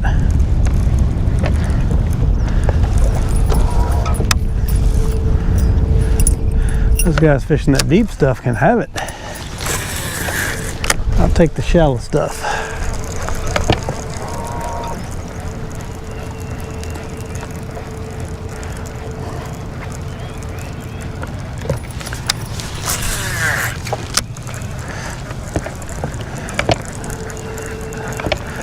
Doesn't look like the water's real dirty out here though, so I'll probably stick with this double willow leaf. Nope, I'm missing some comments here. What do we got? Ha.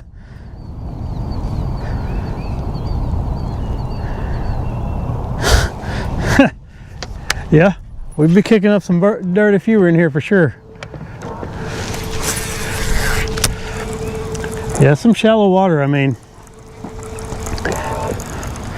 mean, it's April. Fish go shallow in April. I mean, that's what they do. You're gonna, and it's got a little bit of stain to it, which is just perfect. My depth finder says 1.6 feet, so it's probably about 2.5 feet in here. And I'm just seeing this. I can just see these little dark spots of grass out here, and that's what I'm casting around. There he is. There's another good one. Yeah. All right. Oh, that's a decent one. That's a decent one. 2.5 pounder maybe. Just flop him right on in here. Well, two. Yeah. There we go. Boom. Nice one.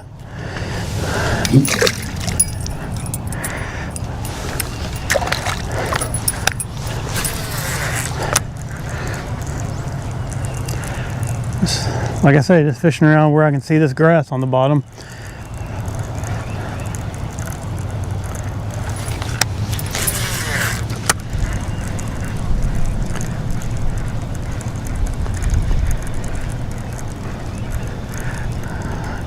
Good little bite.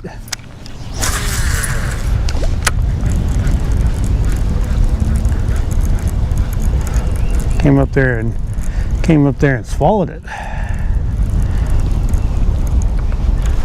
That's good.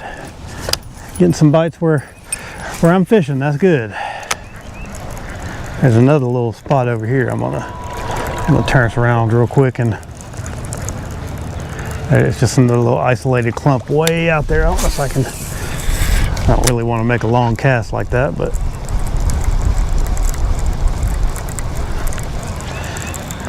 yeah, I'm not gonna make another long cast like that at that spot.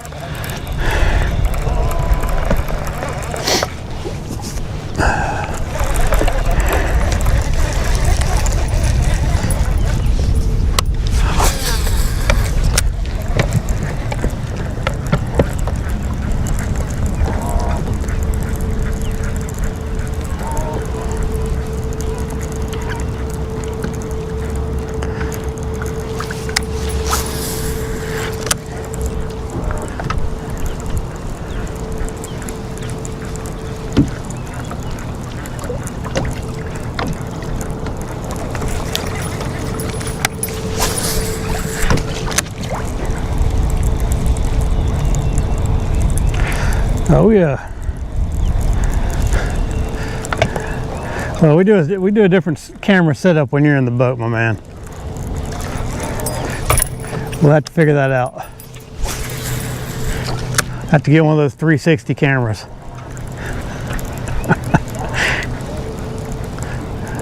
That way it can see around you.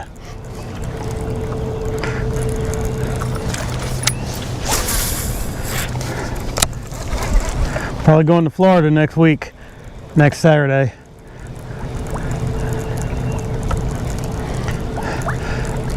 Hopefully I'll have some good, we'll try to do some live saltwater fishing this time. See if anybody's interested in that. If I'm doing it in the, if I'm doing it in the kayak, it's really cool because I'm making a bunch of like little skip casts under mangroves and stuff. And you catch a lot of fish. We'll see about the tarpon. I don't know if there's going to be any, if we're going to get any poons or not out there.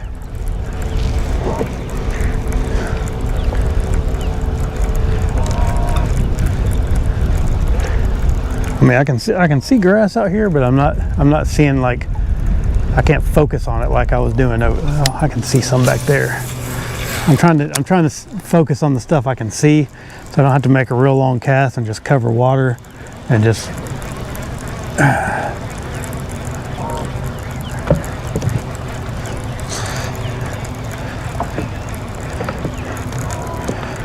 waters.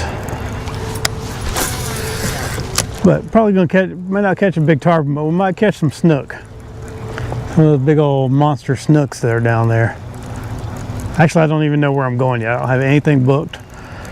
I reached out to the place that I normally stay and I asked them if they had any availability, and then I might go to Homosassa, which is just north of Tampa, and try that since I've never been there, and it's supposed to be really, really good.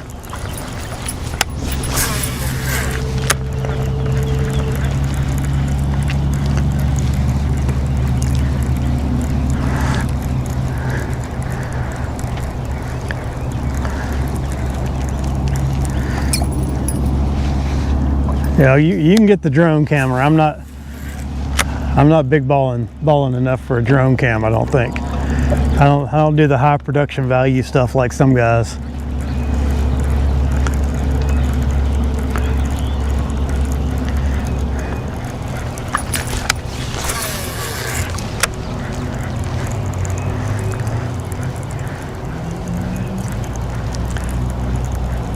There's some dark water a little bit further back in here, but I know that's super shallow up in there too. Might be too shallow to even bother with.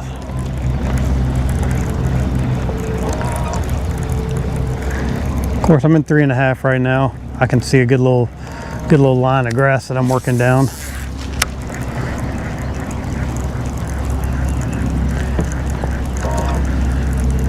There's a couple of little ditches that come in here, and they kind of, it's got a little depth to it, so.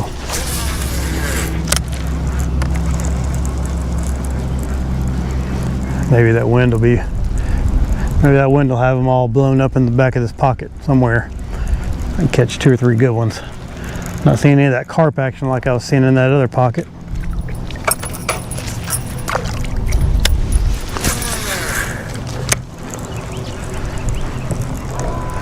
All right, I'm kind of on top of that grass now.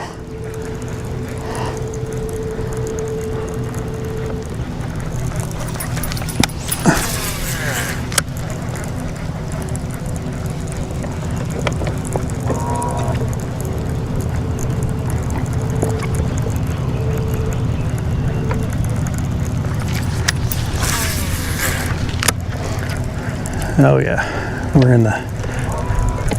we'll get some good looking grass up in here now.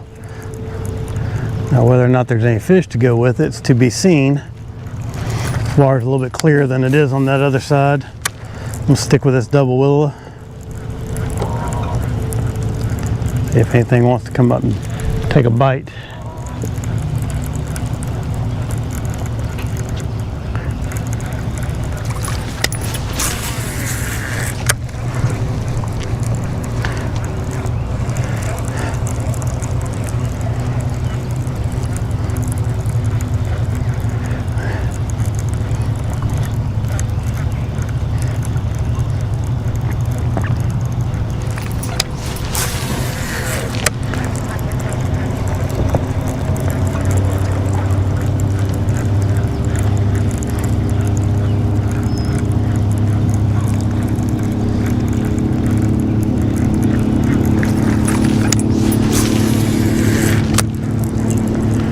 Stuff right through here is not real high off the bottom. I'm gonna let it drift me in here a little bit further and see if, there we go, we're hitting a little bit of it now. I like that stuff that's a little bit taller. This stuff really isn't coming off the bottom too good right through there, but right there's a little bit. It's getting there. When I get a little shallower, it's getting closer to the surface. How about that?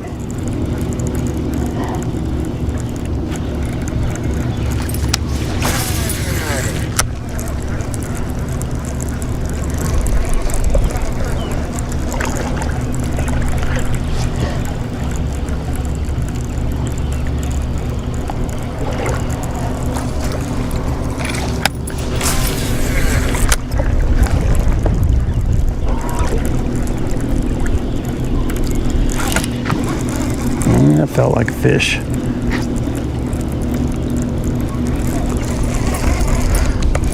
Maybe not. Maybe not.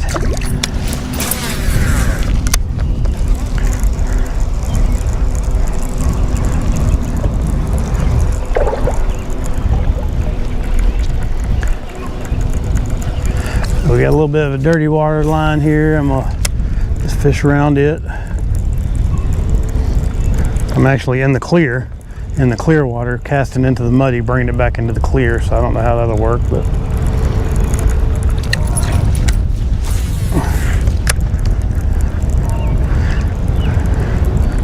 some of the better grass is actually on the next, there's a little point that comes out here, and then you got to kind of go around, and then there's another little area, and some of the, stretch out a little bit, some of the better grasses on that side, I think. Get some good pondweed normally, but this water's been so low, who knows?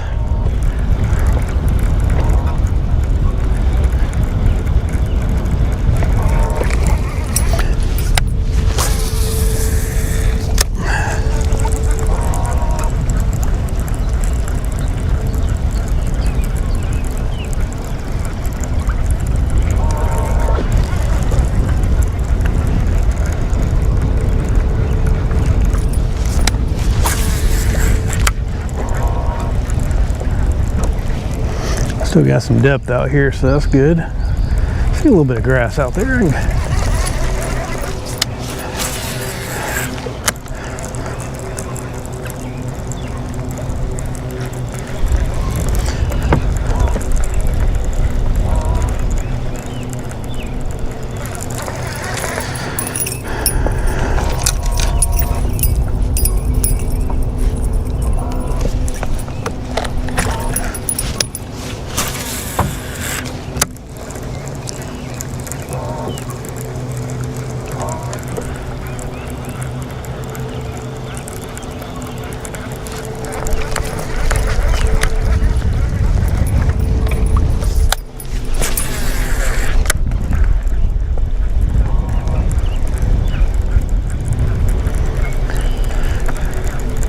There's like a weird little mud line right here.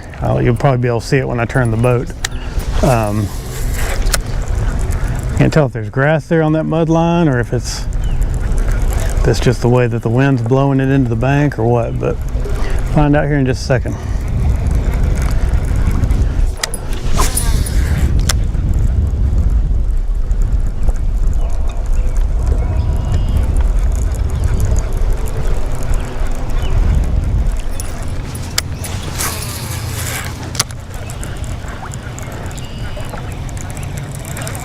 Yeah, it feels like there's some grass there. Okay. I'm just going to kind of cast into that dirtier stuff and work it into the clean. Yeah, we got grass all out in here. This is good.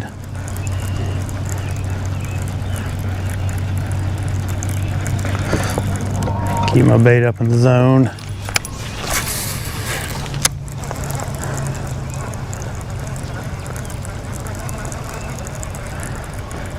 Ooh, yeah, it's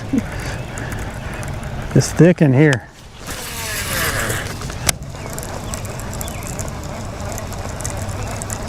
And keep that bait high. Buzz it over the top of this grass. There's another little. We're gonna work this, and then there's another little line, a little shallower section right there, or not shallower, it's cleaner. It's a clean section where there's grass and with some holes and stuff in it. This doesn't have a lot of holes where you can see all the way to the bottom.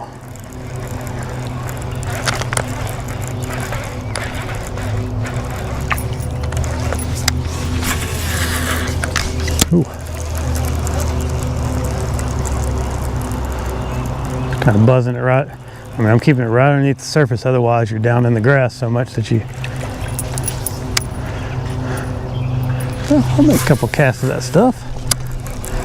I mean, it's not going to be fun getting out of here. I may have to make some noise getting out of here, but maybe we'll catch a fish or two in the meantime.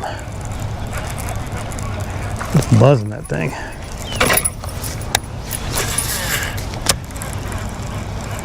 Fishing some of those little pockets that are showing in that grass.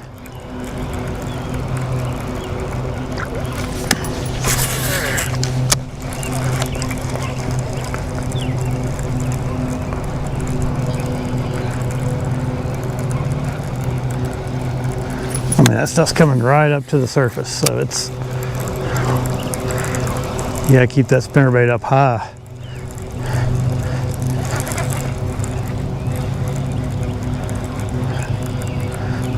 Some situations there's a little weight coming out of that thing.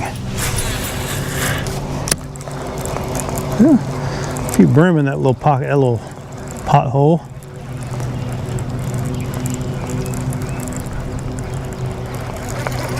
Yeah, good little potholes out here with some little brim and stuff in them.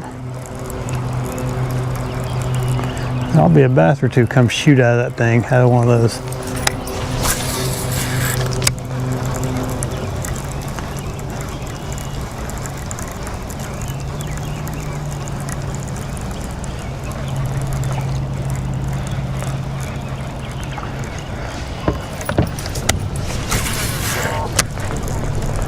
I think this is another one of those deals like we had on the other side where we need to be out a little bit where there's some color in there, but we're gonna go going up in here a little bit more anyway. Just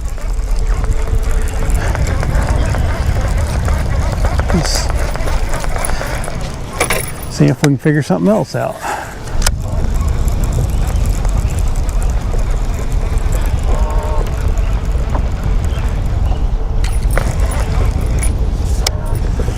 Not really seeing any fish. Seeing some. I'm not gonna go all the way up in there. I just don't think it has the right depth I want.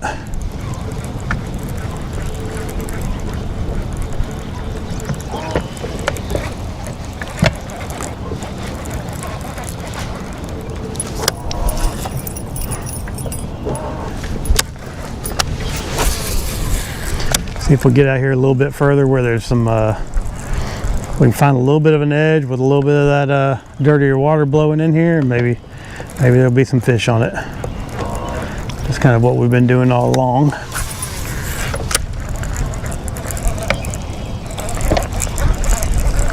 Whew.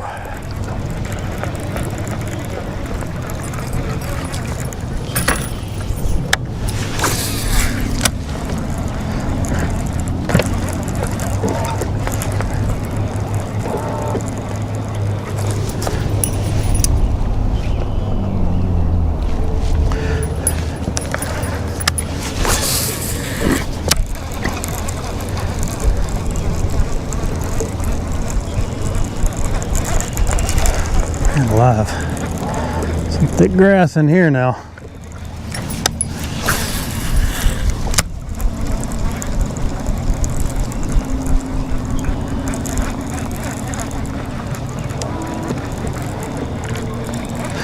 Oh man, this stuff just looks so good.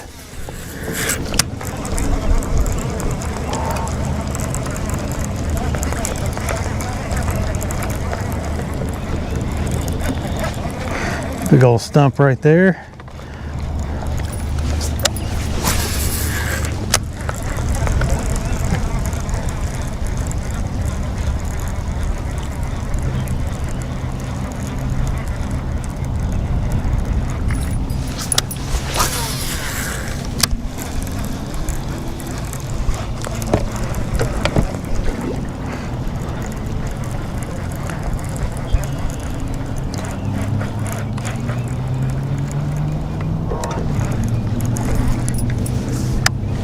All right, now we're starting to see that where that dirty water hits that grass.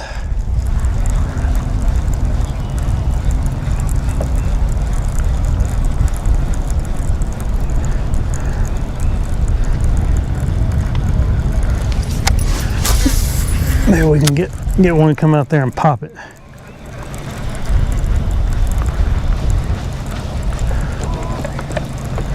We'll kind of work out. There's a little point, looks like, comes out right here. We'll work that and then we'll turn around, we'll work the other way.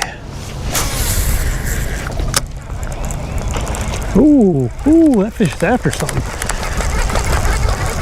Little bass right there just came up and got after some shad. Oh, he hit mine, he hit it. Thought he did. Might have just been that. Well, something just swirled up there and got it some bait, but did not get mine.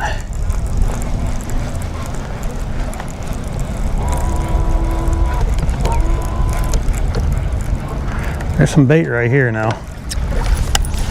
I'm spooking some stuff as I'm coming through.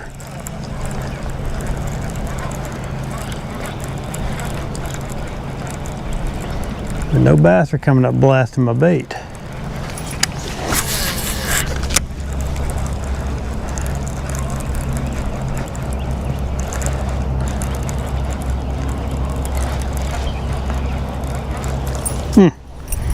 Well, keep on pressing.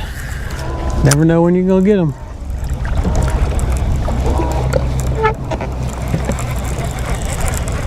Thought they would.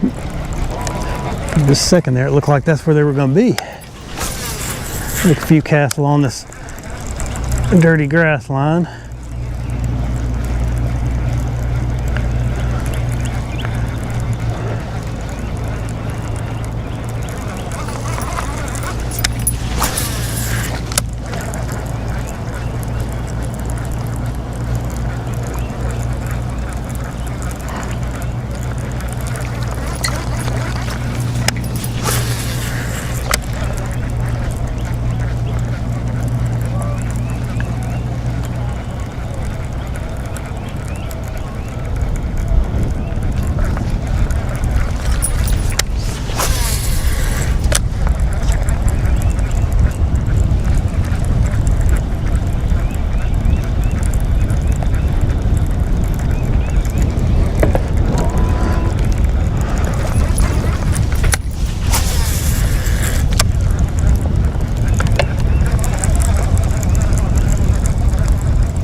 Try that smaller one again. I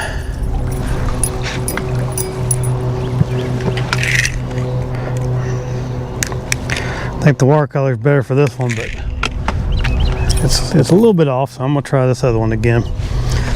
And this is the one we caught most of our fish on today, even though not in the clearer water.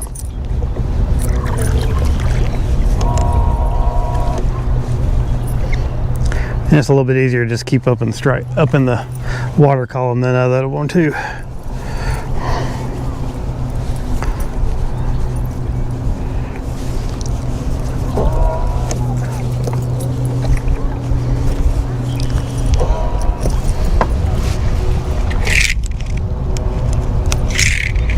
All right.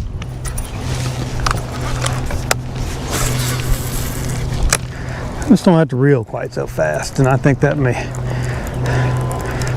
speed makes a difference. That thing just thumps along and then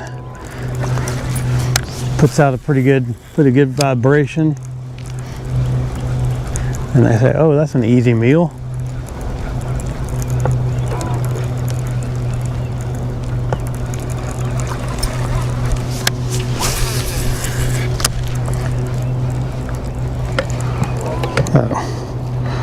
Somehow I turned my trolling motor down.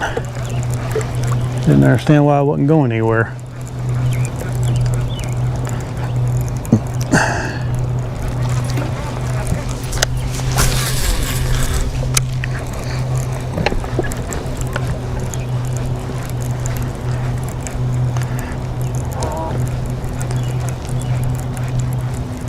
This is a similar situation that we had over there with the dirty water, but it's not as dirty.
Oh, I can see a little bit of this grass growing under here, but I think I'm gonna go back and work along this line where the real tall stuff kind of hits the dirtier water. I think that might be a little bit better than what I'm doing. Got a little bit, you got some holes you can work through. Ooh, that water's fairly clear. Whatever. We'll either catch them or we won't.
Got a dog going after some sticks over there.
Well,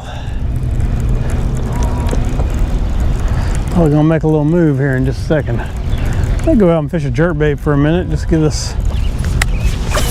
my arm a rest. My left hand's hurting a little bit from holding this rod all morning and hauling in these big fish.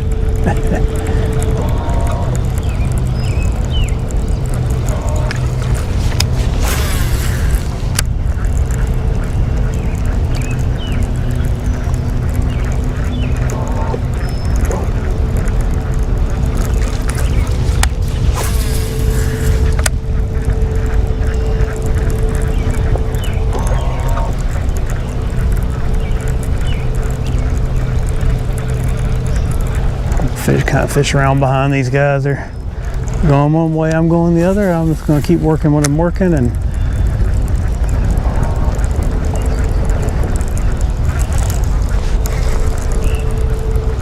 see if we get any more bites. Just keeping the boat going here. Just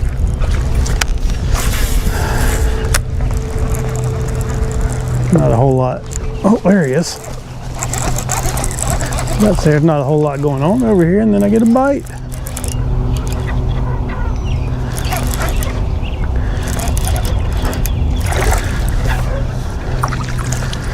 Little guy, got him on my stinger hook.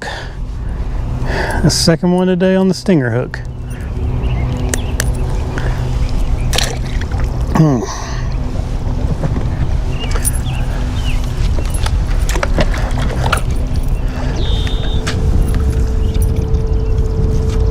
There we go.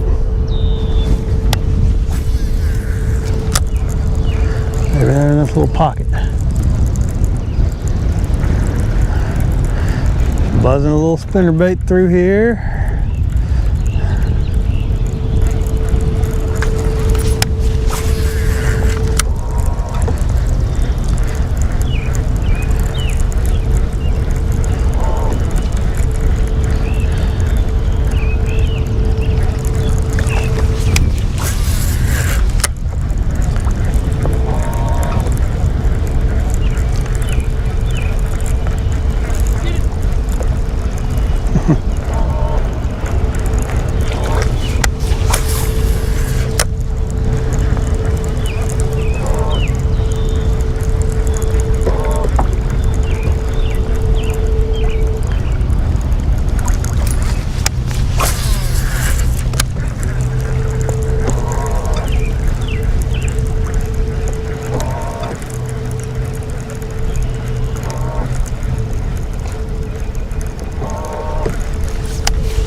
just kind of going out towards the open water a little bit. Let's see if we'll get anything hanging out right through here.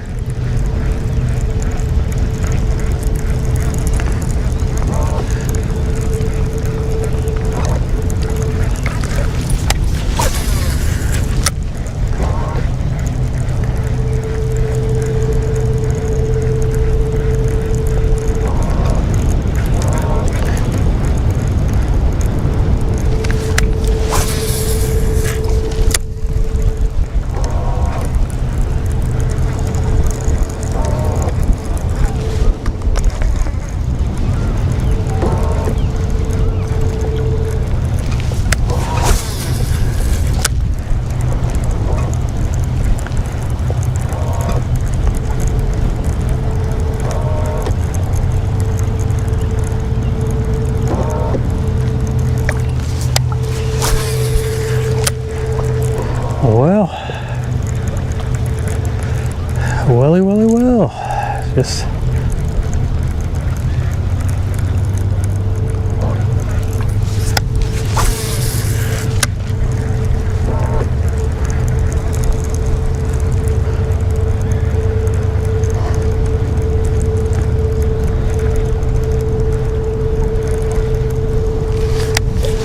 a few little something there, brim or something chasing it up.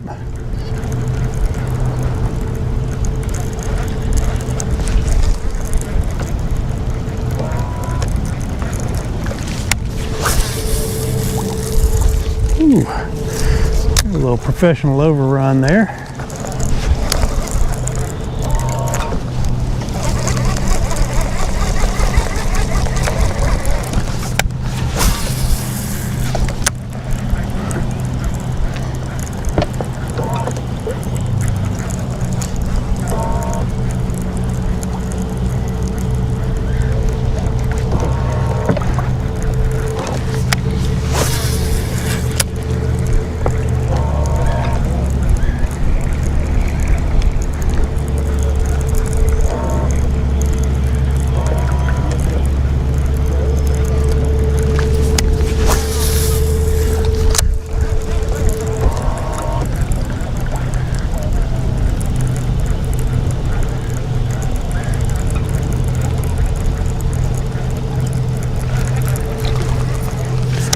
Alright, we're gonna make a couple more casts. Looks like we're getting out of our dirty water zone here.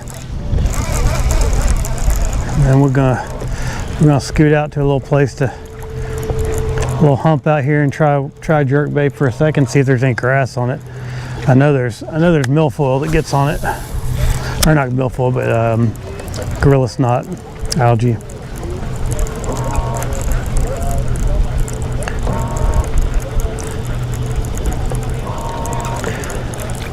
All right, maybe a couple.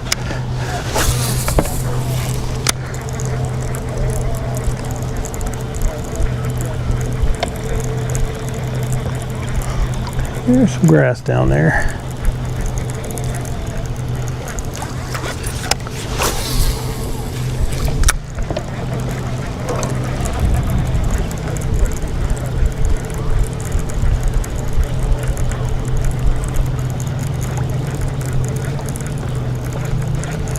All right, let's make a little quick move, try something a little different for a few minutes, and give me a little chance for my arm to recuperate after all that cranking. I'm probably gonna put the spinnerbait back on, but for now we're gonna take a little break.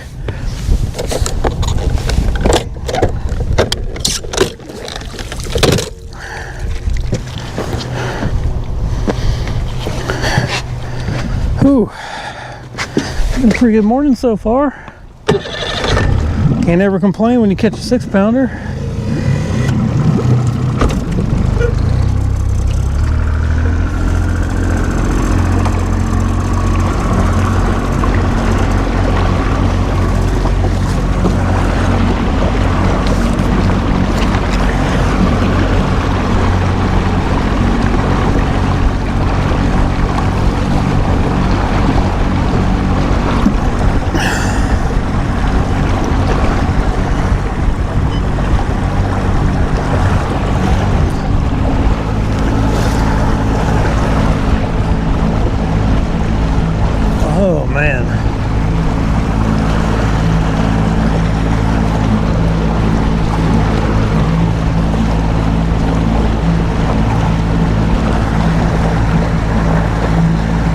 Appreciate everybody tuning in to watch today. Doing a little spinner baiting, about to do a little jerk baiting over here on this little hump.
All right,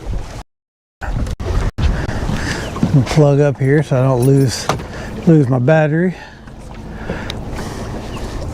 It's just a big hump out here. Got some gorilla snot on it. I'm gonna see if it's got any other like milfoil or any other grass growing off of it. I'm not sure. And I'm just gonna use this junior today. It's a little bit lighter.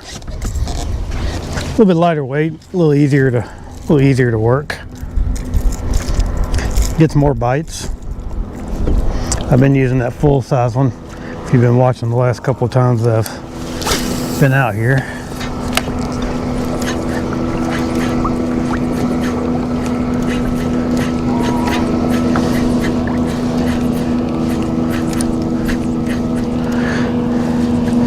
Really not up in the right zone yet.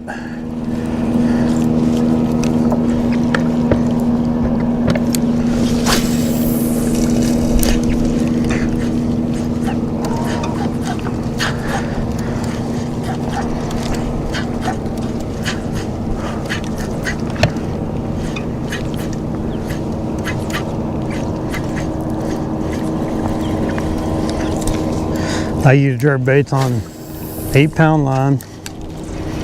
There's 8-pound straight fluorocarbon.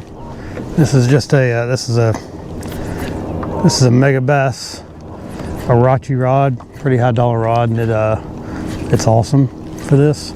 It's the absolute perfect rod for this bait and the X1.5 plus 1 I fish in the wintertime a bunch, and this is the best. I mean, it's a perfect rod for me for this.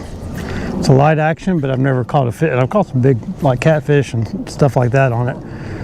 I've never, oh, speaking of fish, never caught a fish where I felt, oh, he got off. Where I felt like I was overgunned.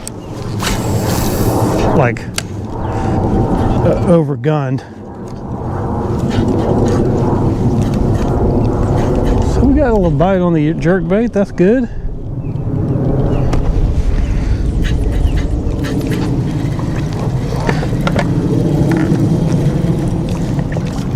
So it's, you know, it's a Mega Bass system.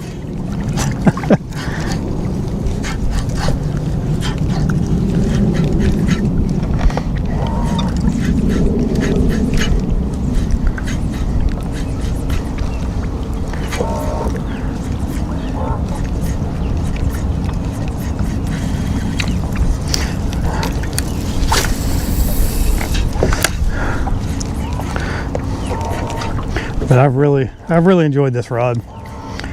I bought it last year in December, I think, for some of that wintertime jerkbait stuff, and I really enjoyed it. It's amazing, and it's super light, so I can do this all day long, and it doesn't really fatigue me that much, especially in the winter when I'm not fishing it quite as fast.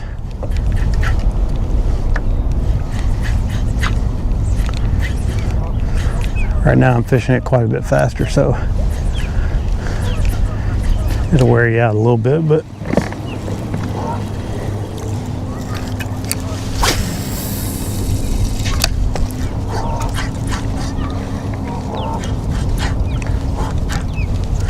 Got a bite on it. There's another hump on the other side. When we get done with this one, we'll scoot over there and fish, hit that, and then I may go up in this other creek and see if there's anything going on in this other little back pocket creek over here. It's got that one's got some pretty good rock on it.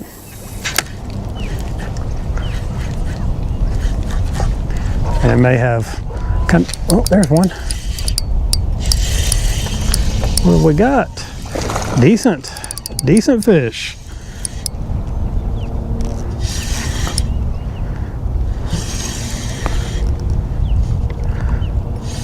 Not as decent as I thought. All right, let's swing him on. Oh yeah, there we go. Get him over here. It's just a little bit easier for me to get down and get him on this side. And then I can show him off too. Not that this one's all that much of a show off. Ooh, okay, come on. There we go. Got him. Little jerkbait bass. Just completely switched gears on them, didn't I? They thought, oh, spinnerbait. And then all of a sudden, here comes a jerkbait at them. Well, all right, come on. There we go. Pretty fish. That is a pretty fish. He's not that super dark green. He's just green. All right.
Oh, we got a little bit of milfoil, a little bit of snot. Not much though.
Ooh, my back's sore. It's all right. All right. Fishing this with this water's warm. Well, it says 74 out here. In the very back of that creek, we're in the 70 now. We're at 74. So, I can pretty much fish this as fast as I want to.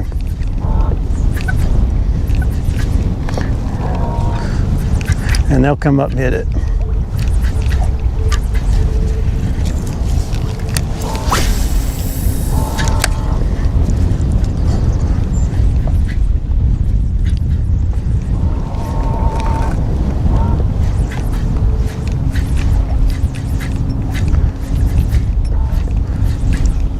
If they're around. And if they want to, they'll hit it.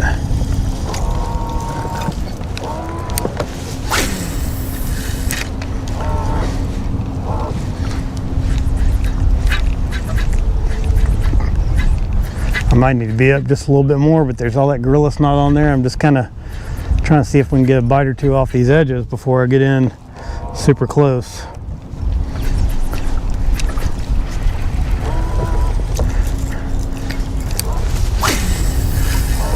But maybe what we have to do.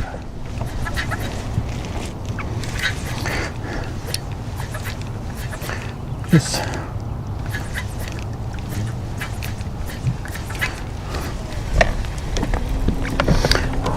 be honest, I wasn't expecting to get a bite that quick. I don't fish this hump very often because it's a little bit tricky to fish with the gorilla snot on top.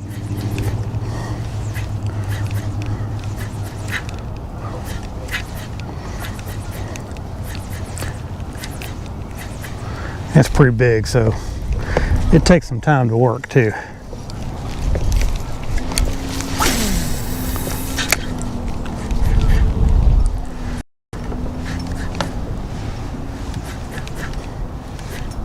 There he is. Ooh, the fish might have some weight.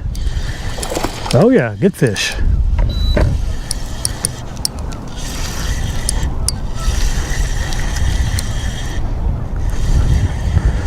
Well, there we go. I'm just going around this side, and we'll try to spot lock if it'll stay locked up for me. That's a good fish. Oh yeah, pulling a little drag there. So I'll say this is a light action rod, but it does good. It does good on these, especially this size fish. I mean, it's fun. But it doesn't feel like they're overpowering you. All right, come on now. All right, here we go. Get my bait. I get a lip lock on him. There we go. It's a nice one.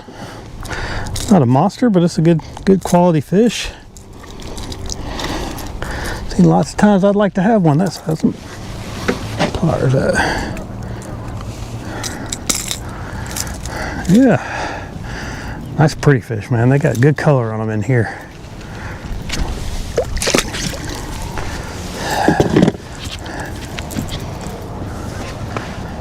All right.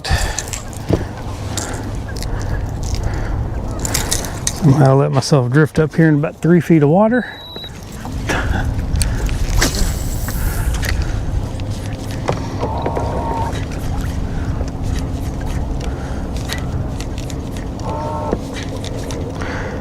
Pull that a little deeper here, so that's a nice one. That's the kind I like catching on this rod, like little 2.5, 3 pounders.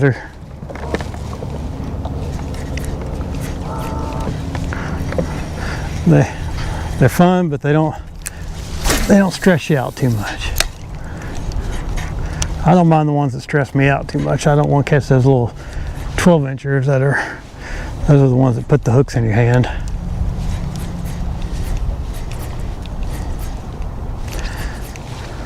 I've had quite a few hooks in my hand. Last year I had a bunch.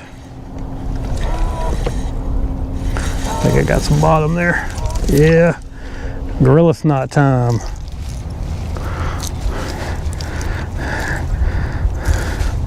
That's all right though, because that's what they're living around.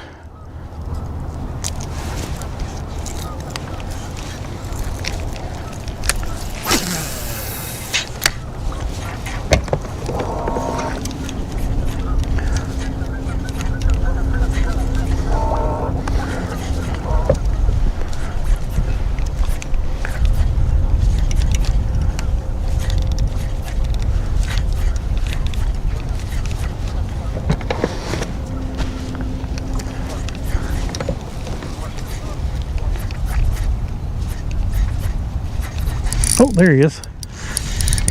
Hit it way on out here. Oh, came off.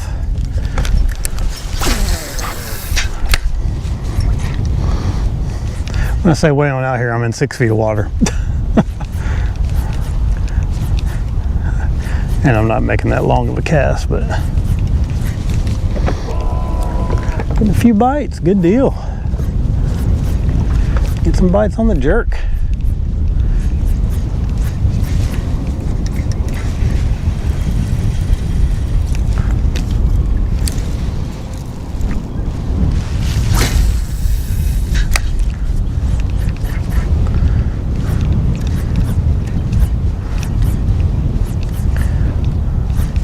The wind feels like it's laying down a little bit, but it may just be where we're at. If I go back to where I was earlier, it may be the same deal.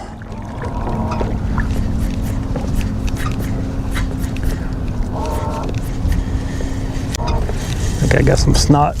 No, I got some milfoil.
That little 110 Junior really gets bit, man. I mean, I don't know what it is about those jerk baits, but they're just awesome fish. Fish really respond to them.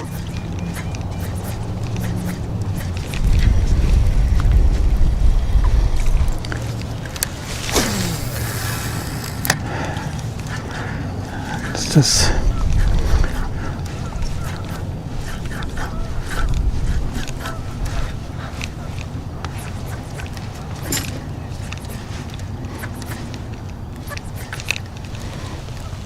oh man, back's tight. Ooh, oh, I think that was just some. I think that was just a little bit of milfoil down there. Yeah. Hit that stuff with your jerk bait and it just stops.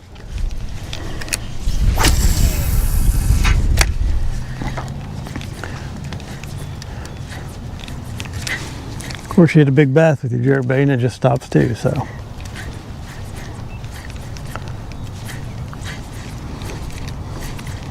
Sometimes you never know.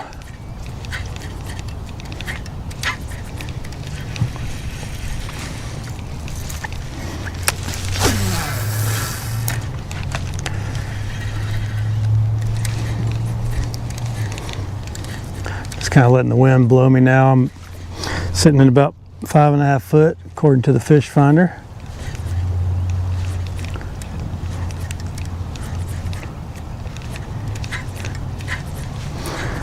I have a little spot marked over there where I had some grass found a few years ago.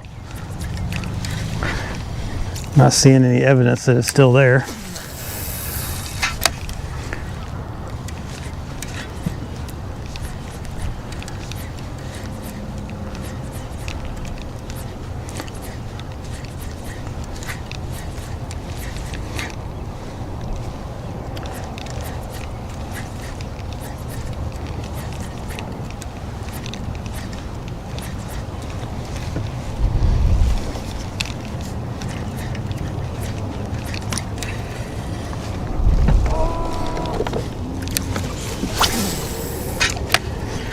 Yeah, I didn't like that cast. Starting to warm up. I'm going to come out